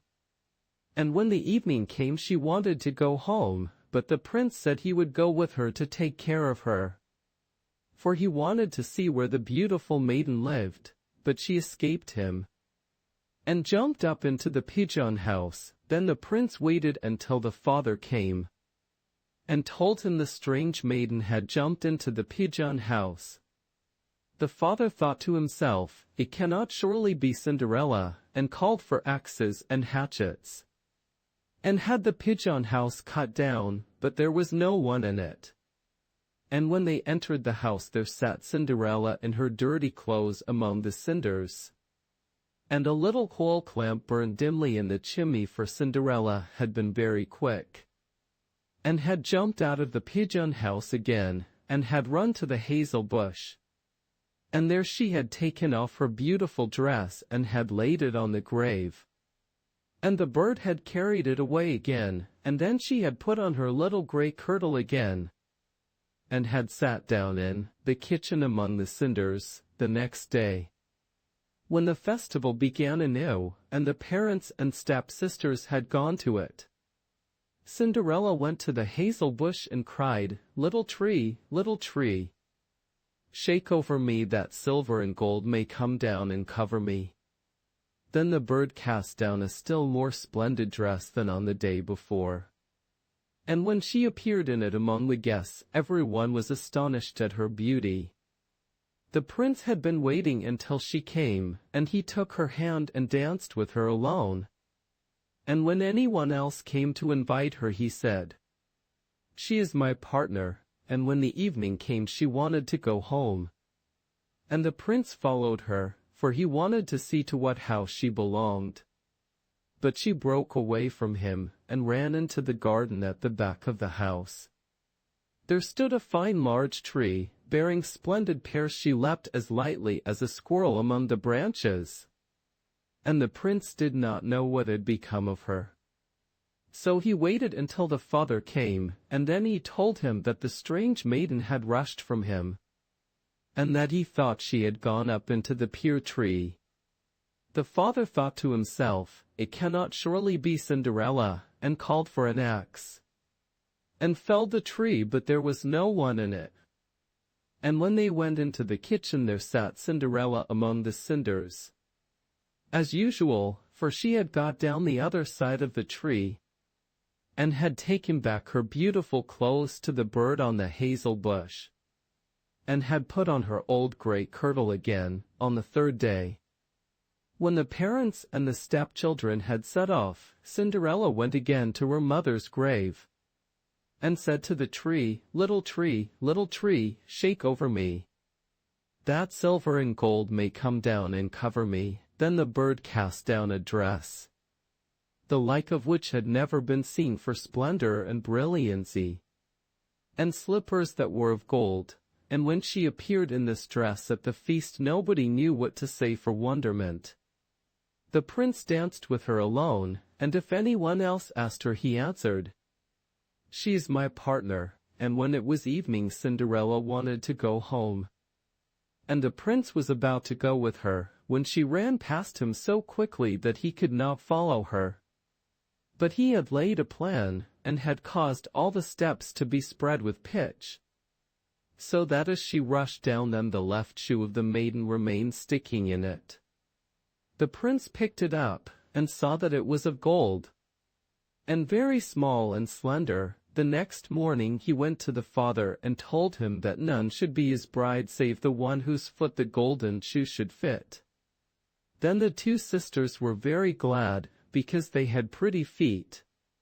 The eldest went to her room to try on the shoe, and her mother stood by, but she could not get her great toe into it, for the shoe was too small. Then her mother handed her a knife, and said, "Cut the toe off, for when you are queen you will never have to go on foot." So the girl cut her toe off, squeezed her foot into the shoe, concealed the pain, and went down to the prince. Then he took her with him on his horse as his bride, and rode off. They had to pass by the grave, and there sat the two pigeons on the hazel bush, and cried, there they go, there is blood on her shoe. The shoe is too small, not the right bride at all." Then the prince looked at her shoe and saw the blood flowing, and he turned his horse round and took the false bride home again, saying she was not the right one and that the other sister must try on the shoe. So she went into her room to do so, and got her toes comfortably in, but her heel was too large. Then her mother handed her the knife, saying, "Cut a piece off your heel. When you are queen you will never have to go on foot." So the girl cut a piece off her heel, and thrust her foot into the shoe, concealed the pain, and went down to the prince, who took his bride before him on his horse and rode off. When they passed by the hazel bush, the two pigeons sat there and cried, there they go, there is blood on her shoe. The shoe is too small, not the right bride at all." Then the prince looked at her foot, and saw how the blood was flowing from the shoe, and staining the white stocking, and he turned his horse round and brought the false bride home again. "This is not the right one," said he. "Have you no other daughter?" "No," said the man, "only my dead wife left behind her a little stunted Cinderella. It is impossible that she can be the bride," but the king's son ordered her to be sent for. But the mother said, "Oh no, she is much too dirty. I could not let her be seen, but he would have her fetched." And so Cinderella had to appear. First she washed her face and hands quite clean, and went in and curtsied to the prince, who held out to her the golden shoe. Then she sat down on a stool, drew her foot out of the heavy wooden shoe, and slipped it into the golden one, which fitted it perfectly. And when she stood up, and the prince looked in her face, he knew again the beautiful maiden that had danced with him, and he cried, "This is the right bride." The stepmother and the two sisters were thunderstruck, and grew pale with anger, but he put Cinderella before him on his horse and rode off. And as they passed the hazel bush, the two white pigeons cried, there they go, no blood on her shoe. The shoe's not too small, the right bride is she after all." And when they had thus cried, they came flying after and perched on Cinderella's shoulders, one on the right, the other on the left, and so remained. And when her wedding with the prince was appointed to be held, the false sisters came, hoping to curry favor and to take part in the festivities. So as the bridal procession went to the church, the eldest walked on the right side and the younger on the left. And the pigeons picked out an eye of each of them. And as they returned, the elder was on the left side and the younger on the right. And the pigeons picked out the other eye of each of them. And so they were condemned to go blind for the rest of their days because of their wickedness and falsehood. The riddle. There was once a king's son who was seized with a desire to travel about the world, and took no one with him but a faithful servant. One day he came to a great forest, and when darkness overtook him he could find no shelter, and knew not where to pass the night. Then he saw a girl who was going towards a small house, and when he came nearer, he saw that the maiden was young and beautiful. He spoke to her, and said, "Dear child, can I and my servant find shelter for the night in the little house?" "Oh, yes," said the girl in a sad voice, "that you certainly can.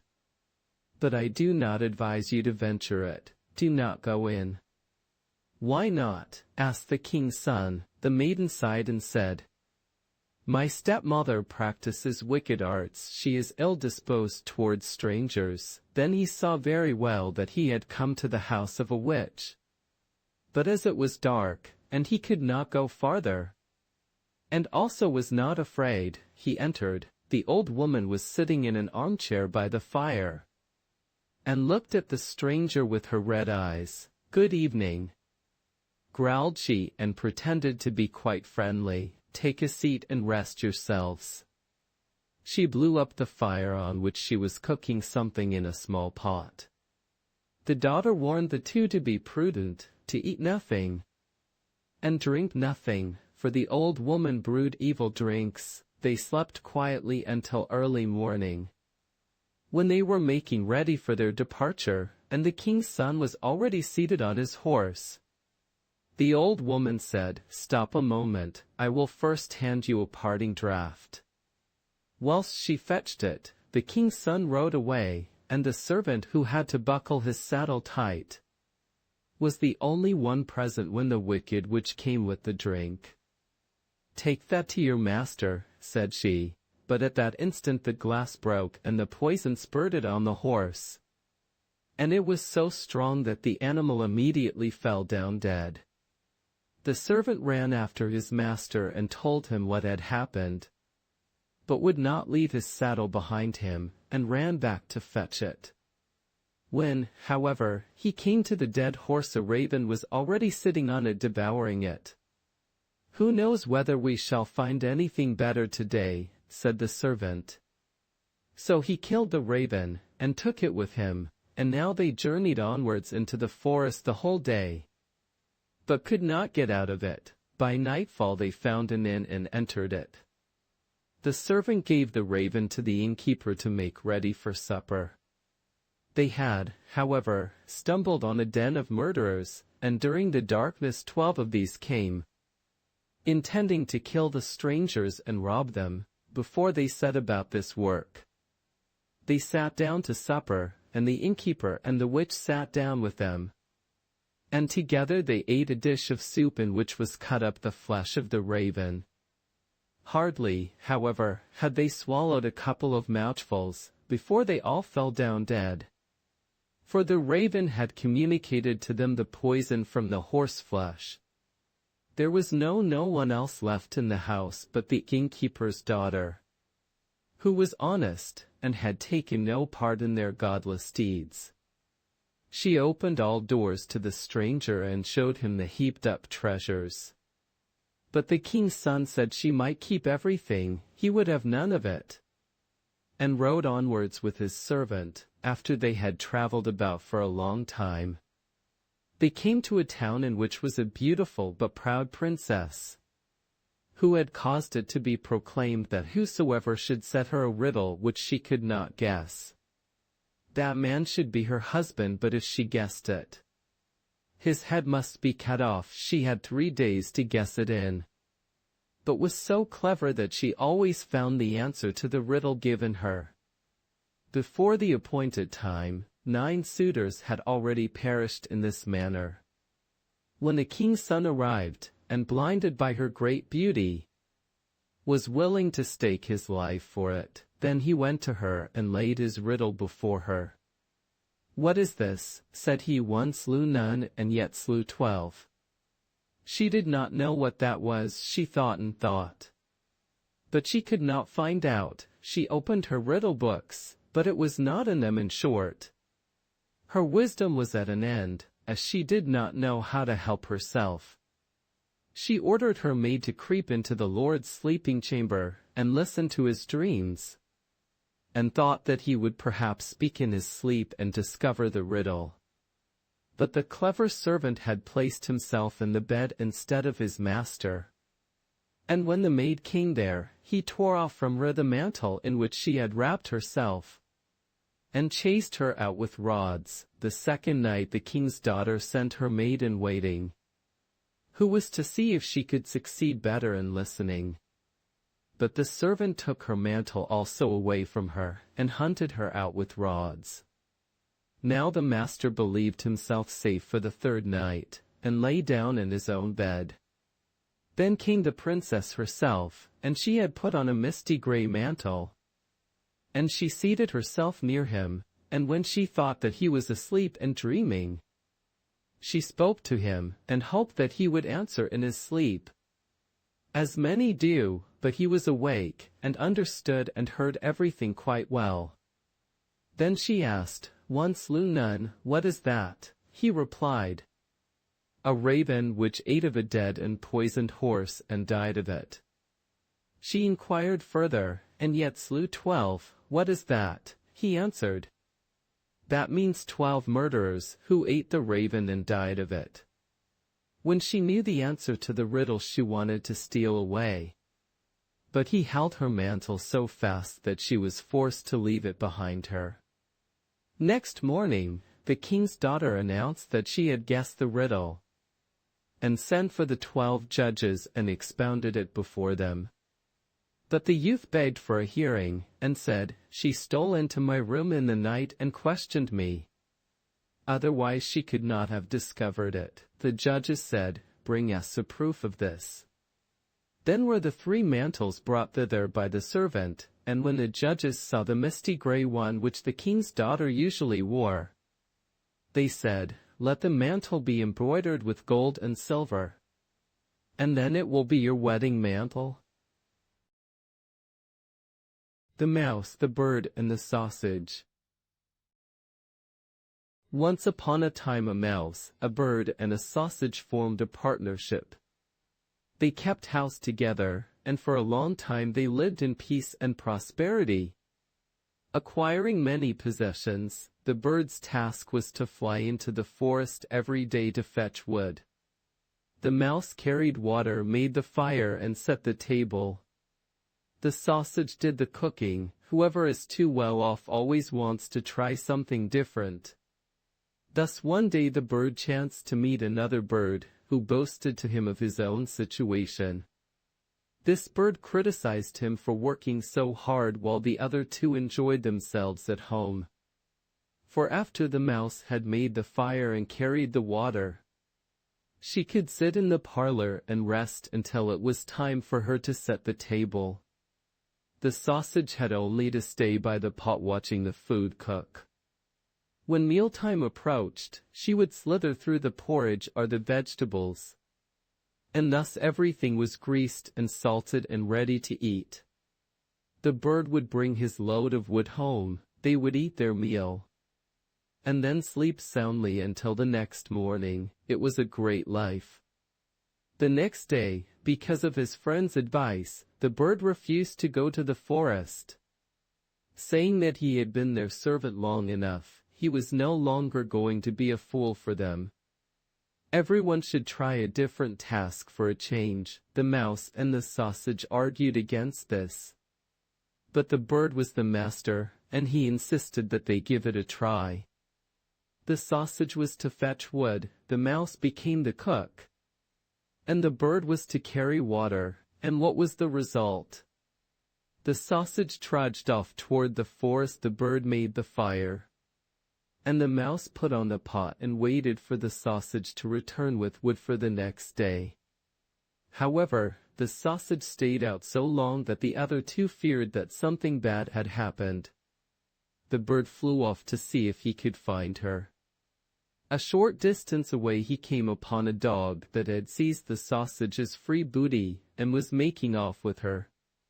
The bird complained bitterly to the dog about this brazen abduction, but he claimed that he had discovered forged letters on the sausage, and that she would thus have to forfeit her life to him.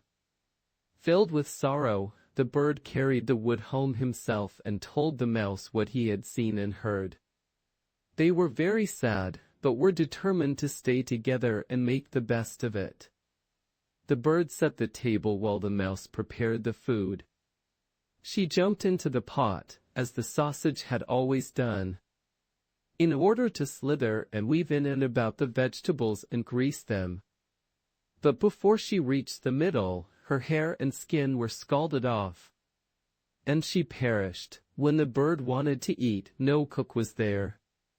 Beside himself, he threw the wood this way and that, called out, looked everywhere, but no cook was to be found. Because of his carelessness, the scattered wood caught fire, and the entire house was soon aflame. The bird rushed to fetch water, but the bucket fell into the well, carrying him with it, and he drowned. Mother Hulda. A widow had two daughters. One was pretty and industrious, the other was ugly and lazy. And as the ugly one was her own daughter, she loved her much the best. And the pretty one was made to do all the work, and be the drudge of the house. Every day the poor girl had to sit by a well on the high road and spin until her fingers bled. Now it happened once that as the spindle was bloody, she dipped it into the well to wash it. But it slipped out of her hand and fell in. Then she began to cry, and ran to her stepmother and told her of her misfortune. And her stepmother scolded her without mercy, and said in her rage, as you have let the spindle fall in, you must go and fetch it out again. Then the girl went back again to the well, not knowing what to do, and in the despair of her heart she jumped down into the well the same way the spindle had gone. After that she knew nothing, and when she came to herself she was in a beautiful meadow, and the sun was shining on the flowers that grew round her. And she walked on through the meadow until she came to a baker's oven that was full of bread. And the bread called out to her, "Oh, take me out. Take me out, or I shall burn. I am baked enough already." Then she drew near, and with the baker's peel she took out all the loaves one after the other. And she went farther on till she came to a tree weighed down with apples. And it called out to her, "Oh, shake me, shake me.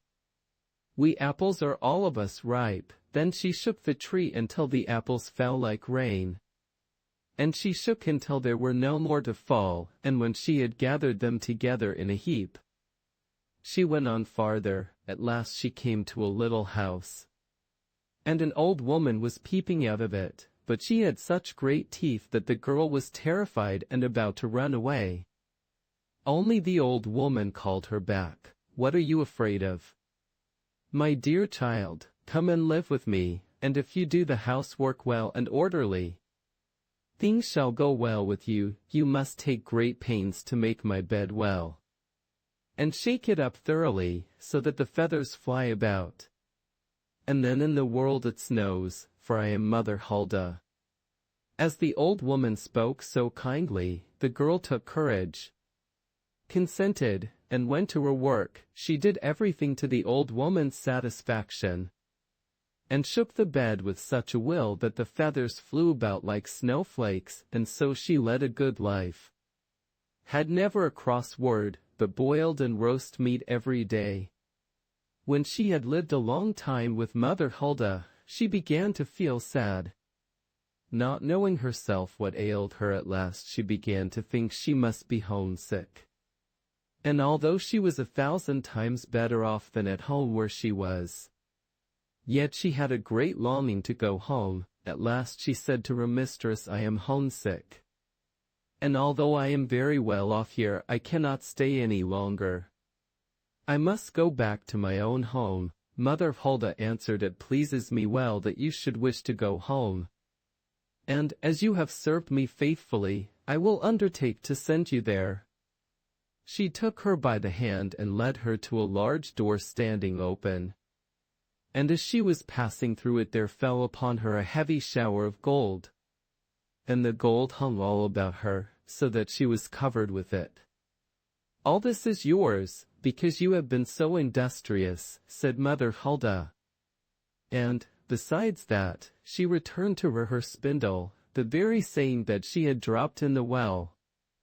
And then the door was shut again, and the girl found herself back again in the world, not far from her mother's house. And as she passed through the yard, the cock stood on the top of the well, and cried, "Cock-a-doodle-doo! Our golden girl has come home too." Then she went in to her mother, and as she had returned covered with gold, she was well received. So the girl related all her history, and what had happened to her. And when the mother heard how she came to have such great riches, she began to wish that her ugly and idle daughter might have the same good fortune. So she sent her to sit by the well and spin. And in order to make her spindle bloody, she put her hand into the thorn hedge. Then she threw the spindle into the well, and jumped in herself. She found herself, like her sister, in the beautiful meadow, and followed the same path. And when she came to the baker's oven, the bread cried out, "Oh, take me out, or I shall burn. I am quite done already." But the crazy bones answered, "I have no desire to black my hands," and went on farther. Soon she came to the apple tree, who called out, "Oh, shake me, we apples are all of us ripe." But she answered, "That is all very fine, suppose one of you should fall on my head," and went on farther. When she came to Mother Hulda's house, she did not feel afraid, as she knew beforehand of her great teeth, and entered into her service at once. The first day she put her hand well to the work, and was industrious, and did everything Mother Hulda bade her, because of the gold she expected.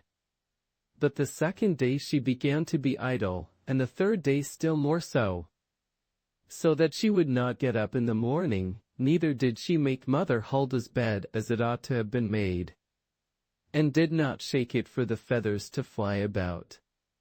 So that Mother Hulda soon grew tired of her, and gave her warning, at which the lazy thing was well pleased, and thought that now the shower of gold was coming.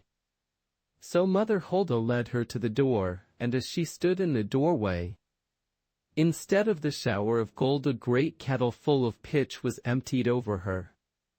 "That is the reward for your service," said Mother Hulda, and shut the door. So the lazy girl came home all covered with pitch, and the cock on the top of the well, seeing her, cried, "Cock-a-doodle-doo, our dirty girl has come home too," and the pitch remained sticking to her fast.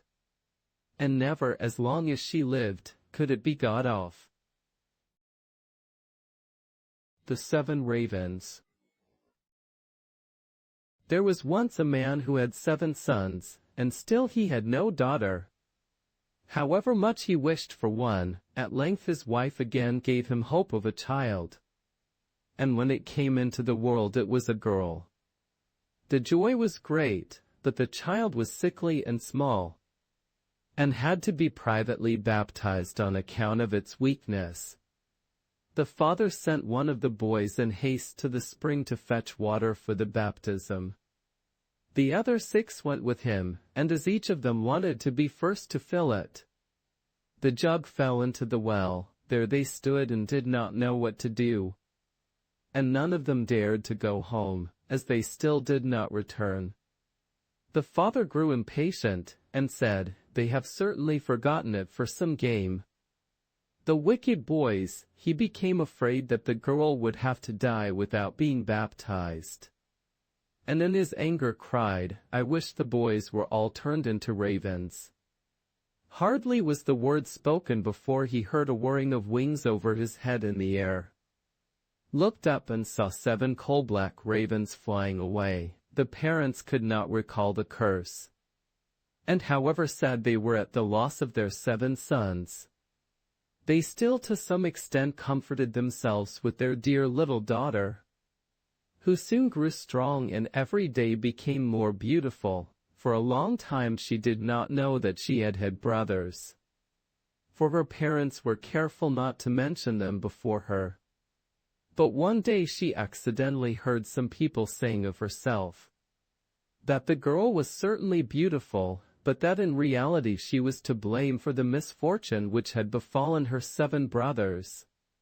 Then she was much troubled, and went to her father and mother and asked if it was true that she had had brothers, and what had become of them. The parents now dared keep the secret no longer, but said that what had befallen her brothers was the will of heaven, and that her birth had only been the innocent cause. But the maiden took it to heart daily, and thought she must deliver her brothers. She had no rest or peace until she set out secretly, and went forth into the wide world to trace out her brothers and set them free, let it cost what it might. She took nothing with her but a little ring belonging to her parents as a keepsake, a loaf of bread against hunger, a little pitcher of water against thirst, and a little chair as a provision against weariness. And now she went continually onwards, far, far to the very end of the world. Then she came to the sun, but it was too hot and terrible, and devoured little children. Hastily she ran away, and ran to the moon, but it was far too cold, and also awful and malicious, and when it saw the child, it said, I smell the flesh of men." On this she ran swiftly away, and came to the stars, which were kind and good to her, and each of them sat on its own particular little chair. But the morning star rose, and gave her the drumstick of a chicken, and said, "If thou hast not that drumstick, thou canst not open the glass mountain, and in the glass mountain are thy brothers." The maiden took the drumstick, wrapped it carefully in a cloth, and went onwards again until she came to the glass mountain. The door was shut, and she thought she would take out the drumstick. But when she undid the cloth, it was empty, and she had lost the good star's present.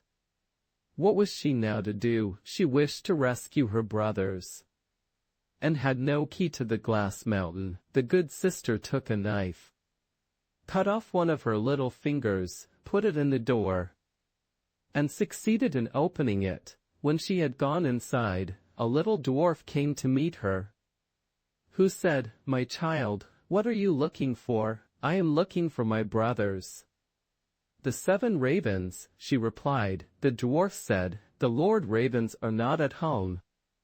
But if you will wait here until they come, step in." Thereupon the little dwarf carried the ravens' dinner in, on 7 little plates, and in 7 little glasses, and the little sister ate a morsel from each plate. And from each little glass she took a sip, but in the last little glass she dropped the ring which she had brought away with her. Suddenly she heard a whirring of wings and a rushing through the air. And then the little dwarf said, "Now the Lord ravens are flying home." Then they came, and wanted to eat and drink, and looked for their little plates and glasses. Then said one after the other, "Who has eaten something from my plate? Who has drunk out of my little glass?" It was a human mouth.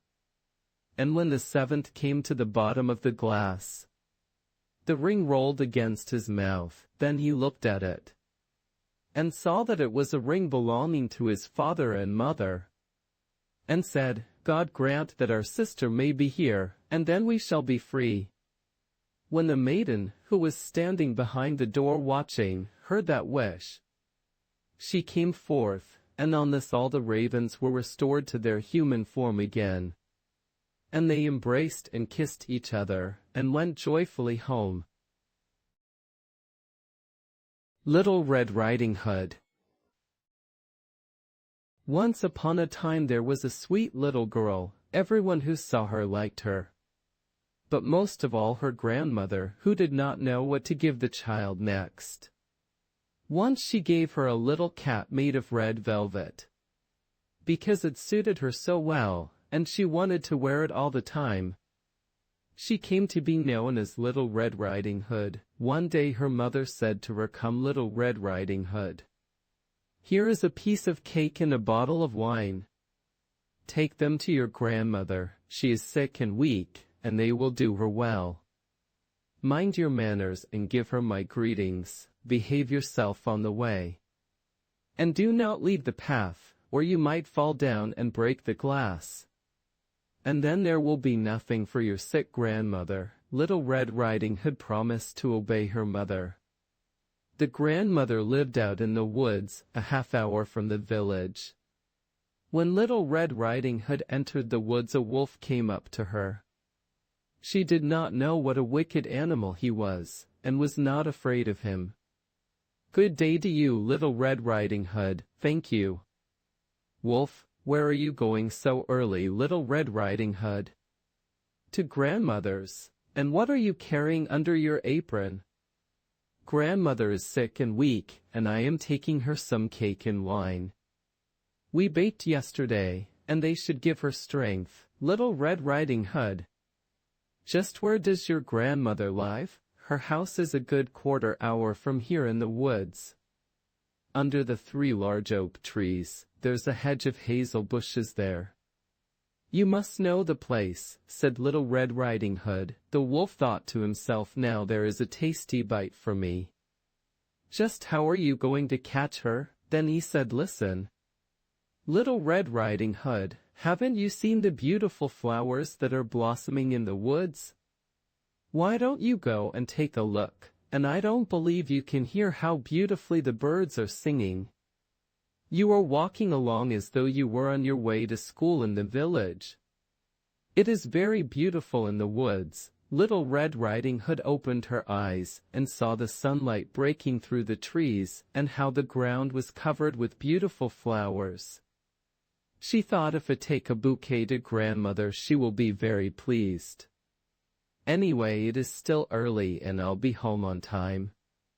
And she ran off into the woods looking for flowers. Each time she picked one, she thought that she could see an even more beautiful one a little way off. And she ran after it, going further and further into the woods. But the wolf ran straight to the grandmother's house and knocked on the door.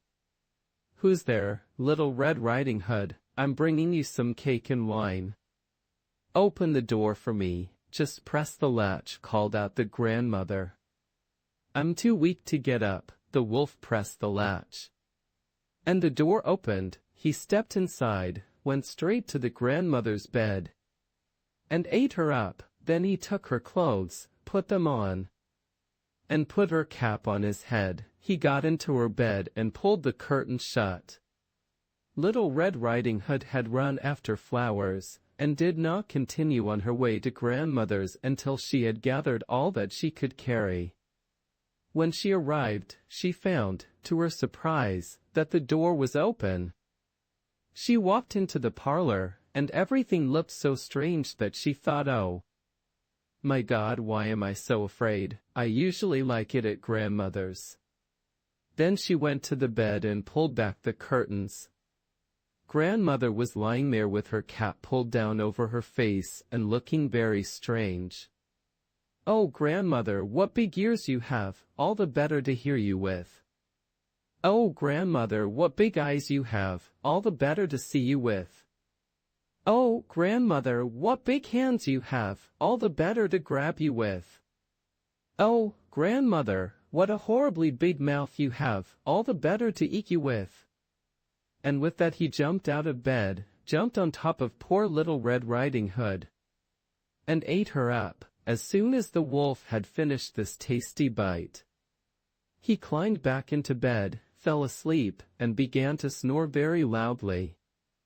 A huntsman was just passing by. He thought it strange that the old woman was snoring so loudly. So he decided to take a look. He stepped inside, and in the bed there lay the wolf that he had been hunting for such a long time. He has eaten the grandmother, but perhaps she still can be saved. I won't shoot him, thought the huntsman, so he took a pair of scissors and cut open his belly. He had cut only a few strokes when he saw the red cap shining through. He cut a little more, and the girl jumped out and cried, "Oh! I was so frightened, it was so dark inside the wolf's body." And then the grandmother came out alive as well. Then Little Red Riding Hood fetched some large heavy stones.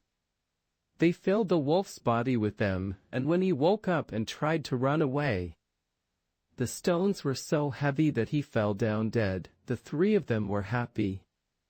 The huntsman took the wolf's pelt. The grandmother ate the cake and drank the wine that Little Red Riding Hood had brought. And Little Red Riding Hood thought to herself, as long as I live, I will never leave the path and run off into the woods by myself if Mother tells me not to. They also tell how Little Red Riding Hood was taking some baked things to her grandmother another time, when another wolf spoke to her and wanted her to leave the path.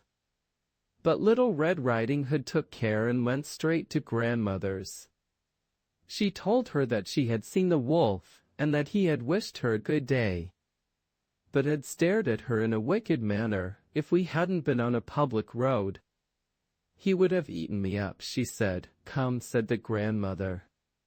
Let's lock the door, so he can't get in. Soon afterward the wolf knocked on the door and called out, "Open up, grandmother. It's Little Red Riding Hood, and I'm bringing you some baked things." They remained silent, and did not open the door. The wicked one walked around the house several times, and finally jumped onto the roof. He wanted to wait until Little Red Riding Hood went home that evening, then follow her and eat her up in the darkness. But the grandmother saw what he was up to. There was a large stone trough in front of the house. "Fetch a bucket, Little Red Riding Hood," she said. "Yesterday I cooked some sausage. Carry the water that I boiled them with to the trough." Little Red Riding Hood carried water until the large trough was clear full.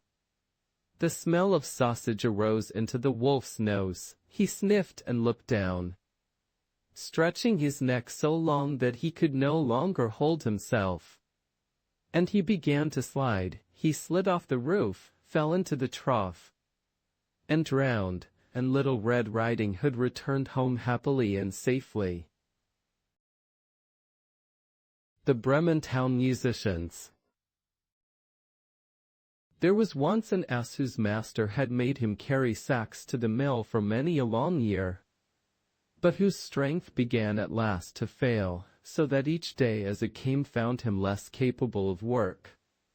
Then his master began to think of turning him out, but the ass, guessing that something was in the wind that boded him no good, ran away, taking the road to Bremen, for there he thought he might get an engagement as town musician.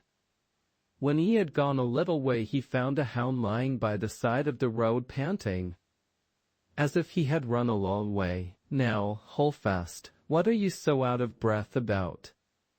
said the ass. "Oh dear," said the dog, "now I am old. I get weaker every day, and can do no good in the hunt. So, as my master was going to have me killed, I have made my escape. But now, how am I to gain a living? I will tell you what," said the ass, "I am going to Bremen to become town musician. You may as well go with me and take up music too. I can play the lute, and you can beat the drum." And the dog consented, and they walked on together. It was not long before they came to a cat sitting in the road, looking as dismal as 3 wet days. "Now then, what is the matter with you, old shaver?" said the ass. "I should like to know who would be cheerful when his neck is in danger," answered the cat. "Now that I am old my teeth are getting blunt, and I would rather sit by the oven and purr than run about after mice. And my mistress wanted to drown me, so I took myself off.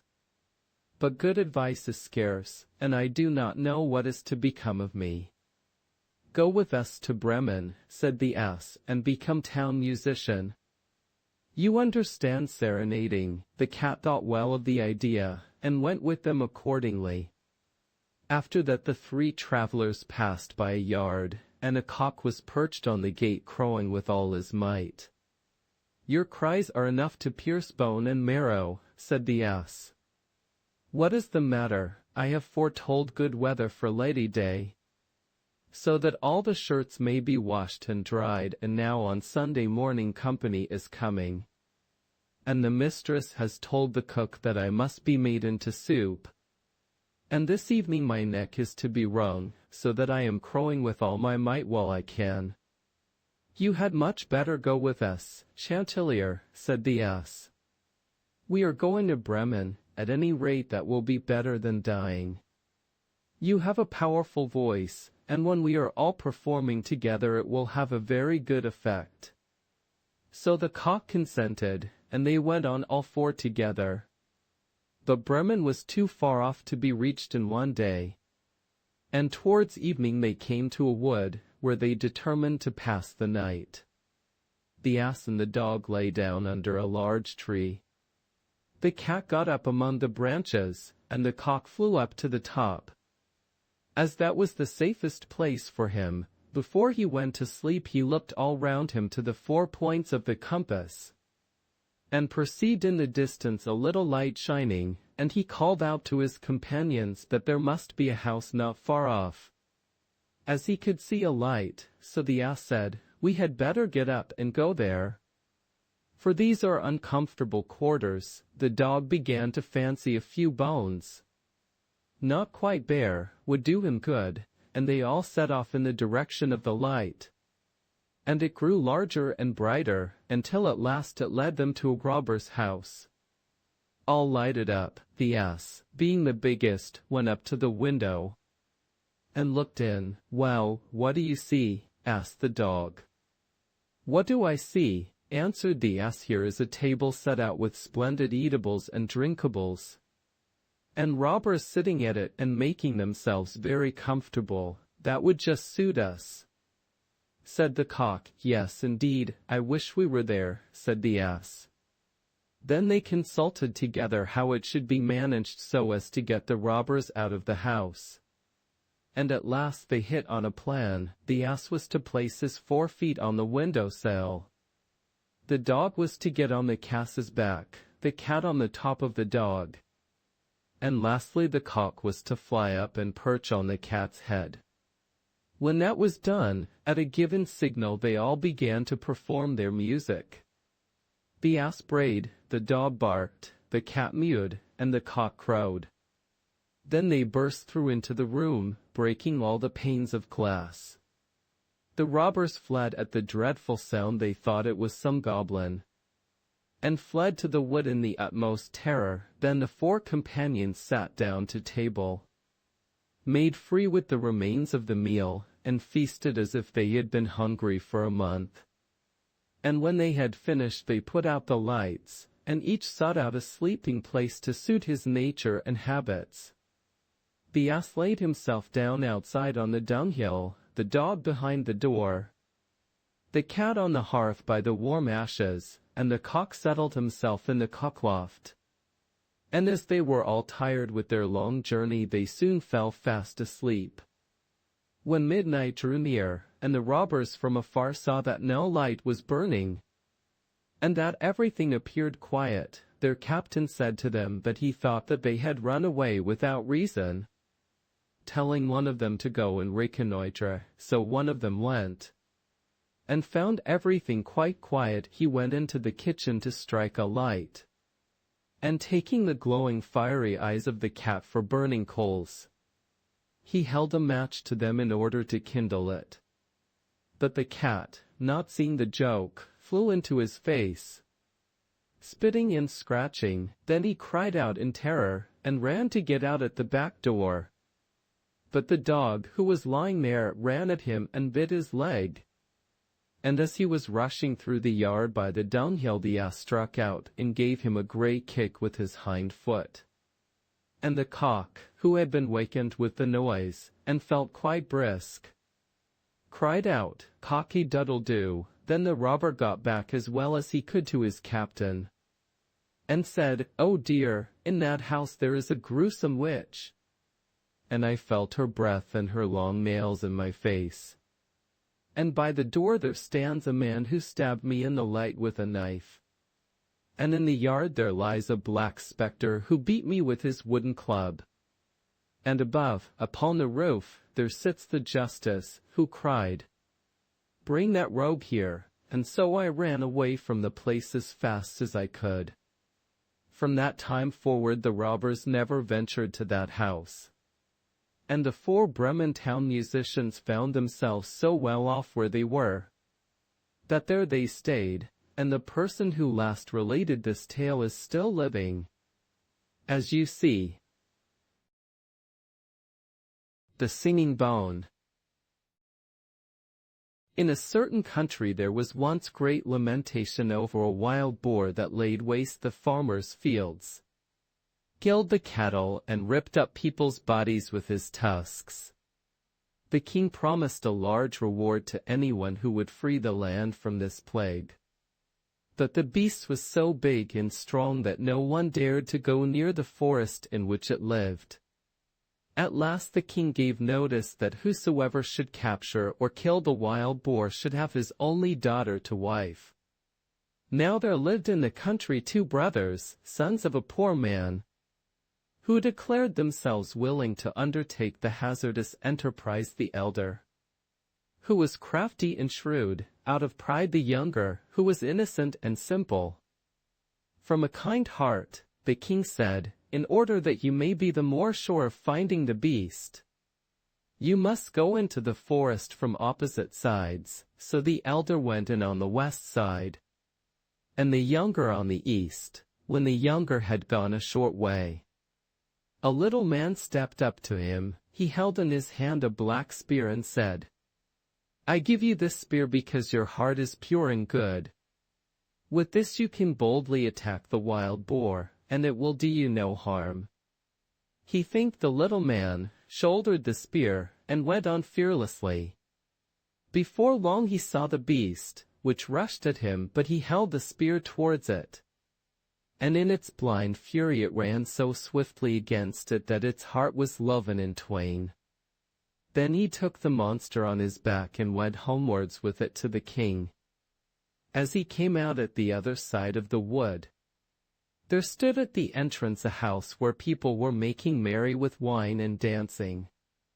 His elder brother had gone in here, and, thinking that after all the boar would not run away from him, was going to drink until he fell brave, but when he saw his young brother coming out of the wood laden with his booty, his envious, evil heart gave him no peace. He called out to him, "Come in, dear brother, rest and refresh yourself with a cup of wine."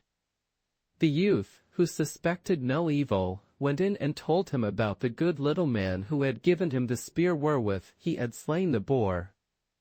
The elder brother kept him there until the evening, and then they went away together.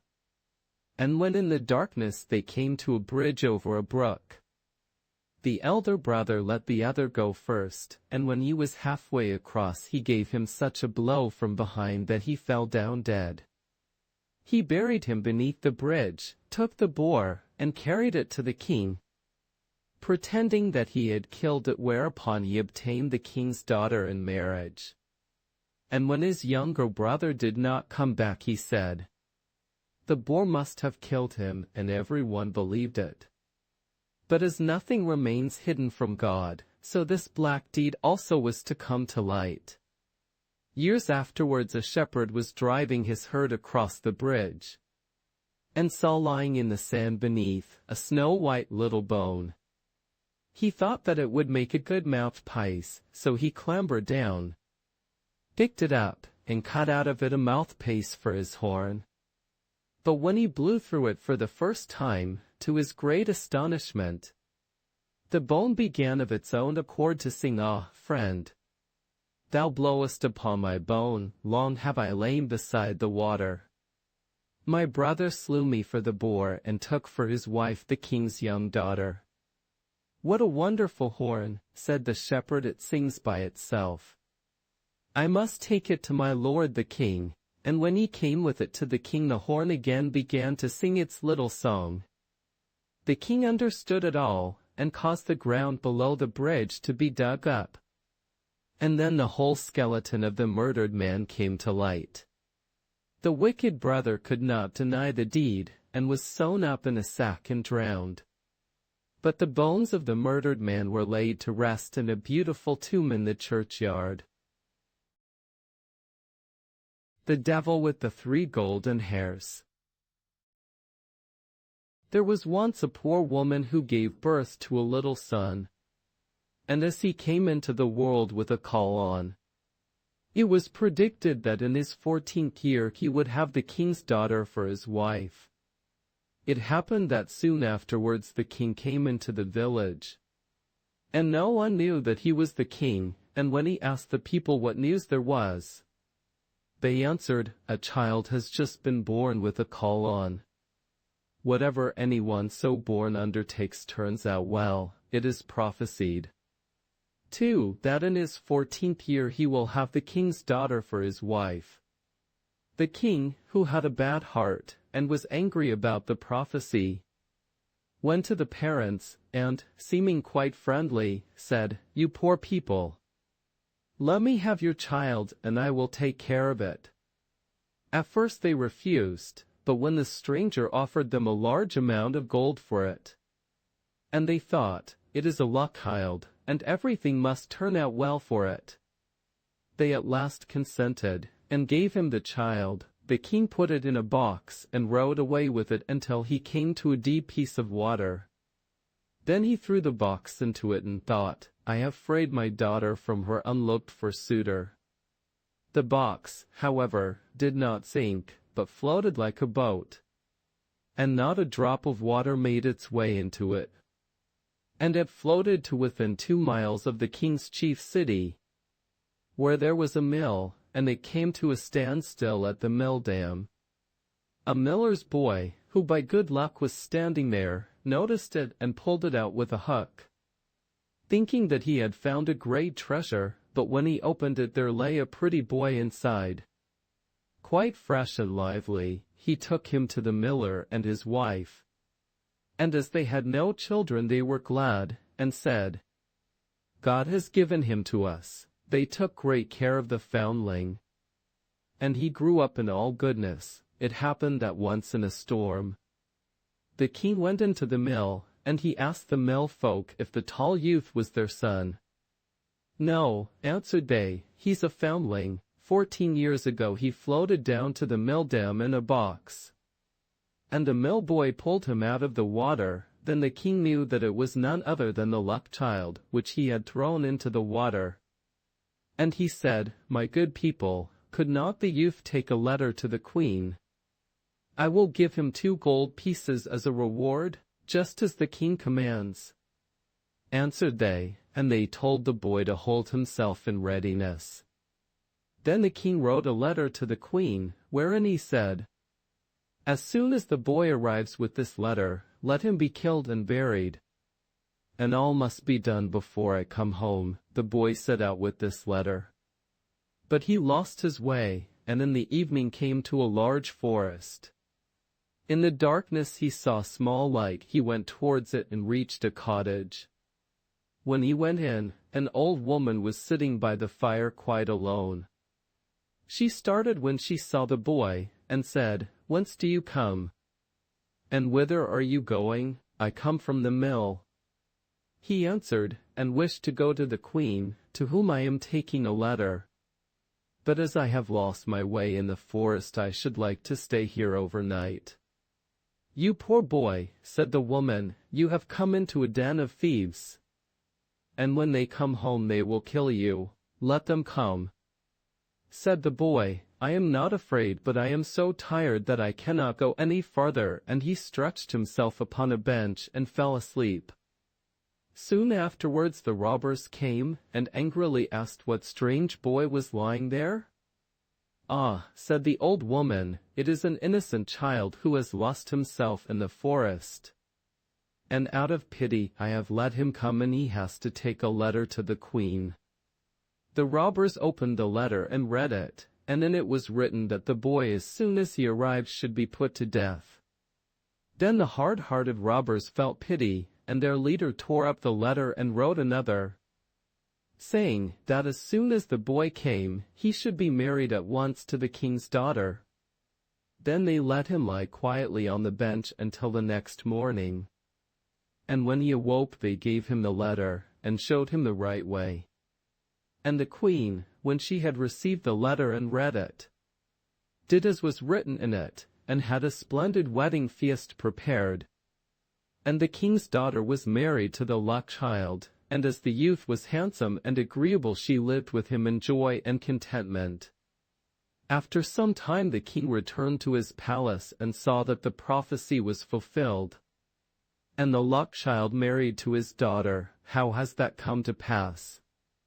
said he. "I gave quite another order in my letter." So the queen gave him the letter, and said that he might see for himself what was written in it. The king read the letter and saw quite well that it had been exchanged for the other. He asked the youth what had become of the letter entrusted to him, and why he had brought another instead of it. "I know nothing about it," answered he. "It must have been changed in the night, when I slept in the forest."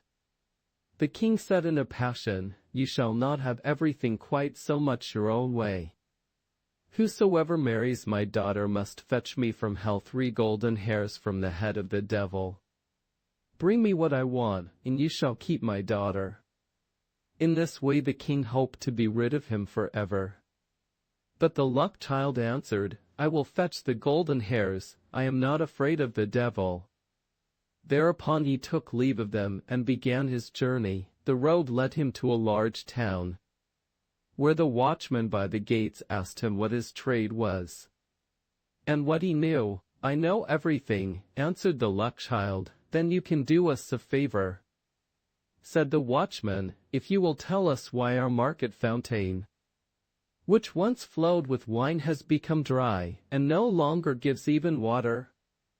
"That you shall know," answered he. "Only wait until I come back." Then he went farther and came to another town, and there also the gatekeeper asked him what was his trade, and what he knew. "I know everything," answered he. "Then you can do us a favor and tell us why a tree in our town which once bore golden apples now does not even put forth leaves." "You shall know that," answered he. "Only wait until I come back." Then he went on and came to a wide river over which he must go. The ferryman asked him what his trade was, and what he knew. "I know everything," answered he. "Then you can do me a favor," said the ferryman, "and tell me why I must always be rowing backwards and forwards, and am never set free." "You shall know that," answered he. "Only wait until I come back." When he had crossed the water he found the entrance to hell. It was black and sooty within, and the devil was not at home. But his grandmother was sitting in a large armchair. "What do you want?" said she to him, but she did not look so very wicked. "I should like to have 3 golden hairs from the devil's head," answered he, "else I cannot keep my wife." "That is a good deal to ask for," said she. "If the devil comes home and finds you, it will cost you your life. But as I pity you, I will see if I cannot help you." She changed him into an ant and said, "Creep into the folds of my dress. You will be safe there." "Yes," answered he, "so far so good, but there are 3 things besides that. I want to know why a fountain which once flowed with wine has become dry, and no longer gives even water, why a tree which once bore golden apples does not even put forth leaves, and why a ferryman must always be going backwards and forwards, and is never set free." "Those are difficult questions," answered she. "But only be silent and quiet and pay attention to what the devil says when I pull out the 3 golden hairs." As the evening came on, the devil returned home. No sooner had he entered than he noticed that the air was not pure.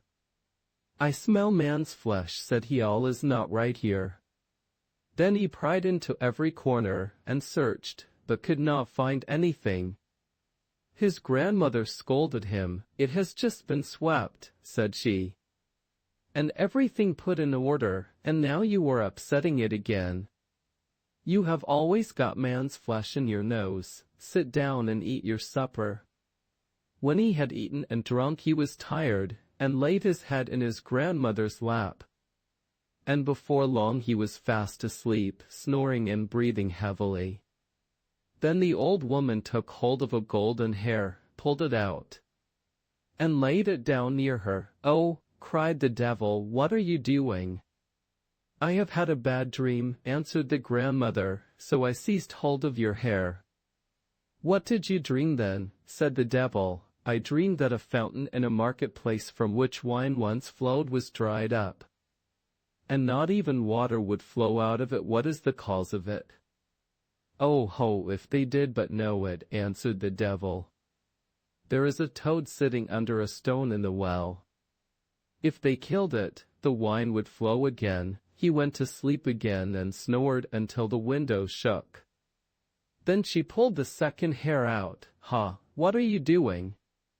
cried the devil angrily. "Do not take it ill," said she.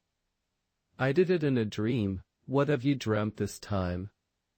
asked he. "I dreamt that in a certain kingdom there stood an apple tree which had once borne golden apples, but now would not even bear leaves. What, think you, was the reason?" "Oh, if they did but know," answered the devil. "A mouse is gnawing at the root. If they killed this they would have golden apples again, but if it gnaws much longer the tree will wither altogether. But leave me alone with your dreams. If you disturb me in my sleep again you will get a box on the ear." The grandmother spoke gently to him until he fell asleep again and snored. Then she took hold of the 3rd golden hair and pulled it out. The devil jumped up, roared out, and would have treated her ill if she had not quieted him once more and said, "Who can help bad dreams?" "What was the dream then?" asked he, and was quite curious. "I dreamt of a ferryman who complained that he must always ferry from one side to the other, and was never released." "What is the cause of it?" "Ah, the fool," answered the devil. "When anyone comes and wants to go across he must put the oar in his hand, and the other man will have to ferry and he will be free." As the grandmother had plucked out the 3 golden hairs, and the 3 questions were answered, she let the old serpent alone, and he slept until daybreak. When the devil had gone out again, the old woman took the ant out of the folds of her dress and gave the luck child his human shape again. "There are the 3 golden hairs for you," said she. "What the devil said to your 3 questions, I suppose you heard?" "Yes," answered he, "I heard, and will take care to remember." "You have what you want," said she, "and now you can go your way." He thanked the old woman for helping him in his need, and left hell well content that everything had turned out so fortunately. When he came to the ferryman, he was expected to give the promised answer. "Ferry me across first," said the luck child, "and then I will tell you how you can be set free." And when he reached the opposite shore, he gave him the devil's advice: "Next time anyone comes who wants to be ferried over, just put the oar in his hand." He went on and came to the town wherein stood the unfruitful tree. And there too the watchman wanted an answer, so he told him what he had heard from the devil: "Kill the mouse, which is gnawing at its root, and it will again bear golden apples." Then the watchman thanked him, and gave him as a reward 2 asses laden with gold, which followed him. At last he came to the town whose well was dry. He told the watchman what the devil had said: "A toad is in the well beneath a stone. You must find it and kill it, and the well will again give wine in plenty." The watchman thanked him, and also gave him 2 asses laden with gold. At last the luck child got home to his wife, who was heartily glad to see him again, and to hear how well he had prospered in everything. To the king he took what he had asked for, the devil's 3 golden hairs, and when the king saw the 4 asses laden with gold, he was quite content, and said, "Now all the conditions are fulfilled, and you can keep my daughter. But tell me, dear son-in-law, where did all that gold come from? This is tremendous wealth. I was rowed across a river," answered he, "and got it there. It lies on the shore instead of sand." "Can I too fetch some of it?" said the king. And he was quite eager about it. "As much as you like," answered he. "There is a ferryman on the river, let him ferry you over, and you can fill your sacks on the other side." The greedy king set out in all haste, and when he came to the river, he beckoned to the ferryman to put him across. The ferryman came and bade him get in, and when they got to the other shore, he put the oar in his hand and sprang out. But from this time forth the king had to ferry, as a punishment for his sins. Perhaps he is ferrying still. If he is, it is because no one has taken the oar from him. The Louse and the Flea. A louse and a flea kept house together, and were brewing beer in an eggshell. Then the little louse fell in and burnt herself. On this the little flea began to scream loudly. Then said the little room door, "Little flea, why art thou screaming?" "Because the louse has burnt herself." Then the little door began to creak. On this a low broom in the corner said, "Why art thou creaking? Little door, have I not reason to creak? The little louse has burned herself. The little flea is weeping." So the little broom began to sweep frantically. Then a little cart passed by and said, "Why art thou sweeping? Little broom, have I not reason to sweep? The little louse has burned herself. The little flea is weeping, the little door is creaking." So the little cart said, "Then I will run," and began to run wildly. Then said the cash-hep by which it ran, "Why art thou running so? Little cart, have I not reason to run? The little louse has burnt herself. The little flea is weeping, the little door is creaking, the little broom is sweeping." The cash-hep said, "Then I will burn furiously," and began to burn in clear flames. A little tree stood near the cash-hep and said, "Cash-hep, why art thou burning? Have I not reason to burn? The little louse has burned herself. The little flea is weeping, the little door is creaking, the little broom is sweeping, the little cart is running. The little tree said, then I will shake myself, and began to shake herself so that all her leaves fell off. A girl who came up with her water pitcher saw that, and said, little tree, why art thou shaking thyself? Have I not reason to shake myself?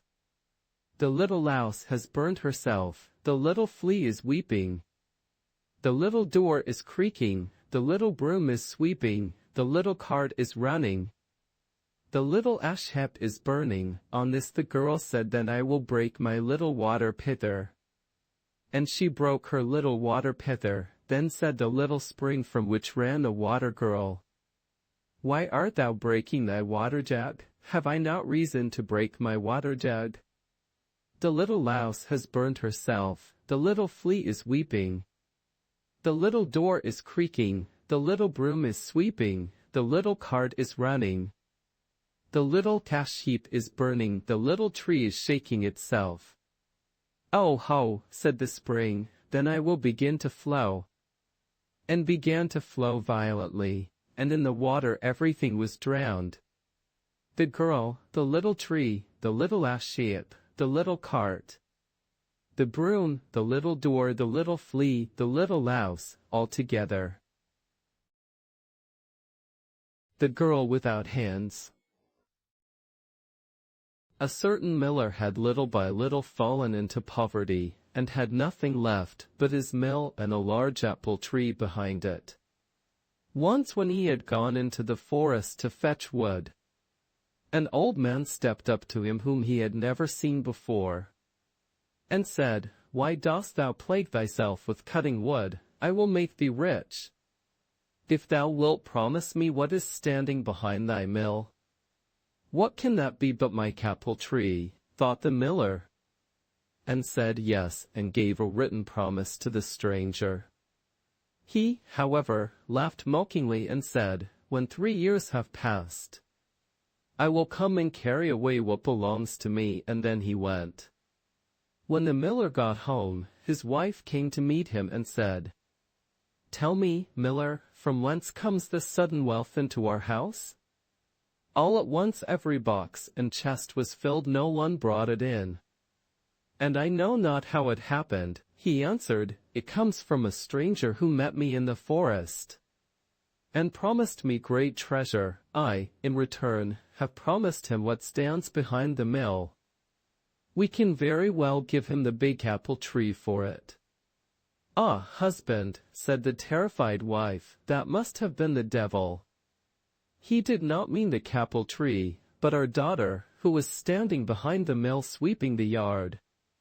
The miller's daughter was a beautiful, pious girl, and lived through the 3 years in the fear of God and without sin. When therefore the time was over, and the day came when the evil one was to fetch her, she washed herself clean, and made a circle round herself with chalk. The devil appeared quite early, but he could not come near to her. Angrily, he said to the miller, take all water away from her, that she may no longer be able to wash herself, for otherwise I have no power over her. The miller was afraid, and did so. The next morning the devil came again, but she had wept on her hands, and they were quite clean. Again he could not get near her, and furiously said to the miller, cut her hands off, or else I cannot get the better of her. The miller was shocked and answered, how could I cut off my own child's hands? Then the evil one threatened him and said, if thou dost not do it, thou art mine, and I will take thee thyself. The father became alarmed, and promised to obey him. So he went to the girl and said, my child, if I do not cut off both thine hands, the devil will carry me away, and in my terror I have promised to do it. Help me in my need, and forgive me the harm I do thee. She replied, dear father, do with me what you will, I am your child. Thereupon she laid down both her hands, and let them be cut off.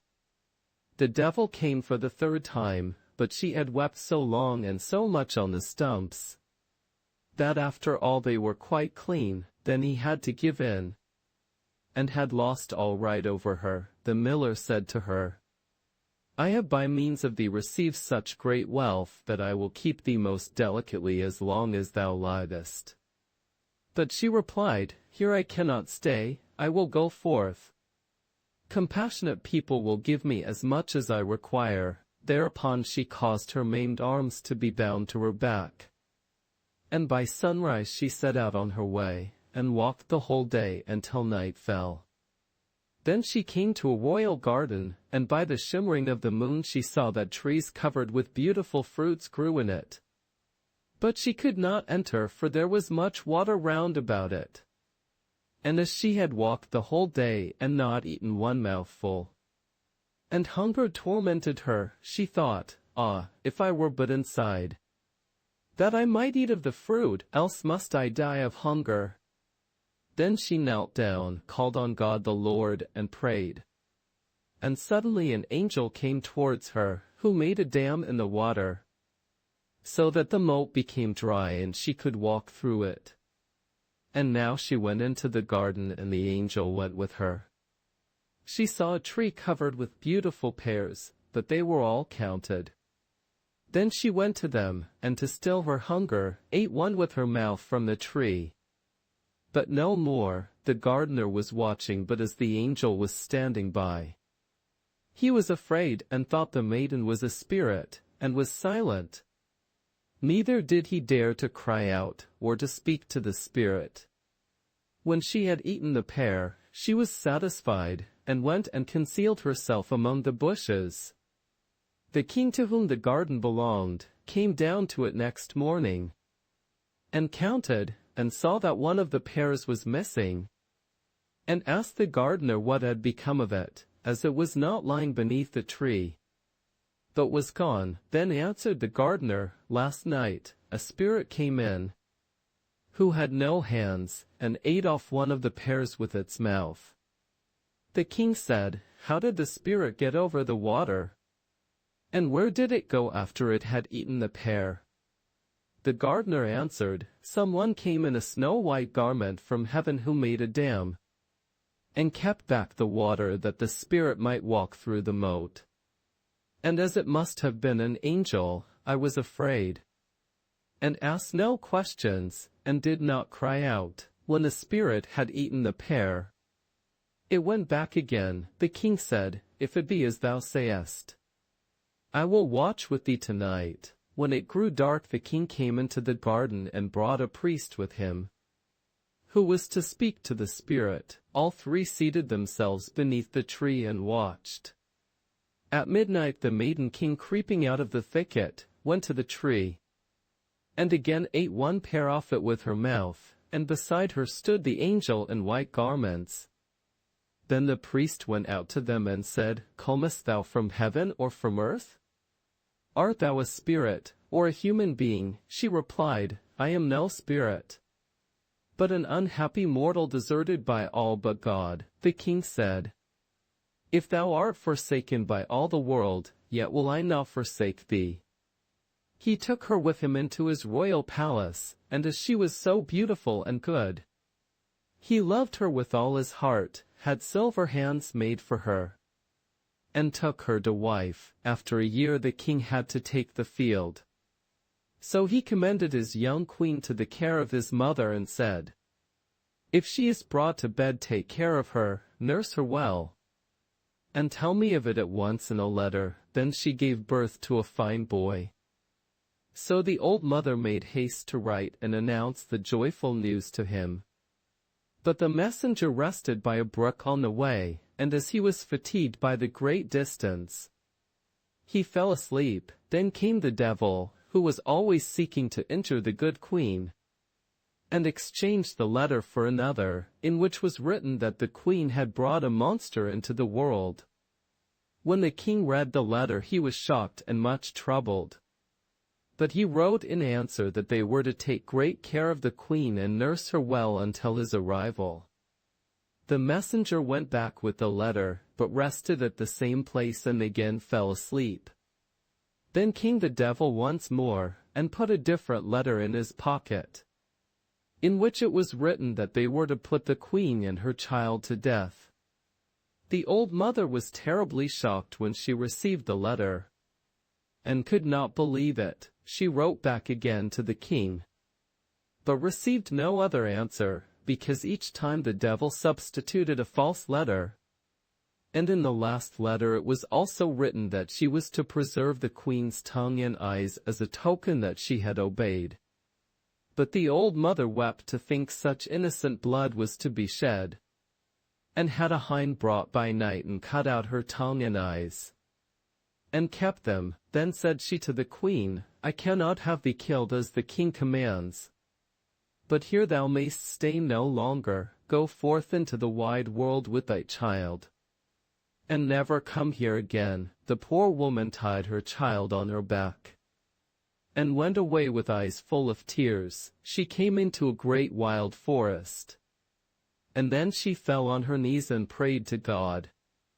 And the angel of the Lord appeared to her and led her to a little house on which was a sign with the words, Here all dwell free. A snow-white maiden came out of the little house and said, Welcome, Lady Queen, and conducted her inside. Then they unbound the little boy from her back, and held him to her breast that he might feed, and laid him in a beautifully made little bed. Then said the poor woman, From whence knowest thou that I was a queen? The white maiden answered, I am an angel sent by God to watch over thee and thy child. The queen stayed 7 years in the little house, and was well cared for, and by God's grace, because of her piety, her hands which had been cut off, grew once more. At last the king came home again from the war, and his first wish was to see his wife and the child. Then his aged mother began to weep and said, Thou wicked man, why didst thou write to me that I was to take those 2 innocent lives?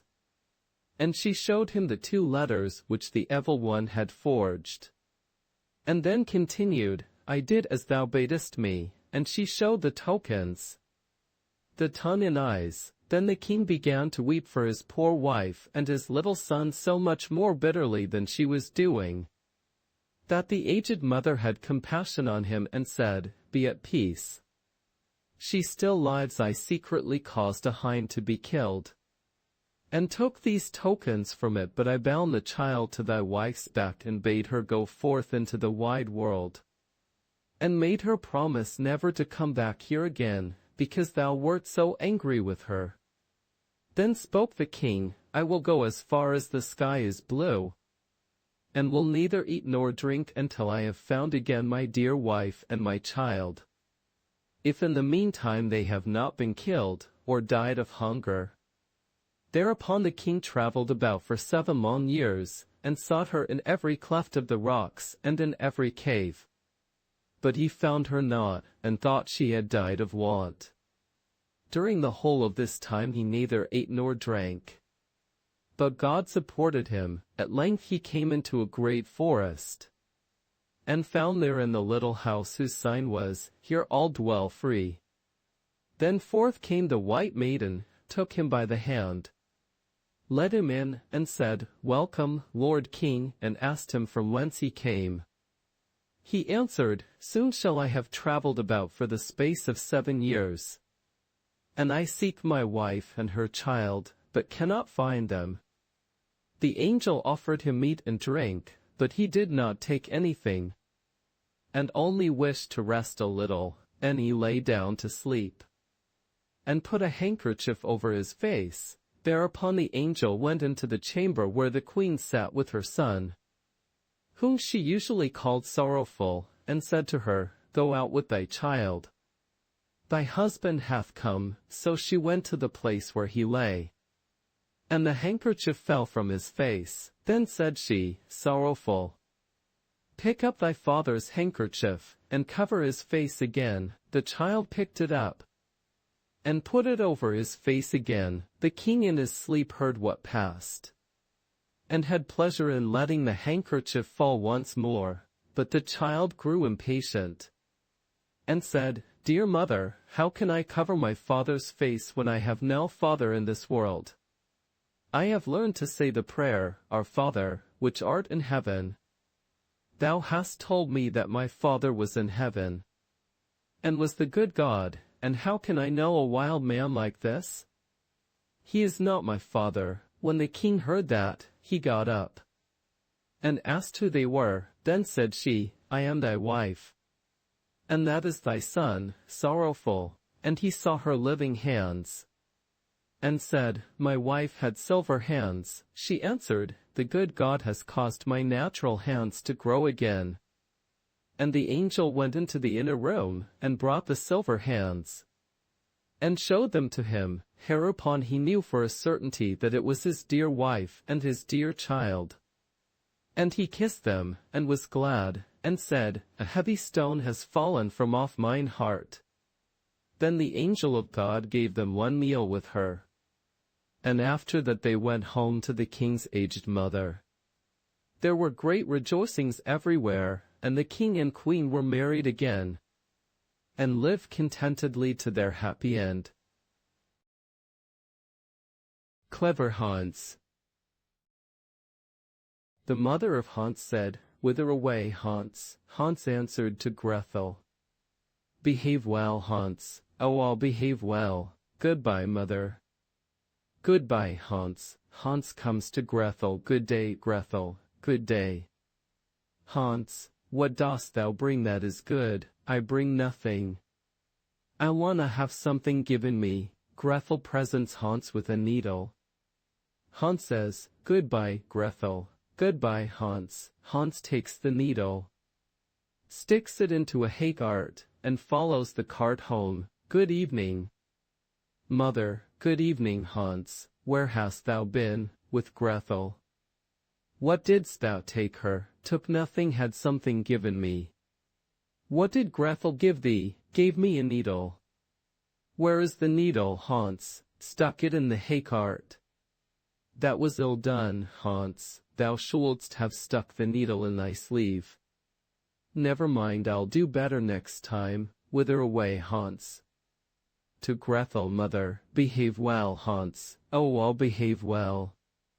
Goodbye, mother. Goodbye, Hans. Hans comes to Gretel. Good day, Gretel. Good day, Hans. What dost thou bring that is good?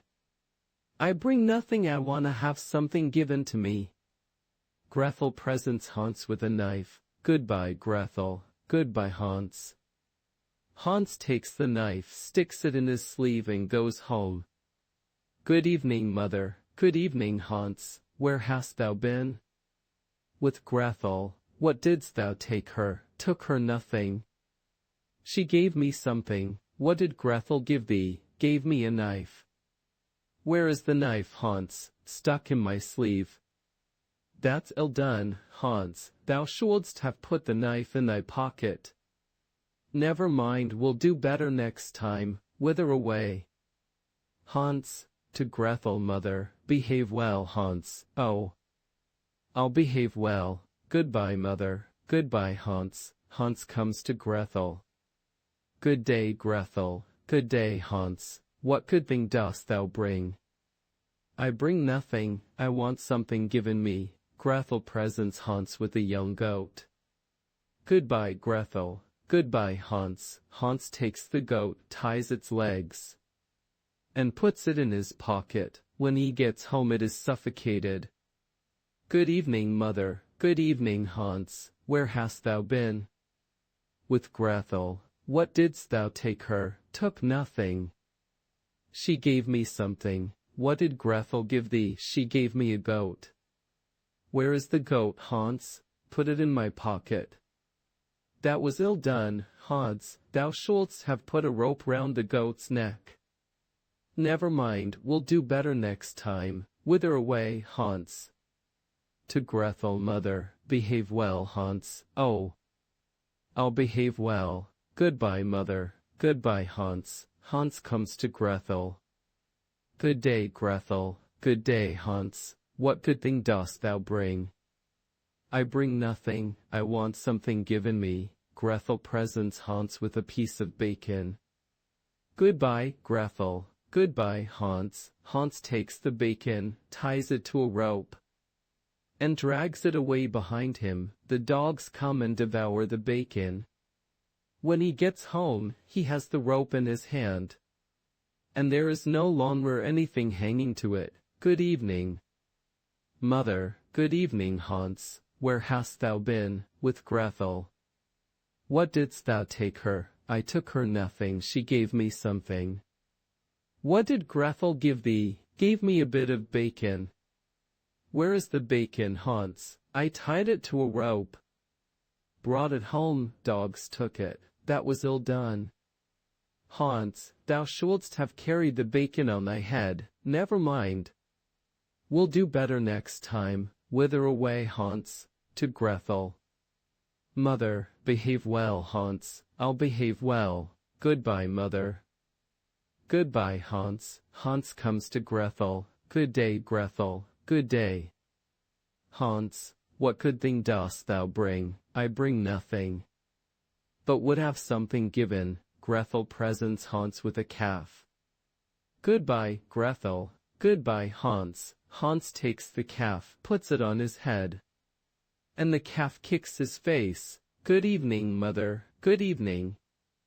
Hans, where hast thou been? With Gretel. What didst thou take her? I took nothing, but had something given me. What did Gretel give thee? A calf. Where hast thou the calf, Hans? I set it on my head, and it kicked my face. That was ill done, Hans. Thou shouldst have led the calf, and put it in the stall. Never mind, we'll do better next time. Whither away, Hans? To Gretel, mother. Behave well, Hans. I'll behave well. Goodbye, mother. Goodbye, Hans. Hans comes to Gretel. Good day, Gretel. Good day, Hans. What good thing dost thou bring? I bring nothing, but would have something given. Gretel says to Hans, I will go with thee. Hans takes Gretel, ties her to a rope, leads her to the rack and binds her fast. Then Hans goes to his mother. Good evening, mother. Good evening, Hans. Where hast thou been? With Gretel. What didst thou take her? I took her nothing. What did Gretel give thee? She gave me nothing. She came with me. Where hast thou left Gretel? I led her by the rope, tied her to the rack, and scattered some grass for her. That was ill done, Hans. Thou shouldst have cast friendly eyes on her. Never mind, we'll do better. Hans went into the stable, cut out all the calves and sheep's eyes, and threw them in Gretel's face. Then Gretel became angry, tore herself loose, and ran away, and became the bride of Hans. The Three Languages. An aged count once lived in Switzerland, who had an only son. But he was stupid, and could learn nothing. Then said the father, Hark thee, my son, I can get nothing into thy head. Let me try as I will, thou must go from hence. I will give thee into the care of a celebrated master, who shall see what he can do with thee. The youth was sent into a strange town, and remained a whole year with the master. At the end of this time, he came home again, and his father asked, Now, my son, what hast thou learnt? Father, I have learnt what the dogs say when they bark. Lord, have mercy on us, cried the father. Is that all thou hast learnt? I will send thee into another town, to another master. The youth was taken thither, and stayed a year with this master likewise. When he came back, the father again asked, My son, what hast thou learnt? He answered, Father, I have learnt what the birds say. Then the father fell into a rage and said, Oh, thou lost man! Thou hast spent the precious time, and learnt nothing. Art thou not ashamed to appear before mine eyes? I will send thee to a third master, but if thou learnest nothing this time also, I will no longer be thy father. The youth remained a whole year with the third master also. And when he came home again, and his father inquired, My son, what hast thou learnt? He answered, Dear father, I have this year learnt what the frogs croak. Then the father fell into the most furious anger, sprang up, called his people thither, and said, "This man is no longer my son. I drive him forth, and command you to take him out into the forest, and kill him." They took him forth, but when they should have killed him, they could not do it for pity, and let him go. And they cut the eyes and the tongue out of a deer that they might carry them to the old man as a token. The youth wandered on, and after some time came to a fortress where he begged for a night's lodging. "Yes," said the lord of the castle, "if thou wilt pass the night down there in the old tower. Go thither, but I warn thee, it is at the peril of thy life. For it is full of wild dogs, which bark and howl without stopping.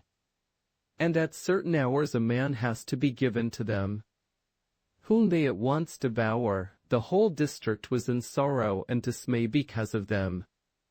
And yet no one could do anything to stop this. The youth, however, was without fear, and said, "Just let me go down to the barking dogs, and give me something that I can throw to them. They will do nothing to harm me." As he himself would have it so, they gave him some food for the wild animals, and led him down to the tower. When he went inside, the dogs did not bark at him, but wagged their tails quite amicably around him, ate what he set before them, and did not hurt one hair of his head. Next morning, to the astonishment of everyone, he came out again safe and unharmed, and said to the lord of the castle, "The dogs have revealed to me, in their own language, why they dwell there, and bring evil on the land. They are bewitched, and are obliged to watch over a great treasure which is below in the tower, and they can have no rest until it is taken away. And I have likewise learnt, from their discourse, how that is to be done." Then all who heard this rejoiced, and the lord of the castle said he would adopt him as a son if he accomplished it successfully. He went down again, and as he knew what he had to do, he did it thoroughly and brought a chest full of gold out with him. The howling of the wild dogs was henceforth heard no more. They had disappeared, and the country was freed from the trouble. After some time he took it into his head that he would travel to Rome. On the way he passed by a marsh, in which a number of frogs were sitting croaking. He listened to them, and when he became aware of what they were saying, he grew very thoughtful and sad. At last he arrived in Rome, where the Pope had just died, and there was great difficulty as to whom they should appoint as his successor. They at length agreed that the person should be chosen as Pope who should be distinguished by some divine and miraculous token. And just as that was decided on, the young count entered into the church, and suddenly 2 snow-white doves flew on his shoulders and remained sitting there. The ecclesiastics recognized therein the token from above, and asked him on the spot if he would be pope. He was undecided, and knew not if he were worthy of this. But the doves counselled him to do it, and at length he said yes. Then was he anointed and consecrated, and thus was fulfilled what he had heard from the frogs on his way, which had so affected him, that he was to be His Holiness the Pope. Then he had to sing a mass, and did not know one word of it. But the 2 doves sat continually on his shoulders, and said it all in his ear. Clever Else. There was once a man who had a daughter who was called Clever Else. And when she was grown up, her father said she must be married. And her mother said, yes, if we could only find someone that would consent to have. At last one came from a distance, and his name was Hans. And when he proposed to her, he made it a condition that Clever Else should be very careful as well. Oh, said the father, she does not want for brains, no. Indeed, said the mother, she can see the wind coming up the street and hear the flies cough. Well, said Hans, if she does not turn out to be careful too, I will not have her. Now when they were all seated at table, and had well eaten, the mother said, Else, go into the cellar and draw some beer. Then clever Else took down the jug from the hook in the wall, and as she was on her way to the cellar she rattled the lid up and down so as to pass away the time. When she got there, she took a stool and stood it in front of the cask, so that she need not stoop and make her back ache with needless trouble. Then she put the jug under the tap and turned it. And while the beer was running, in order that her eyes should not be idle, she glanced hither and thither, and finally caught sight of a pickaxe that the workman had left sticking in the ceiling just above her head. Then clever Else began to cry, for she thought, if I marry Hans, and we have a child, and it grows big, and we send it into the cellar to draw beer, that pickaxe might fall on his head and kill him. So there she sat and cried with all her might, lamenting the anticipated misfortune. All the while they were waiting upstairs for something to drink, and they waited in vain. At last the mistress said to the maid, Go down to the cellar and see why Else does not come. So the maid went, and found her sitting in front of the cask crying with all her might. What are you crying for? Said the maid. Oh dear me, answered she, how can I help crying, if I marry Hans, and we have a child, and it grows big, and we send it here to draw beer? Perhaps the pickaxe may fall on its head and kill it. Our Else is clever indeed, said the maid, and directly sat down to bewail the anticipated misfortune.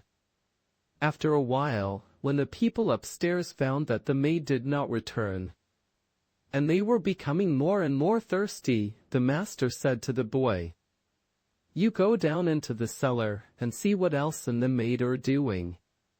The boy did so, and there he found both clever Else and the maid sitting crying together. Then he asked what was the matter. Oh dear me, said Else. How can we help crying, if I marry Hans, and we have a child, and it grows big, and we send it here to draw beer? The pickaxe might fall on its head and kill it. Our Else is clever indeed, said the boy, and sitting down beside her, he began howling with a good will. Upstairs they were all waiting for him to come back, but as he did not come, the master said to the mistress, You go down to the cellar and see what Else is doing.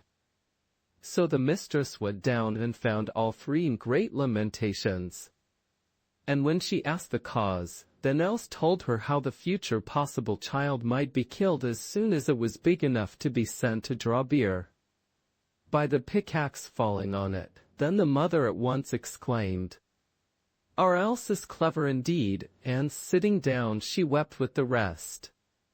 Upstairs the husband waited a little while, but as his wife did not return, and as his thirst constantly increased, he said, I must go down to the cellar myself, and see what has become of Else. And when he came into the cellar, and found them all sitting and weeping together, he was told that it was all owing to the child that Else might possibly have, and the possibility of its being killed by the pickaxe so happening to fall just at the time the child might be sitting underneath it drawing beer. And when he heard all this, he cried, How clever is our Else! And sitting down, he joined his tears to theirs. The intended bridegroom stayed upstairs by himself a long time, but as nobody came back to him, he thought he would go himself and see what they were all about, and there he found all five lamenting and crying most pitifully, each one louder than the other. What misfortune has happened? Cried he.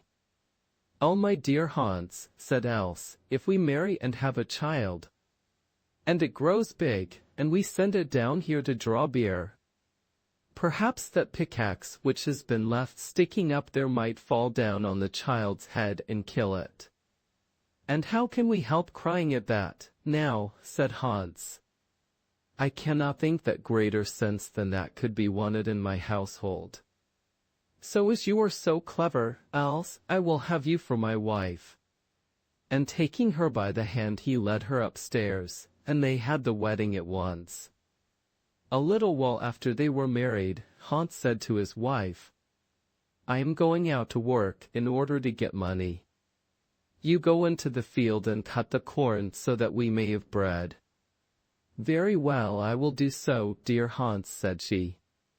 And after Hans was gone she cooked herself some nice stew, and took it with her into the field, and when she got there, she said to herself, "Now, what shall I do? Shall I reap first, or eat first? All right, I will eat first." Then she ate her fill of stew, and when she could eat no more, she said to herself, "Now, what shall I do? Shall I reap first, or sleep first? All right, I will sleep first." Then she lay down in the corn and went to sleep. And Hans got home, and waited there a long while, and Else did not come. So he said to himself, "My clever Else is so industrious that she never thinks of coming home and eating." But when evening drew near and still she did not come, Hans set out to see how much corn she had cut. But she had cut no corn at all, but there she was lying in it asleep. Then Hans made haste home, and fetched a bird net with little bells and threw it over her. And still she went on sleeping, and he ran home again and locked himself in, and sat him down on his bench to work, at last. When it was beginning to grow dark, clever Else woke, and when she got up and shook herself, the bells jingled at each movement that she made. Then she grew frightened, and began to doubt whether she were really clever Else or not, and said to herself, "Am I or am I not?" And, not knowing what answer to make, she stood for a long while considering. At last she thought, "I will go home to Hans and ask him if I am or not. He is sure to know." So she ran up to the door of her house, but it was locked. Then she knocked at the window, and cried, "Hans, is Else within?" "Yes," answered Hans, "she is in." Then she was in a greater fright than ever, and crying, "Oh dear, then I am not I." She went to inquire at another door, but the people, hearing the jingling of the bells, would not open to her, and she could get in nowhere, so she ran away beyond the village, and since then no one has seen her. The Tailor in Heaven. One very fine day it came to pass that the good God wished to enjoy himself in the heavenly garden, and took all the apostles and saints with him, so that no one stayed in heaven but Saint Peter. The Lord had commanded him to let no one in during his absence. So Peter stood by the door and kept watch. Before long someone knocked. Peter asked who was there, and what he wanted. "I am a poor, honest tailor who prays for admission," replied a smooth voice. "Honest indeed," said Peter, "like the thief on the gallows. Thou hast been light-fingered and hast snipped folks' clothes away. Thou wilt not get into heaven. The Lord hath forbidden me to let any one in while he is out." "Come, do be merciful," cried the tailor. "Little scraps which fall off the table of their own accord are not stolen, and are not worth speaking about. Look, I am lame, and have blisters on my feet with walking here. I cannot possibly turn back again. Only let me in, and I will do all the rough work. I will carry the children, and wash their clothes, and wash and clean the benches on which they have been playing, and patch all their torn clothes." Saint Peter let himself be moved by pity, and opened the door of heaven just wide enough for the lame tailor to slip his lean body in. He was forced to sit down in a corner behind the door, and was to stay quietly and peaceably there, in order that the Lord, when he returned, might not observe him and be angry. The tailor obeyed. But once when Saint Peter went outside the door, he got up, and full of curiosity, went round about into every corner of heaven, and inspected the arrangement of every place. At length he came to a spot where many beautiful and delightful chairs were standing. And in the midst was a seat all of gold which was set with shining jewels. Likewise it was much higher than the other chairs, and a footstool of gold was before it. It was, however, the seat on which the Lord sat when he was at home, and from which he could see everything which happened on earth. The tailor stood still, and looked at the seat for a long time, for it pleased him better than all else. At last he could master his curiosity no longer, and climbed up and seated himself in the chair. Then he saw everything which was happening on earth, and observed an ugly old woman who was standing washing by the side of a stream, secretly laying 2 veils on one side for herself. The sight of this made the tailor so angry that he laid hold of the golden footstool, and threw it down to earth through heaven at the old thief. As, however, he could not bring the stool back again, he slipped quietly out of the chair, seated himself in his place behind the door, and behaved as if he had never stirred from the spot. When the Lord and Master came back again with his heavenly companions, he did not see the tailor behind the door, but when he seated himself on his chair the footstool was missing. He asked St. Peter what had become of the stool, but he did not know. Then he asked if he had let anyone come in. I know of no one who has been here, answered Peter, but a lame tailor who is still sitting behind the door. Then the Lord had the tailor brought before him, and asked him if he had taken away the stool, and where he had put it. "Oh, Lord," answered the tailor joyously, "I threw it in my anger down to earth at an old woman whom I saw stealing 2 veils at the washing." "Oh, thou knave," said the Lord, "were I to judge as thou judgest, how dost thou think thou oughtst have escaped so long? I should long ago have had no chairs, benches, seats, nay, not even an coven fork, but should have thrown everything down at the sinners. Henceforth thou canst stay no longer in heaven, but must go outside the door again. Then go where thou wilt, no one shall give punishment here.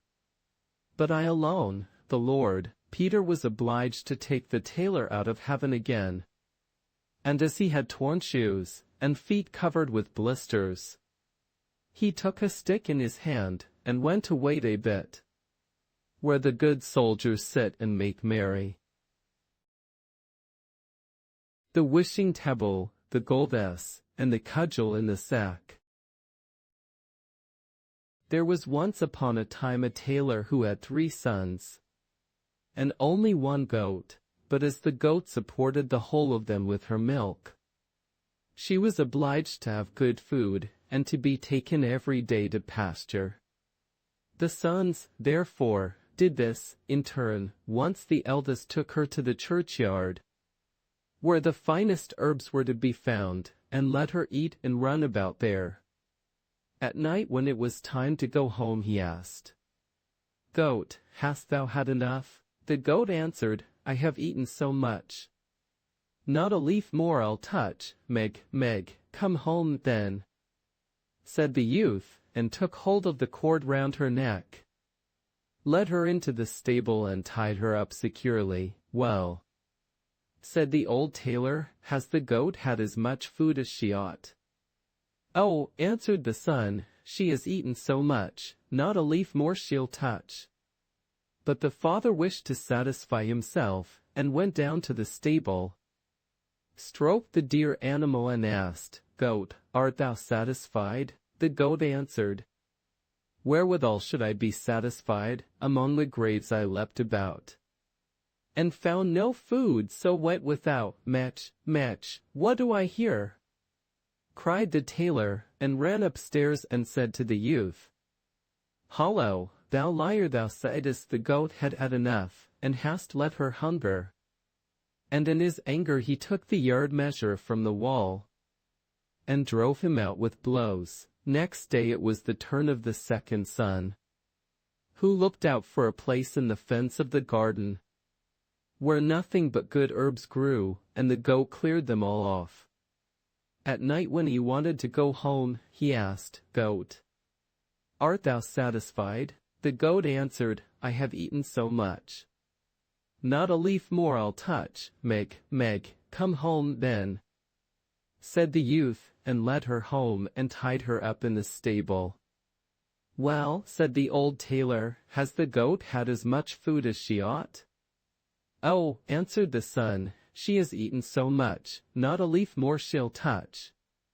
The tailor would not rely on this, but went down to the stable and said, "Goat, hast thou had enough?" The goat answered, "Wherewithal should I be satisfied? Among the graves I leapt about, and found no food, so went without." "Mech, the godless wretch," cried the tailor, "to let such a good animal hunger." And he ran up and drove the youth out of doors with the yard measure. Now came the turn of the third son, who wanted to do the thing well, and sought out some bushes with the finest leaves, and let the goat devour them. In the evening when he wanted to go home, he asked, "Goat, hast thou had enough?" The goat answered, "I have eaten so much. Not a leaf more I'll touch." Meg, come home then," said the youth, and led her into the stable and tied her up. "Well," said the old tailor, "has the goat had a proper amount of food?" "She has eaten so much, not a leaf more she'll touch." The tailor did not trust to that, but went down and asked, "Goat, hast thou had enough?" The wicked beast answered, "Wherewithal should I be satisfied? Among the graves I leapt about, and found no leaves, so went without." Mech, oh, the brood of liars," cried the tailor, "each as wicked and forgetful of his duty as the other. Ye shall no longer make a fool of me," and quite beside himself with anger, he ran upstairs and belabored the poor young fellow so vigorously with the yard measure that he sprang out of the house.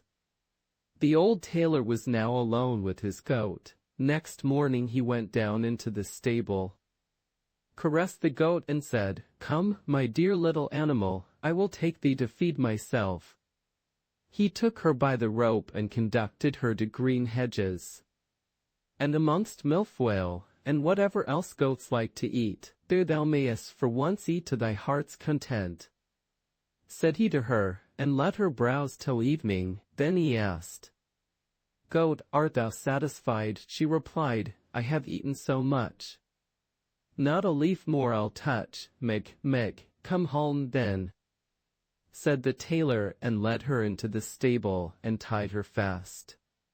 When he was going away, he turned round again and said, "Well, art thou satisfied for once?" But the goat did not behave the better to him, and cried, "Wherewithal should I be satisfied? Among the graves I leapt about, and found no leaves, so went without." Mech. When the tailor heard that, he was shocked, and saw clearly that he had driven away his 3 sons without cause. "Wait, thou ungrateful creature," cried he, "it is not enough to drive thee forth. I will mark thee so that thou wilt no more dare to show thyself amongst honest tailors." In great haste he ran upstairs, fetched his razor, lathered the goat's head, and shaved her as clean as the palm of his hand. And as the yard measure would have been too good for her, he brought the horsewhip, and gave her such cuts with it that she ran away in violent haste. When the tailor was thus left quite alone in his house, he fell into great grief, and would gladly have had his sons back again, but no one knew whither they were gone. The eldest had apprenticed himself to a joiner, and learnt industriously and indefatigably. And when the time came for him to go travelling, his master presented him with a little table which had no particular appearance, and was made of common wood, but it had one good property.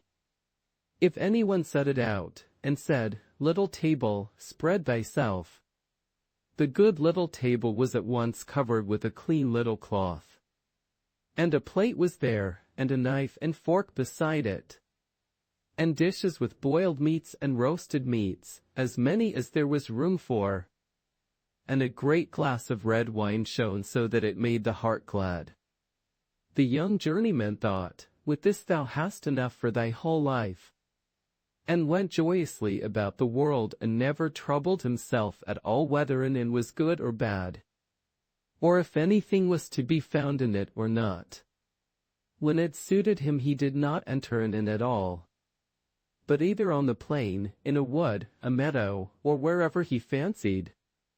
He took his little table off his back, set it down before him, and said, "Cover thyself," and then everything appeared that his heart desired. At length he took it into his head to go back to his father, whose anger would now be appeased, and who would now willingly receive him with his wishing table. It came to pass that on his way home, he came one evening to an inn which was filled with guests.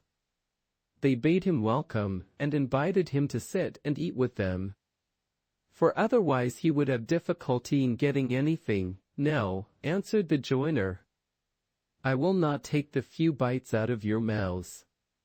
Rather than that, you shall be my guests." They laughed, and thought he was jesting with them.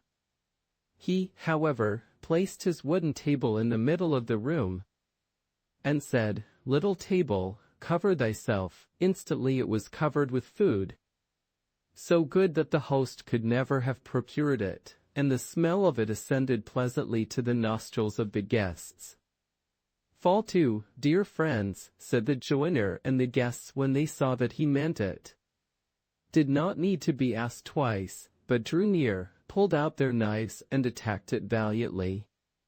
And what surprised them the most was that when a dish became empty, a full one instantly took its place of its own accord. The innkeeper stood in one corner and watched the affair. He did not at all know what to say, but thought, "Thou couldst easily find a use for such a cook as that in thy kitchen." The joiner and his comrades made merry until late into the night. At length they lay down to sleep, and the young apprentice also went to bed, and set his magic table against the wall. The host's thoughts, however, let him have no rest. It occurred to him that there was a little old table in his lumber room which looked just like the apprentice's, and he brought it out quite softly, and exchanged it for the wishing table. Next morning, the joiner paid for his bed, took up his table, never thinking that he had got a false one, and went his way. At midday he reached his father, who received him with great joy. "Well, my dear son, what hast thou learnt?" said he to him. "Father, I have become a joiner." "A good trade," replied the old man. "But what hast thou brought back with thee from thy apprenticeship?" "Father, the best thing which I have brought back with me is this little table." The tailor inspected it on all sides and said, "Thou didst not make a masterpiece when thou madst that. It is a bad old table, but it is a table which furnishes itself."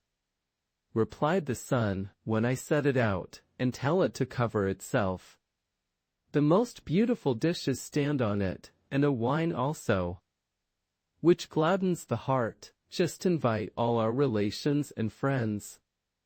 They shall refresh and enjoy themselves for once, for the table will give them all they require." When the company was assembled, he put his table in the middle of the room and said, "Little table, cover thyself." But the little table did not bestir itself, and remained just as bare as any other table which did not understand language. Then the poor apprentice became aware that his table had been changed, and was ashamed at having to stand there like a liar. The relations, however, mocked him, and were forced to go home without having eaten or drunk. The father brought out his patches again, and went on tailoring. But the son went to a master in the craft. The second son had gone to a miller, and had apprenticed himself to him. When his years were over, the master said, "As thou hast conducted thyself so well, I give thee an ass of a peculiar kind. which neither draws a cart nor carries a sack. To what use is he put then? Asked the young apprentice. He lets gold drop from his mouth, answered the miller, if thou settest him on a cloth and sayest bricklebrit. The good animal will drop gold pieces for thee, that is a fine thing. Said the apprentice, and thanked the master, and went out into the world. When he had need of gold, he had only to say bricklebrit to his ass. And it rained gold pieces, and he had nothing to do but pick them off the ground. Wheresoever he went, the best of everything was good enough for him. And the dearer the better, for he had always a full purse. When he had looked about the world for some time, he thought, Thou must seek out thy father. If thou goest to him with the goldus, he will forget his anger, and receive thee well. It came to pass that he came to the same public house in which his brother's table had been exchanged. He led his ass by the bridle, and the host was about to take the animal from him and tie him up. But the young apprentice said, Don't trouble yourself, I will take my grey horse into the stable, and tie him up myself too, for I must know where he stands. This struck the host as odd, and he thought that a man who was forced to look after his ass himself could not have much to spend. But when the stranger put his hand in his pocket and brought out 2 gold pieces, and said he was to provide something good for him, the host opened his eyes wide, and ran and sought out the best he could muster. After dinner the guest asked what he owed. The host did not see why he should not double the reckoning, and said the apprentice must give 2 more gold pieces. He felt in his pocket, but his gold was just at an end. Wait an instant, Sir host, said he, I will go and fetch some money. But he took the tablecloth with him. The host could not imagine what this could mean, and being curious, stole after him, and as the guest bolted the stable door, he peeped through a hole left by a knot in the wood. The stranger spread out the cloth under the animal and cried, Bricklebrit, and immediately the beast began to let gold pieces fall, so that it fairly rained down money on the ground. My word, said the host, duwats are quickly coined there. A purse like that is not amiss. The guest paid his score, and went to bed, but in the night the host stole down into the stable, led away the master of the mint, and tied up another ass in his place. Early next morning the apprentice travelled away with his ass, and thought that he had his gold ass. At midday he reached his father, who rejoiced to see him again, and gladly took him in. What hast thou made of thyself, my son? Asked the old man. A miller, dear father, he answered. What hast thou brought back with thee from thy travels? Nothing else but an ass. There are asses enough here, said the father. I would rather have had a good goat. Yes, replied the son, but it is no common ass, but a gold ass. When I say bricklebrit, the good beast opens its mouth and drops a whole sheetful of gold pieces. Just summon all our relations hither, and I will make them rich folks. That suits me well, said the tailor, for then I shall have no need to torment myself any longer with the needle. And ran out himself and called the relations together. As soon as they were assembled, the miller bade them make way, spread out his cloth, and brought the ass into the room. Now watch, said he, and cried, bricklebrit, but no gold pieces fell. And it was clear that the animal knew nothing of the art, for every ass does not attain such perfection. Then the poor miller pulled a long face, saw that he was betrayed, and begged pardon of the relatives, who went home as poor as they came. There was no help for it. The old man had to betake him to his needle once more, and the youth hired himself to a miller. The third brother had apprenticed himself to a turner, and as that is skilled labor, he was the longest in learning. His brothers, however, told him in a letter how badly things had gone with them, and how the innkeeper had cheated them of their beautiful wishing gifts on the last evening before they reached home.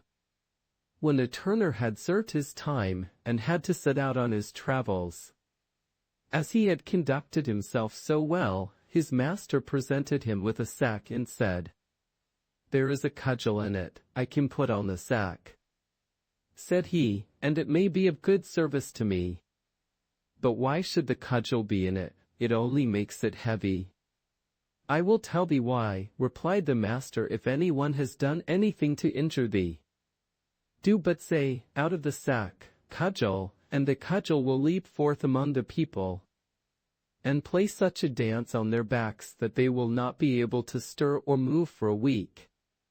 And it will not leave off until thou sayest, 'Into the sack, cudgel.'" The apprentice thanked him, and put the sack on his back.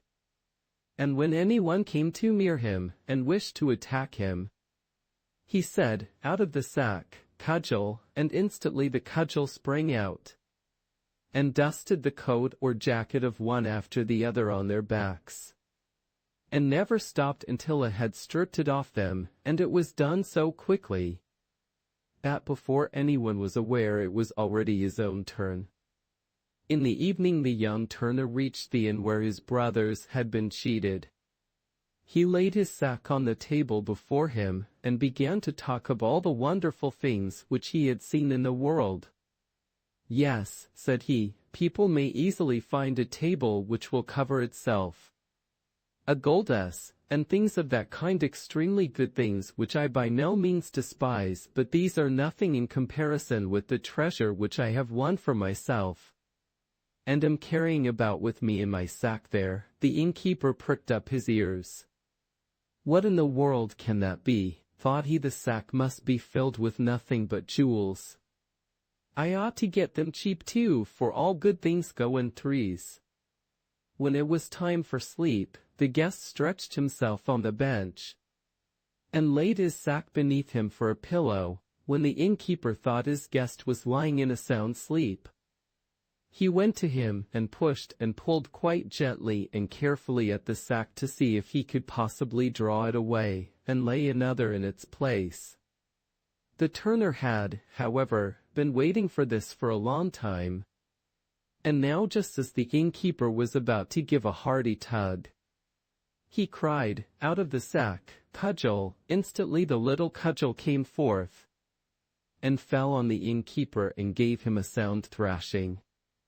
The host cried for mercy, but the louder he cried, so much more heavily the cudgel beat the time on his back, until at length he fell to the ground exhausted. Then the turner said, "If thou dost not give back the table which covers itself, and the goddess, the dance shall begin afresh." "Oh no," cried the host, quite humbly, "I will gladly produce everything, only make the accursed kobold creep back into the sack." Then said the apprentice, "I will let mercy take the place of justice. But beware of getting into mischief again." So he cried, "Into the sack, cudgel," and let him have rest. Next morning the turner went home to his father with the wishing table and the goddess. The tailor rejoiced when he saw him once more, and asked him likewise what he had learned in foreign parts. "Dear father," said he, "I have become a turner, a skilled trade." Said the father, "What hast thou brought back with thee from thy travels?" "A precious thing, dear father," replied the son, "a cudgel in the sack." "What?" cried the father, "a cudgel? That's worth thy trouble. Indeed, from every tree thou can cut thyself one, but not one like this. Dear father, if I say, 'Out of the sack, cudgel,' the cudgel springs out and leads anyone who means ill with me a weary dance, and never stops until he lies on the ground and prays for fair weather. Look you, with this cudgel have I got back the wishing table and the goddess, which the thievish innkeeper took away from my brothers. Now let them both be sent for, and invite all our kinsmen. I will give them to eat and to drink, and will fill their pockets with gold into the bargain." The old tailor would not quite believe, but nevertheless got the relatives together. Then the turner spread a cloth in the room and let in the goldess, and said to his brother, "Now, dear brother, speak to him." The miller said, "Bricklebrit," and instantly the gold pieces fell down on the cloth like a thunder shower. And the ass did not stop until every one of them had so much that he could carry no more. "I can see in thy face that thou also wouldst like to be there." Then the turner brought the little table, and said, "Now, dear brother, speak to it." And scarcely had the carpenter said, "Table, cover thyself," then it was spread and amply covered with the most exquisite dishes. Then such a meal took place as the good tailor had never yet known in his house. And the whole party of kinsmen stayed together till far in the night, and were all merry and glad. The tailor locked away needle and thread, yard measure and goose, in a press, and lived with his 3 sons in joy and splendor. What, however, has become of the goat who was to blame for the tailor driving out his 3 sons? That I will tell thee. She was ashamed that she had a bald head, and ran to a fox's hole and crept into it. When the fox came home, he was met by 2 great eyes shining out of the darkness, and was terrified and ran away. A bear met him, and as the fox looked quite disturbed, he said, "What is the matter with thee, brother fox? Why dost thou look like that?" "Ah," answered Redskin, "a fierce beast is in my cave and stared at me with its fiery eyes." "We will soon drive him out," said the bear, and went with him to the cave and looked in.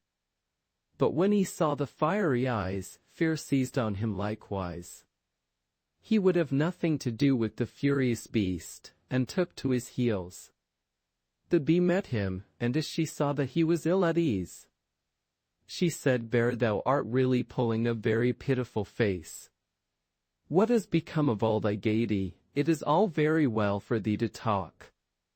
Replied the bear, "A furious beast with staring eyes is in Redskin's house, and we can't drive him out." The bee said, "Bear, I pity thee. I am a poor weak creature whom thou wouldst not turn aside to look at. But still, I believe, I can help thee." She flew into the fox's cave, lighted on the goat's smoothly shorn head, and stung her so violently that she sprang up, crying "Mek, mek," and ran forth into the world as if mad. And to this hour no one knows where she is gone. Tomtham. There was once a poor countryman who used to sit in the chimney corner all evening and poke the fire, while his wife sat at her spinning wheel, and he used to say, "How dull it is without any children about us. Our house is so quiet, and other people's houses so noisy and merry." "Yes," answered his wife, and sighed, "if we could only have one, and that one ever so little, no bigger than my thumb, how happy I should be. It would, indeed, be having our heart's desire." Now, it happened that after a while the woman had a child who was perfect in all his limbs, but no bigger than a thumb. Then the parents said, "He is just what we wished for, and we will love him very much," and they named him according to his stature, Tomtham. And though they gave him plenty of nourishment, he grew no bigger, but remained exactly the same size as when he was first born. And he had very good faculties, and was very quick and prudent, so that all he did prospered. One day his father made ready to go into the forest to cut wood, and he said, as if to himself, "Now, I wish there was someone to bring the cart to meet me." "Oh, father," cried Tomtham, "I can bring the cart. Let me alone for that, and in proper time, too." Then the father laughed, and said, "How will you manage that? You are much too little to hold the reins." "That has nothing to do with it, father. While my mother goes on with her spinning, I will sit in the horse's ear and tell him where to go." "Well," answered the father, "we will try it for once." When it was time to set off, the mother went on spinning, after setting Tom Thumb in the horse's ear, and so he drove off, crying, "Jeet up, Jiwo." So the horse went on quite as if his master were driving him, and drew the wagon along the right road to the wood. Now it happened just as they turned a corner, and the little fellow was calling out, "Jeek up," that two strange men passed by. "Look," said one of them.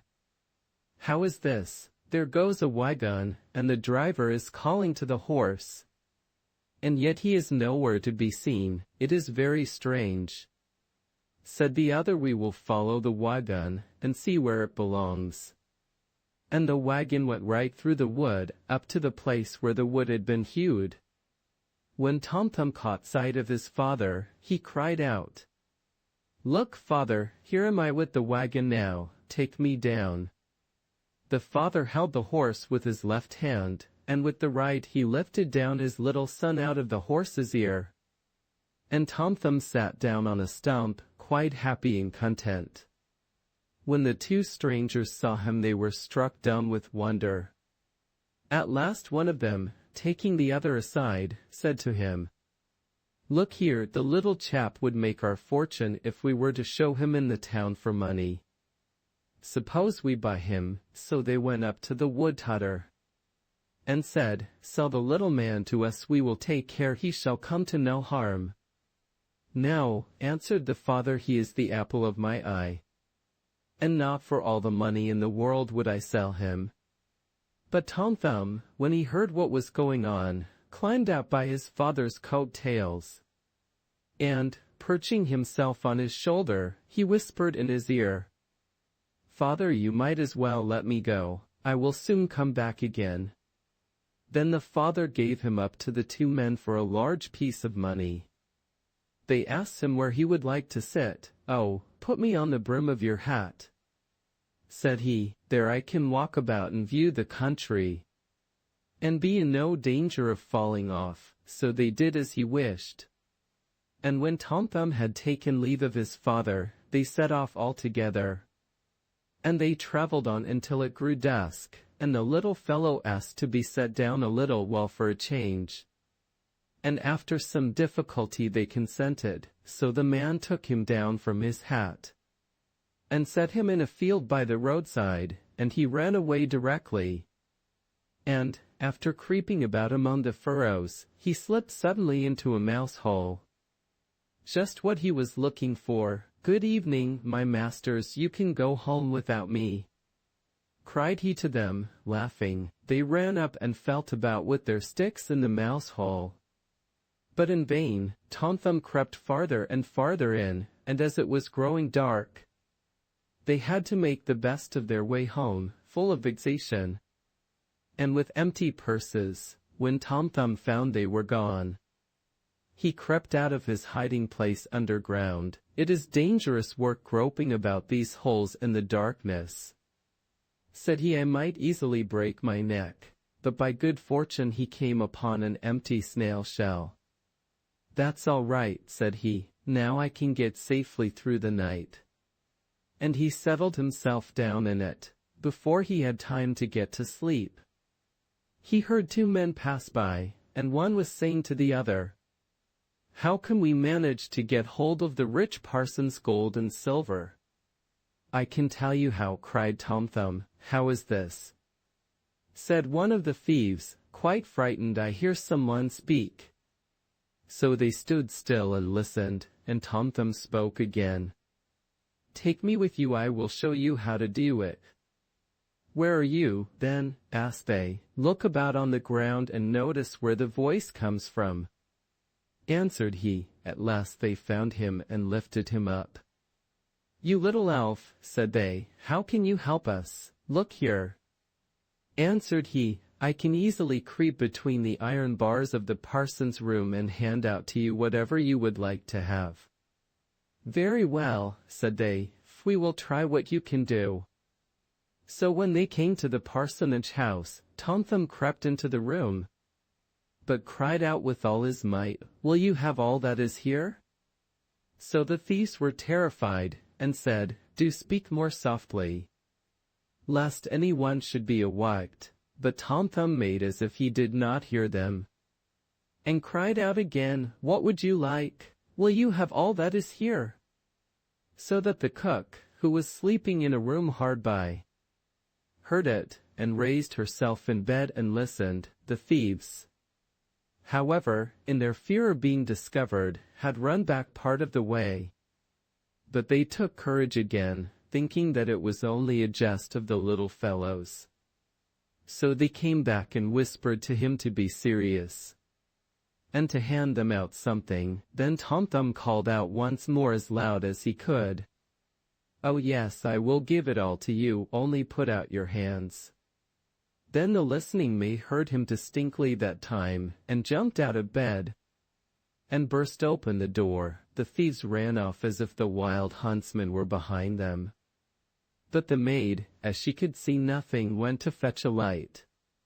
And when she came back with one, Tom Thumb had taken himself off, without being seen by her, into the barn, and the maid, when she had looked in every hole and corner and found nothing, went back to bed at last, and thought that she must have been dreaming with her eyes and ears open. So Tom Thumb crept among the hay, and found a comfortable nook to sleep in, where he intended to remain until it was day, and then to go home to his father and mother. But other things were to befall him indeed. There is nothing but trouble and worry in this world. The maid got up at dawn of day to feed the cows. The first place she went to was the barn, where she took up an armful of hay, and it happened to be the very heap in which Tom Thumb lay asleep. And he was so fast asleep that he was aware of nothing, and never waked until he was in the mouth of the cow, who had taken him up with the hay. "Oh dear," cried he, "how is it that I have got into a mill?" But he soon found out where he was, and he had to be very careful not to get between the cow's teeth, and at last he had to descend into the cow's stomach. "The windows were forgotten when this little room was built," said he, "and the sunshine cannot get in, there is no light to be had." His quarters were in every way unpleasant to him, and, what was the worst, new hay was constantly coming in, and the space was being filled up. At last he cried out in his extremity, as loud as he could, "No more hay for me, no more hay for me." The maid was then milking the cow, and as she heard a voice, but could see no one, and as it was the same voice that she had heard in the night, she was so frightened that she fell off her stool and spilt the milk. Then she ran in great haste to her master, crying, "Oh, master dear!" The cow spoke. "You must be crazy," answered her master, and he went himself to the outhouse to see what was the matter. No sooner had he put his foot inside the door, than Tom Thumb cried out again, "No more hay for me, no more hay for me." Then the parson himself was frightened, supposing that a bad spirit had entered into the cow, and he ordered her to be put to death. So she was killed, but the stomach, where Tom Thumb was lying, was thrown upon a dunghill. Tom Thumb had great trouble to work his way out of it, and he had just made a space big enough for his head to go through, when a new misfortune happened. A hungry wolf ran up and swallowed the whole stomach at one gulp. But Tom Thumb did not lose courage. "Perhaps," thought he, "the wolf will listen to reason." And he cried out from the inside of the wolf, "My dear wolf, I can tell you where to get a splendid meal." "Where is it to be had?" asked the wolf. "In such and such a house, and you must creep into it through the drain, and there you will find cakes and bacon and broth, as much as you can eat." And he described to him his father's house. The wolf needed not to be told twice. He squeezed himself through the drain in the night, and feasted in the store-room to his heart's content. When, at last, he was satisfied, he wanted to go away again. But he had become so big that to creep the same way back was impossible. This Tom Thumb had reckoned upon, and began to make a terrible din inside the wolf, crying and calling as loud as he could. "Will you be quiet?" said the wolf. "You will wake the folks up." "Look here," cried the little man, "you are very well satisfied, and now I will do something for my own enjoyment," and began again to make all the noise he could. At last the father and mother were awakened, and they ran to the room door and peeped through the chink. And when they saw Wolf in occupation, they ran and fetched weapons, the man an axe, and the wife a scythe. "Stay behind," said the man, as they entered the room. "When I have given him a blow, and it does not seem to have killed him, then you must cut at him with your scythe." Then Tom Thumb heard his father's voice, and cried, "Dear father, I am here and the wolf's inside." Then the father called out full of joy, "Thank heaven that we have found our dear child," and told his wife to keep the scythe out of the way, lest Tom Thumb should be hurt with it. Then he drew near and struck the wolf such a blow on the head that he fell down dead. And then he fetched a knife and a pair of scissors, slit up the wolf's body and let out the little fellow. "Oh, what anxiety we have felt about you," said the father. "Yes, father, I have seen a good deal of the world, and I am very glad to breathe fresh air again." "And where have you been all this time?" asked his father. "Oh, I have been in a mouse hole and a snail shell, in a cow's stomach and a wolf's inside. Now, I think I will stay at home, and we will not part with you for all the kingdoms of the world," cried the parents, as they kissed and hugged their dear little Tom Thumb. And they gave him something to eat and drink, and a new suit of clothes, as his old ones were soiled with travel. The Wedding of Mrs. Fox. First story. There was once on a time an old fox with 9 tails, who believed that his wife was not faithful to him, and wished to try her.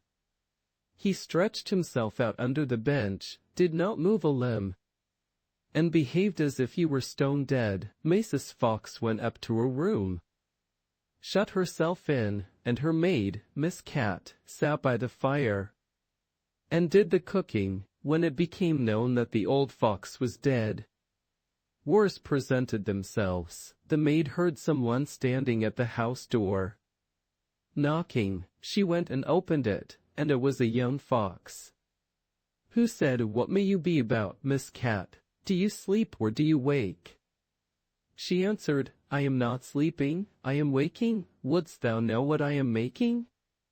I am boiling warm beer with butter so nice. Will the gentleman enter and drink some likewise?" "No, thank you, miss," said the fox. "What is Mrs. Fox doing?" The maid replied, "She sits all alone, and makes her moan, weeping her little eyes quite red, because old Mr. Fox is dead. Do just tell her, miss, that a young fox is here, who would like to woo her." "Certainly, young sir." The cat goes up the stairs, trip, trap, the door she knocks at, tap, tap, tap. "Mistress Fox, are you inside?" "Oh yes, my little cat," she cried. "A wooer he stands at the door out there. Tell me what he is like, my dear. But has he 9 as beautiful tails as the late Mr. Fox?" "Oh no," answered the cat, "he has only 1. "Then I will not have him." Miss Cat went downstairs and sent the wooer away. Soon afterwards there was another knock, and another fox was at the door who wished to woo Mrs. Fox. He had 2 tails, but he did not fare better than the first. After this still more came, each with 1 tail more than the other. But they were all turned away, until at last one came who had 9 tails, like old Mr. Fox. When the widow heard that, she said joyfully to the cat, "Now open the gates and doors all wide, and carry old Mr.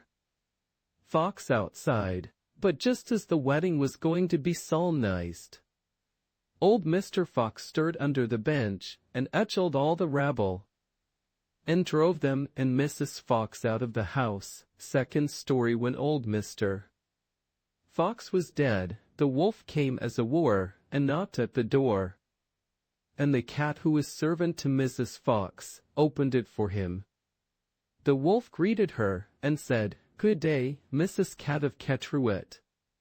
How comes it that alone you sit? What are you making good?" The cat replied, "In milk I'm breaking bread so sweet. Will the gentleman please come in and eat?" "No, thank you, Mrs. Cat," answered the wolf. "Is Mrs. Fox not at home?" The cat said, "She sits upstairs in her room, bewailing her sorrowful doom, bewailing her trouble so sore, for old Mr. Fox is no more." The wolf answered, "If she's in want of a husband now, then will it please her to step below?" The cat runs quickly up the stair, and lets her tail fly here and there, until she comes to the parlor door. With her 5 gold rings at the door she knocks, "Are you within, good Mistress Fox? If you're in want of a husband now, then will it please you to step below?" Mrs. Fox asked, "Has the gentleman red stockings on, and has he a pointed mouth?" "No," answered the cat. "Then he won't do for me." When the wolf was gone, came a dog, a stag, a hare, a bear, a lion, and all the beasts of the forest, one after the other. But one of the good points which old Mr. Fox had possessed was always lacking, and the cat had continually to send the wooers away. At length came a young fox. Then Mrs. Fox said, "Has the gentleman red stockings on? And has he a little pointed mouth?" "Yes," said the cat.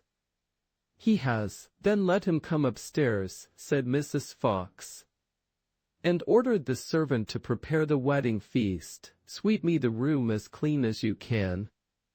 Up with the window, fling out my old man, for many a fine fat mouse he brought. Yet of his wife he never thought, but ate up every one he caught." Then the wedding was solemnized with young Mr. Fox, and there was much rejoicing and dancing. And if they have not left off, they are dancing still. The Elves. First story. A shoemaker, by no fault of his own, had become so poor that at last he had nothing left but leather for 1 pair of shoes. So in the evening, he cut out the shoes which he wished to begin to make the next morning. And as he had a good conscience, he lay down quietly in his bed, commended himself to God, and fell asleep. In the morning, after he had said his prayers, and was just going to sit down to work, the 2 shoes stood quite finished on his table. He was astounded, and knew not what to say to it. He took the shoes in his hands to observe them closer, and they were so neatly made that there was not one bad stitch in them, just as if they were intended as a masterpiece. Soon after, a buyer came in, and as the shoes pleased him so well, he paid more for them than was customary, and, with the money, the shoemaker was able to purchase leather for 2 pairs of shoes. He cut them out at night, and next morning was about to set to work with fresh courage. But he had no need to do so, for, when he got up, they were already made, and buyers also were not wanting, who gave him money enough to buy leather for 4 pairs of shoes. The following morning, too, he found the 4 pairs made, and so it went on constantly. What he cut out in the evening was finished by the morning, so that he soon had his honest independence again, and at last became a wealthy man. Now it befell that one evening not long before Christmas, when the man had been cutting out, he said to his wife, before going to bed, "What think you if we were to stay up tonight to see who it is that lends us this helping hand?" The woman liked the idea, and lighted a candle, and then they hid themselves in a corner of the room, behind some clothes which were hanging up there, and watched. When it was midnight, 2 pretty little naked men came, sat down by the shoemaker's table, took all the work which was cut out before them and began to stitch. And sew, and hammer so skillfully and so quickly with their little fingers that the shoemaker could not turn away his eyes for astonishment. They did not stop until all was done, and stood finished on the table. And they ran quickly away. Next morning the woman said, "The little men have made us rich. And we really must show that we are grateful for it. They run about so, and have nothing on, and must be cold. I'll tell thee what I'll do, I will make them little shirts, and coats, and vests, and trousers, and knit both of them a pair of stockings. And do thou, too, make them 2 little pairs of shoes." The man said, "I shall be very glad to do it." And one night, when everything was ready, they laid their presents all together on the table instead of the at work, and then concealed themselves to see how the little men would behave. At midnight they came bounding in, and wanted to get to work at once. But as they did not find any leather cut out, but only the pretty little articles of clothing, they were at first astonished, and then they showed intense delight. They dressed themselves with the greatest rapidity, putting the pretty clothes on, and singing, "Now we are boys so fine to see, why should we longer cobblers be?" Then they danced and skipped and leapt over chairs and benches. At last they danced out of doors. From that time forth they came no more. But as long as the shoemaker lived all went well with him, and all his undertakings prospered. Second story. There was once a poor servant girl, who was industrious and cleanly, and swept the house every day, and emptied her sweepings on the great heap in front of the door. One morning when she was just going back to her work, she found a letter on this heap, and as she could not read, she put her broom in the corner, and took the letter to her master and mistress. And behold, it was an invitation from the elves, who asked the girl to hold a child for them at its christening. The girl did not know what to do, but at length, after much persuasion, and as they told her that it was not right to refuse an invitation of this kind, she consented. Then 3 elves came and conducted her to a hollow mountain, where the little folks lived. Everything there was small, but more elegant and beautiful than can be described. The baby's mother lay in a bed of black ebony ornamented with pearls. The overlids were embroidered with gold, the cradle was of ivory, the bath of gold. The girl stood as godmother, and then wanted to go home again. But the little elves urgently entreated her to stay 3 days with them. So she stayed, and passed the time in pleasure and gaiety. And the little folks did all they could to make her happy. At last she set out on her way home. Then first they filled her pockets quite full of money, and after that they led her out of the mountain again. When she got home, she wanted to begin her work, and took the broom, which was still standing in the corner, in her hand, and began to sweep. Then some strangers came out of the house, who asked her who she was, and what business she had there, and she had not, as she thought, been 3 days with the little men in the mountains, but 7 years. And in the meantime her former masters had died. Third story. A certain mother's child had been taken away out of its cradle by the elves, and a changeling with a large head and staring eyes, which would do nothing but eat and drink, laid in its place. In her trouble she went to her neighbor, and asked her advice. The neighbor said that she was to carry the changeling into the kitchen, set it down on the hearth, light a fire, and boil some water in 2 eggshells, which would make the changeling laugh, and if he laughed, all would be over with him. The woman did everything that her neighbor bade her. When she put the eggshells with water on the fire, the imp said, "I am as old now as the Wester forest, but never yet have I seen anyone boil anything in an eggshell." And he began to laugh at it. Whilst he was laughing, Suddenly came a host of little elves, who brought the right child, set it down on the hearth, and took the changeling away with them. The Robber Bridegroom. There was once a miller who had a beautiful daughter, and when she was grown up he became anxious that she should be well married and taken care of. So he thought, if a decent sort of man comes and asks her in marriage, I will give her to him. Soon after a suitor came forward who seemed very well-to-do. And as the miller knew nothing to his disadvantage, he promised him his daughter. But the girl did not seem to love him as a bride should love her bridegroom. She had no confidence in him as often as she saw him or thought about him. She felt a chill at her heart. One day he said to her, You are to be my bride, and yet you have never been to see me. The girl answered, I do not know where your house is. Then he said, My house is a long way in the wood. She began to make excuses, and said she could not find the way to it. But the bridegroom said, You must come and pay me a visit next Sunday. I have already invited company, and I will strew ashes on the path through the wood, so that you will be sure to find it. When Sunday came, and the girl set out on her way, she felt very uneasy without knowing exactly why. And she filled both pockets full of peas and lentils. There were ashes strewed on the path through the wood. But, nevertheless, at each step she cast to the right and left a few peas on the ground. So she went on the whole day until she came to the middle of the wood, where it was the darkest, and there stood a lonely house.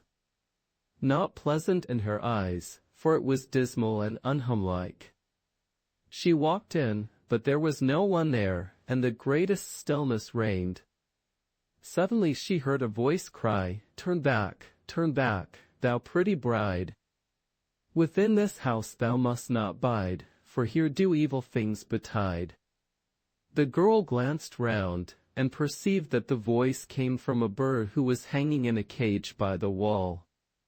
And again it cried, turn back, thou pretty bride. Within this house thou must not bide, for here do evil things betide. Then the pretty bride went on from one room into another through the whole house. But it was quite empty, and no soul to be found in it. At last she reached the cellar, and there sat a very old woman nodding her head.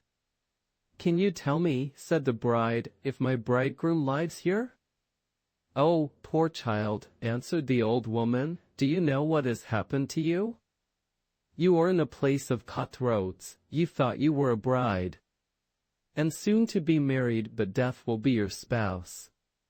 Look here, I have a great kettle of water to set on, and when once they have you in their power they will cut you in pieces without mercy, cook you, and eat you, for they are cannibals, unless I have pity on you, and save you. All is over with you. Then the old woman hid her behind a great cask, where she could not be seen. Be as still as a mouse, said she, do not move or go away, or else you are lost.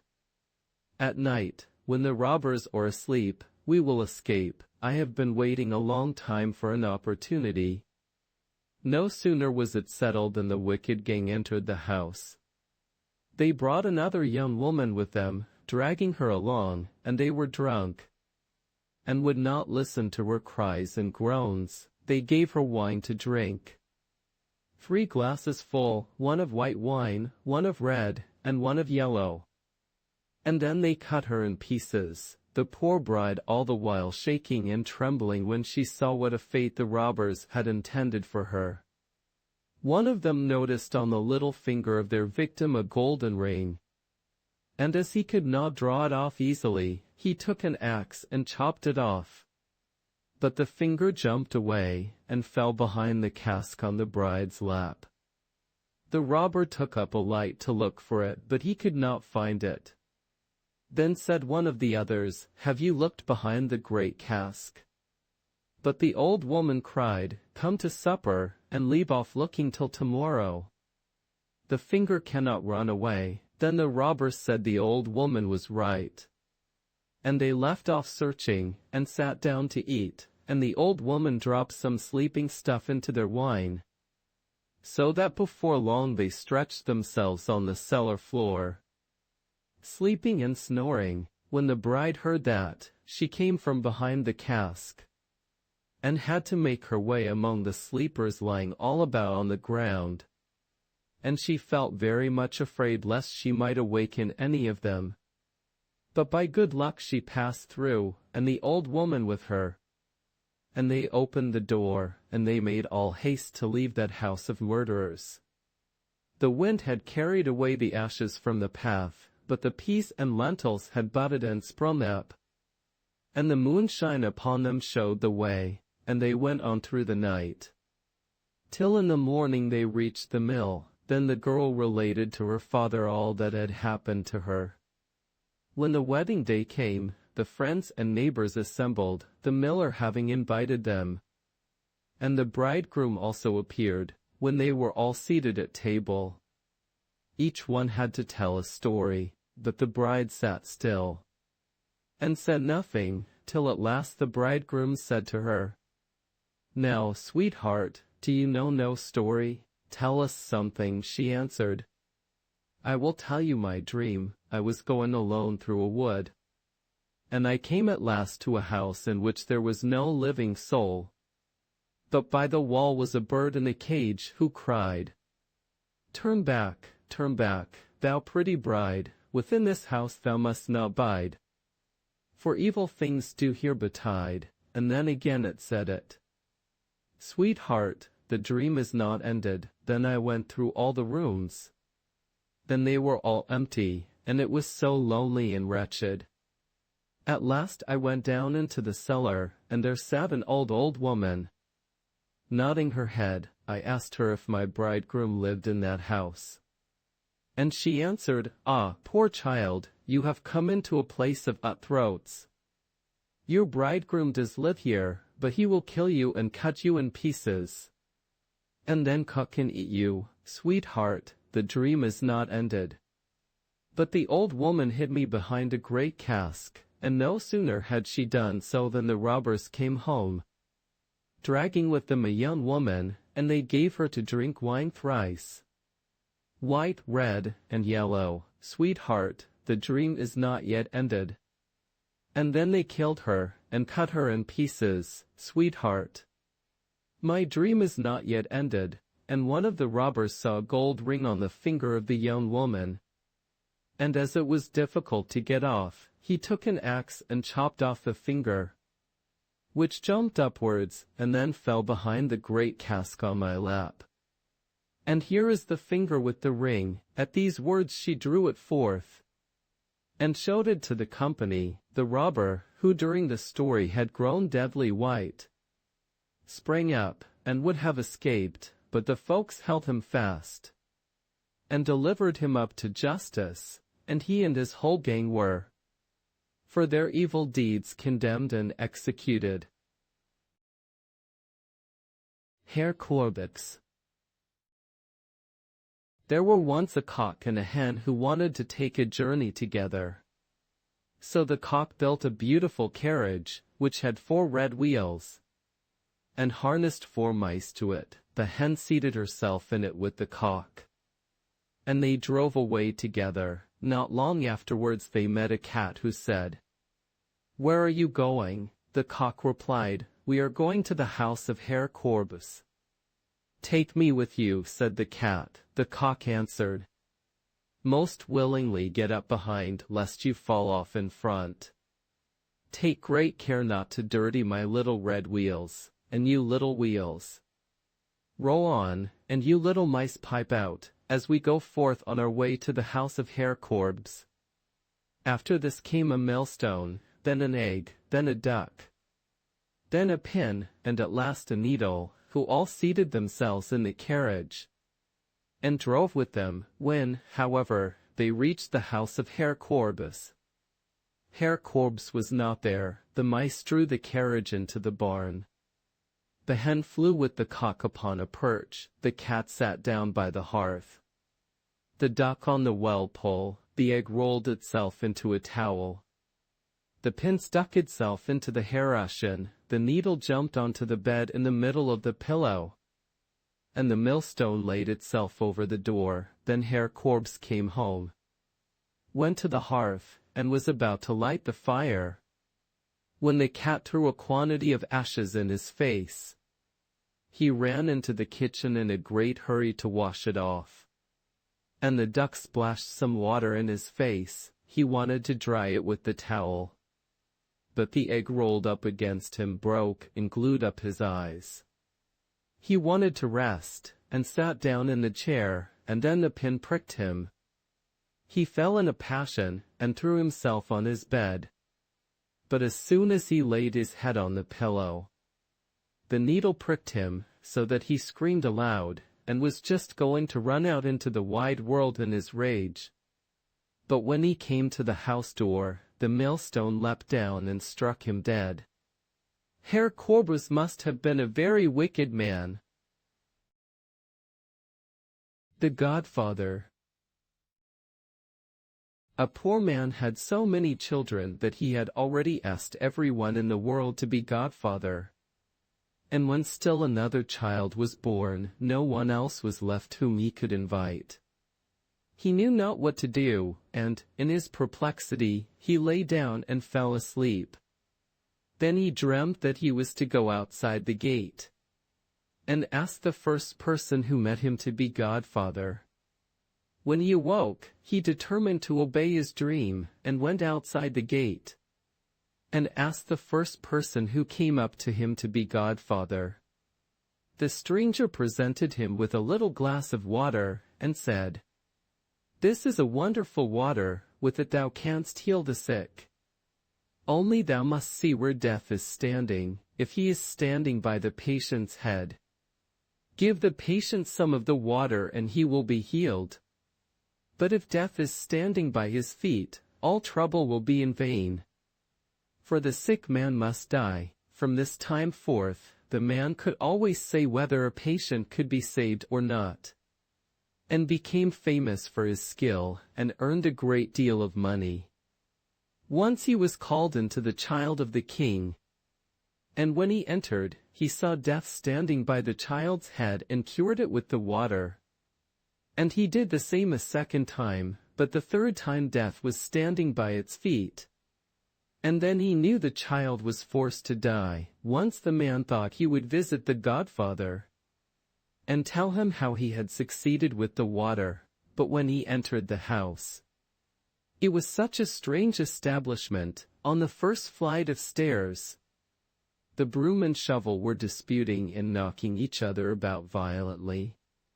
He asked them, "Where does the godfather live?" The broom replied, "One flight of stairs higher up." When he came to the second flight, he saw a heap of dead fingers lying. He asked, "Where does the godfather live?" One of the fingers replied, "One flight of stairs higher." On the third flight lay a heap of dead heads, which again directed him to the flight beyond. On the fourth flight, he saw fishes on the fire, which frizzled in the pans and baked themselves. They, too, said, "One flight of stairs higher," and when he had ascended the fifth, he came to the door of a room and peeped through the keyhole. And there he saw the godfather, who had a pair of long horns. When he opened the door and went in, the godfather got into bed in a great hurry and covered himself up. Then said the man, "Sir Godfather, what a strange household you have. When I came to your first flight of stairs, the shovel and broom were quarreling and beating each other violently." "How stupid you are," said the godfather. "That was the boy and the maid talking to each other. But on the second flight I saw dead fingers lying." "Oh, how silly you are, those were some roots of Sorzonera." On the third flight lay a heap of dead men's heads. "Foolish man, those were cabbages." On the fourth flight, I saw fishes in a pan which were hissing and baking themselves. When he had said that, the fishes came and served themselves up. And when I got to the 5th flight, I peeped through the keyhole of a door. And there, godfather, I saw you, and you had long, long horns. Oh, that is a lie. The man became alarmed, and ran out. And if he had not, who knows what the godfather would have done to him. Frau Trude. There was once a little girl who was obstinate and inquisitive. And when her parents told her to do anything, she did not obey them. So how could she fare well? One day she said to her parents, "I have heard so much of Frau Trude, I will go to her some day.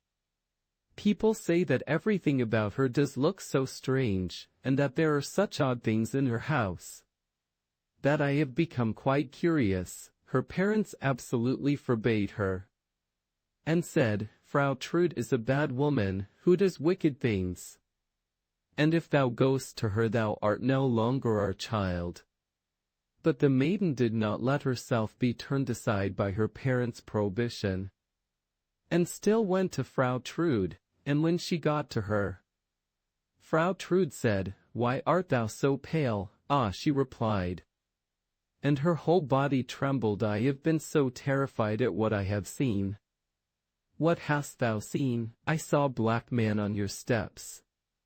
"That was a collier." "Then I saw a green man." "That was a huntsman." "After that I saw a blood-red man." "That was a butcher." "Ah, Frau Trude, I was terrified. I looked through the window and saw not you, but, as I verily believe, the devil himself with a head of fire." "Oh," said she, "then thou hast seen the witch in her proper costume. I have been waiting for thee, and wanting thee a long time already. Thou shalt give me some light." Then she changed the girl into a block of wood, and threw it into the fire. And when it was in full blaze, she sat down close to it, and warmed herself by it, and said, "That shines bright for once in a way." Godfather Death. A poor man had 12 children and had to work day and night in order just to feed them. Thus when the 13th came into the world, not knowing what to do in his need, he ran out into the highway, intending to ask the first person whom he met to be the godfather.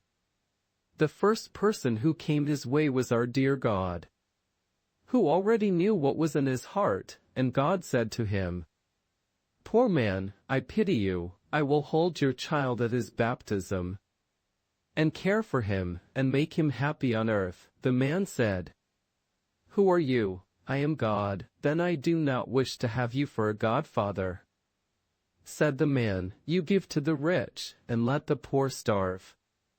Thus spoke the man, for he did not know how wisely God divides out wealth and poverty. Then he turned away from the Lord, and went on his way. Then the devil came to him and said, "What are you looking for?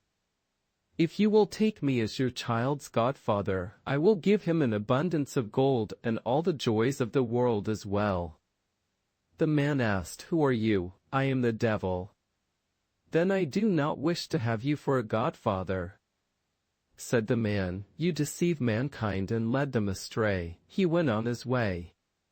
And then Death, on his withered legs, came walking toward him, and said, "Take me as your child's godfather." The man asked, "Who are you?" "I am Death, who makes everyone equal." Then the man said, "You are the right one. You take away the rich as well as the poor. Without distinction, you shall be my child's godfather." Death answered, "I will make your child rich and famous, for he who has me for a friend cannot fail." The man said, "Next Sunday is the baptism. Be there on time." Death appeared as he had promised, and served as godfather in an orderly manner. After the boy came of age, his godfather appeared to him one day, and asked him to go with him.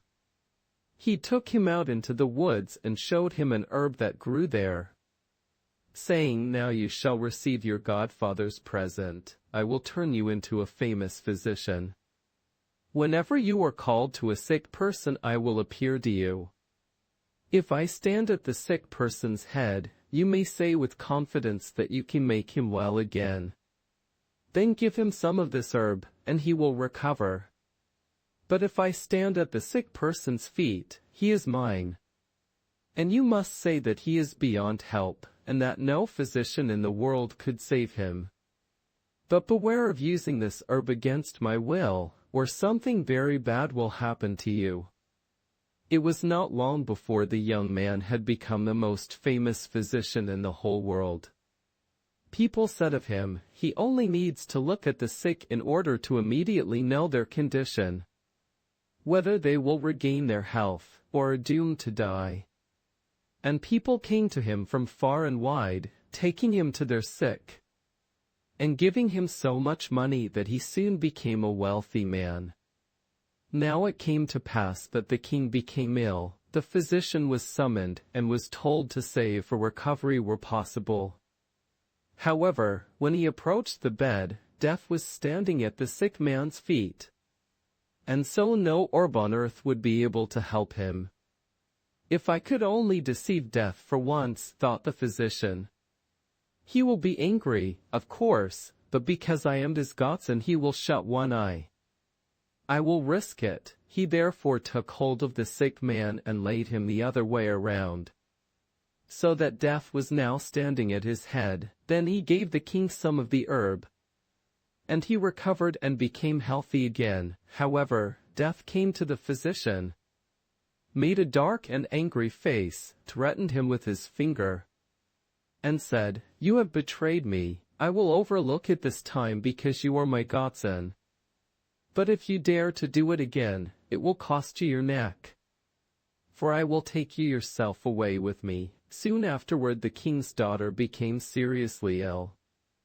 She was his only child, and he cried day and night until his eyes were going blind. Then he proclaimed that whosoever rescued her from death should become her husband and inherit the crown. When the physician came to the sick girl's bed he saw Death at her feet. He should have remembered his godfather's warning, but he was so infatuated by the princess's great beauty and the prospect of becoming her husband that he threw all thought to the winds. He did not see that Death was looking at him angrily, lifting his hand into the air and threatening him with his withered fist. He lifted up the sick girl and placed her head where her feet had been.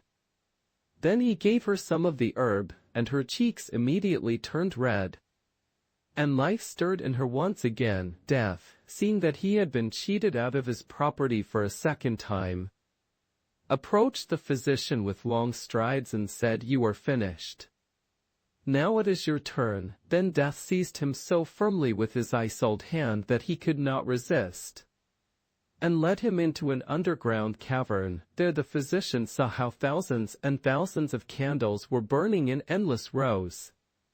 Some large, others medium-sized, others small. Every instant some died out, and others were relit, so that the little flames seemed to be jumping about in constant change. "See," said Death, "these are the life-lights of mankind. The large ones belong to children, the medium-sized ones to married people in their best years, and the little ones to old people. However, even children and young people often have only a tiny candle." "Show me my life-light," said the physician, thinking that it still would be very large. Death pointed to a little stump that was just threatening to go out, and said, "See, there it is." "Oh, dear godfather," said the horrified physician, "light a new one for me. Do it as a favor to me, so that I can enjoy my life, and become king and the husband of the beautiful princess." "I cannot," answered Death. "One must go out before a new one is lighted. Then set the old one onto a new one that will go on burning after the old one is finished," begged the physician. Death pretended that he was going to fulfill this wish and took hold of a large new candle. But, desiring revenge, he purposely made a mistake in relighting it, and the little piece fell down and went out. The physician immediately fell to the ground, and he too was now in the hands of death. Thumbling is journeyman Thumbling's travels. A certain tailor had a son, who happened to be small, and no bigger than a thumb, and on this account he was always called Thumbling. He had, however, some courage in him, and said to his father, "Father, I must and will go out into the world." "That's right, my son," said the old man, and took a long darning needle and made a nub of sealing wax on it at the candle. "And there is a sword for thee to take with thee on the way." Then the little tailor wanted to have one more meal with them, and hopped into the kitchen to see what his lady mother had cooked for the last time. It was, however, just dished up, and the dish stood on the hearth. Then he said, "Mother, what is there to eat today? See for thyself," said his mother. So Thumbling jumped onto the hearth, and peeped into the dish. But as he stretched his neck in too far, the steam from the food caught hold of him, and carried him up the chimney. He rode about in the air on the steam for a while, until at length he sank down to the ground again. Now the little tailor was outside in the wide world, and he travelled about, and went to a master in his craft. But the food was not good enough for him. "Mistress, if you give us no better food," said Thumbling, "I will go away, and early tomorrow morning I will write with chalk on the door of your house, 'Too many potatoes, too little meat. Farewell, Mr. Potato King. What wouldst thou have forsooth?'" "Grasshopper," said the mistress, and grew angry, and seized a dishcloth, and was just going to strike him, but my little tailor crept nimbly under a thimble, peeped out from beneath it, and put his tongue out at the mistress. She took up the thimble, and wanted to get hold of him, but little Thumbling hopped into the cloth, and while the mistress was opening it out and looking for him, he got into a crevice in the table. "Ho, ho, lady mistress," cried he, and thrust his head out, and when she began to strike him he leapt down into the drawer. At last, however, she caught him and drove him out of the house. The little tailor journeyed on and came to a great forest, and there he fell in with a band of robbers who had a design to steal the king's treasure. When they saw the little tailor, they thought, "A little fellow like that can creep through a keyhole and serve as picklock to us." "Hollo," cried one of them, "thou giant Goliath, wilt thou go to the treasure chamber with us? Thou canst slip thyself in and throw out the money." Thumbling reflected a while, and at length he said, "Yes," and went with them to the treasure chamber. Then he looked at the doors above and below, to see if there was any crack in them. It was not long before he espied one which was broad enough to let him in. He was therefore about to get in at once, but one of the two sentries who stood before the door observed him, and said to the other, "What an ugly spider is creeping there!" "I will kill it. Let the poor creature alone," said the other. "It has done thee no harm." Then Thumbling got safely through the crevice into the treasure chamber, opened the window beneath which the robbers were standing, and threw out to them one thaler after another. When the little tailor was in the full swing of his work, he heard the king coming to inspect his treasure chamber, and crept hastily into a hiding place. The king noticed that several solid thalers were missing, but could not conceive who could have stolen them, for locks and bolts were in good condition, and all seemed well guarded. Then he went away again, and said to the sentries, "Be on the watch.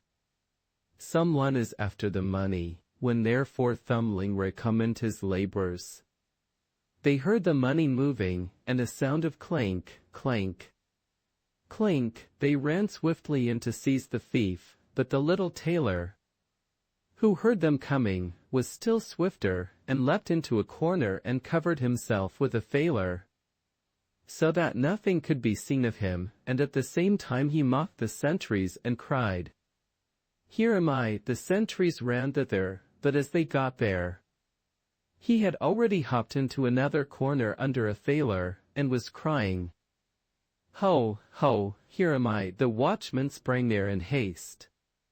But Thumbling had long ago got into a third corner, and was crying, "Ho, ho, here am I," and thus he made fools of them, and drove them so long round about the treasure chamber that they were weary, and went away. Then by degrees he threw all the thalers out, dispatching the last with all his might, then hopped nimbly upon it, and flew down with it through the window. The robbers paid him great compliments. "Thou art a valiant hero," said they. "Wilt thou be our captain?" Thumbling, however, declined, and said he wanted to see the world first. They now divided the booty, but the little tailor only asked for a cruiser because he could not carry more. Then he once more buckled on his sword, bade the robbers good-bye, and took to the road. First, he went to work with some masters, but he had no liking for that, and at last he hired himself as manservant in an inn. The maids, however, could not endure him, for he saw all they did secretly, without their seeing him, and he told their master and mistress what they had taken off the plates, and carried away out of the cellar, for themselves. Then said they, "Wait, and we will pay thee off," and arranged with each other to play him a trick. Soon afterwards, when one of the maids was mowing in the garden, and saw Thumbling jumping about and creeping up and down the plants, she mowed him up quickly with the grass, tied all in a grey cloth, and secretly threw it to the cows. Now amongst them there was a great black one, who swallowed him down without hurting him. Down below, however, it pleased him ill, for it was quite dark, neither was any candle burning. When the cow was being milked he cried, "Strip, strap, strool, will the pail soon be full?" But the noise of the milking prevented his being understood.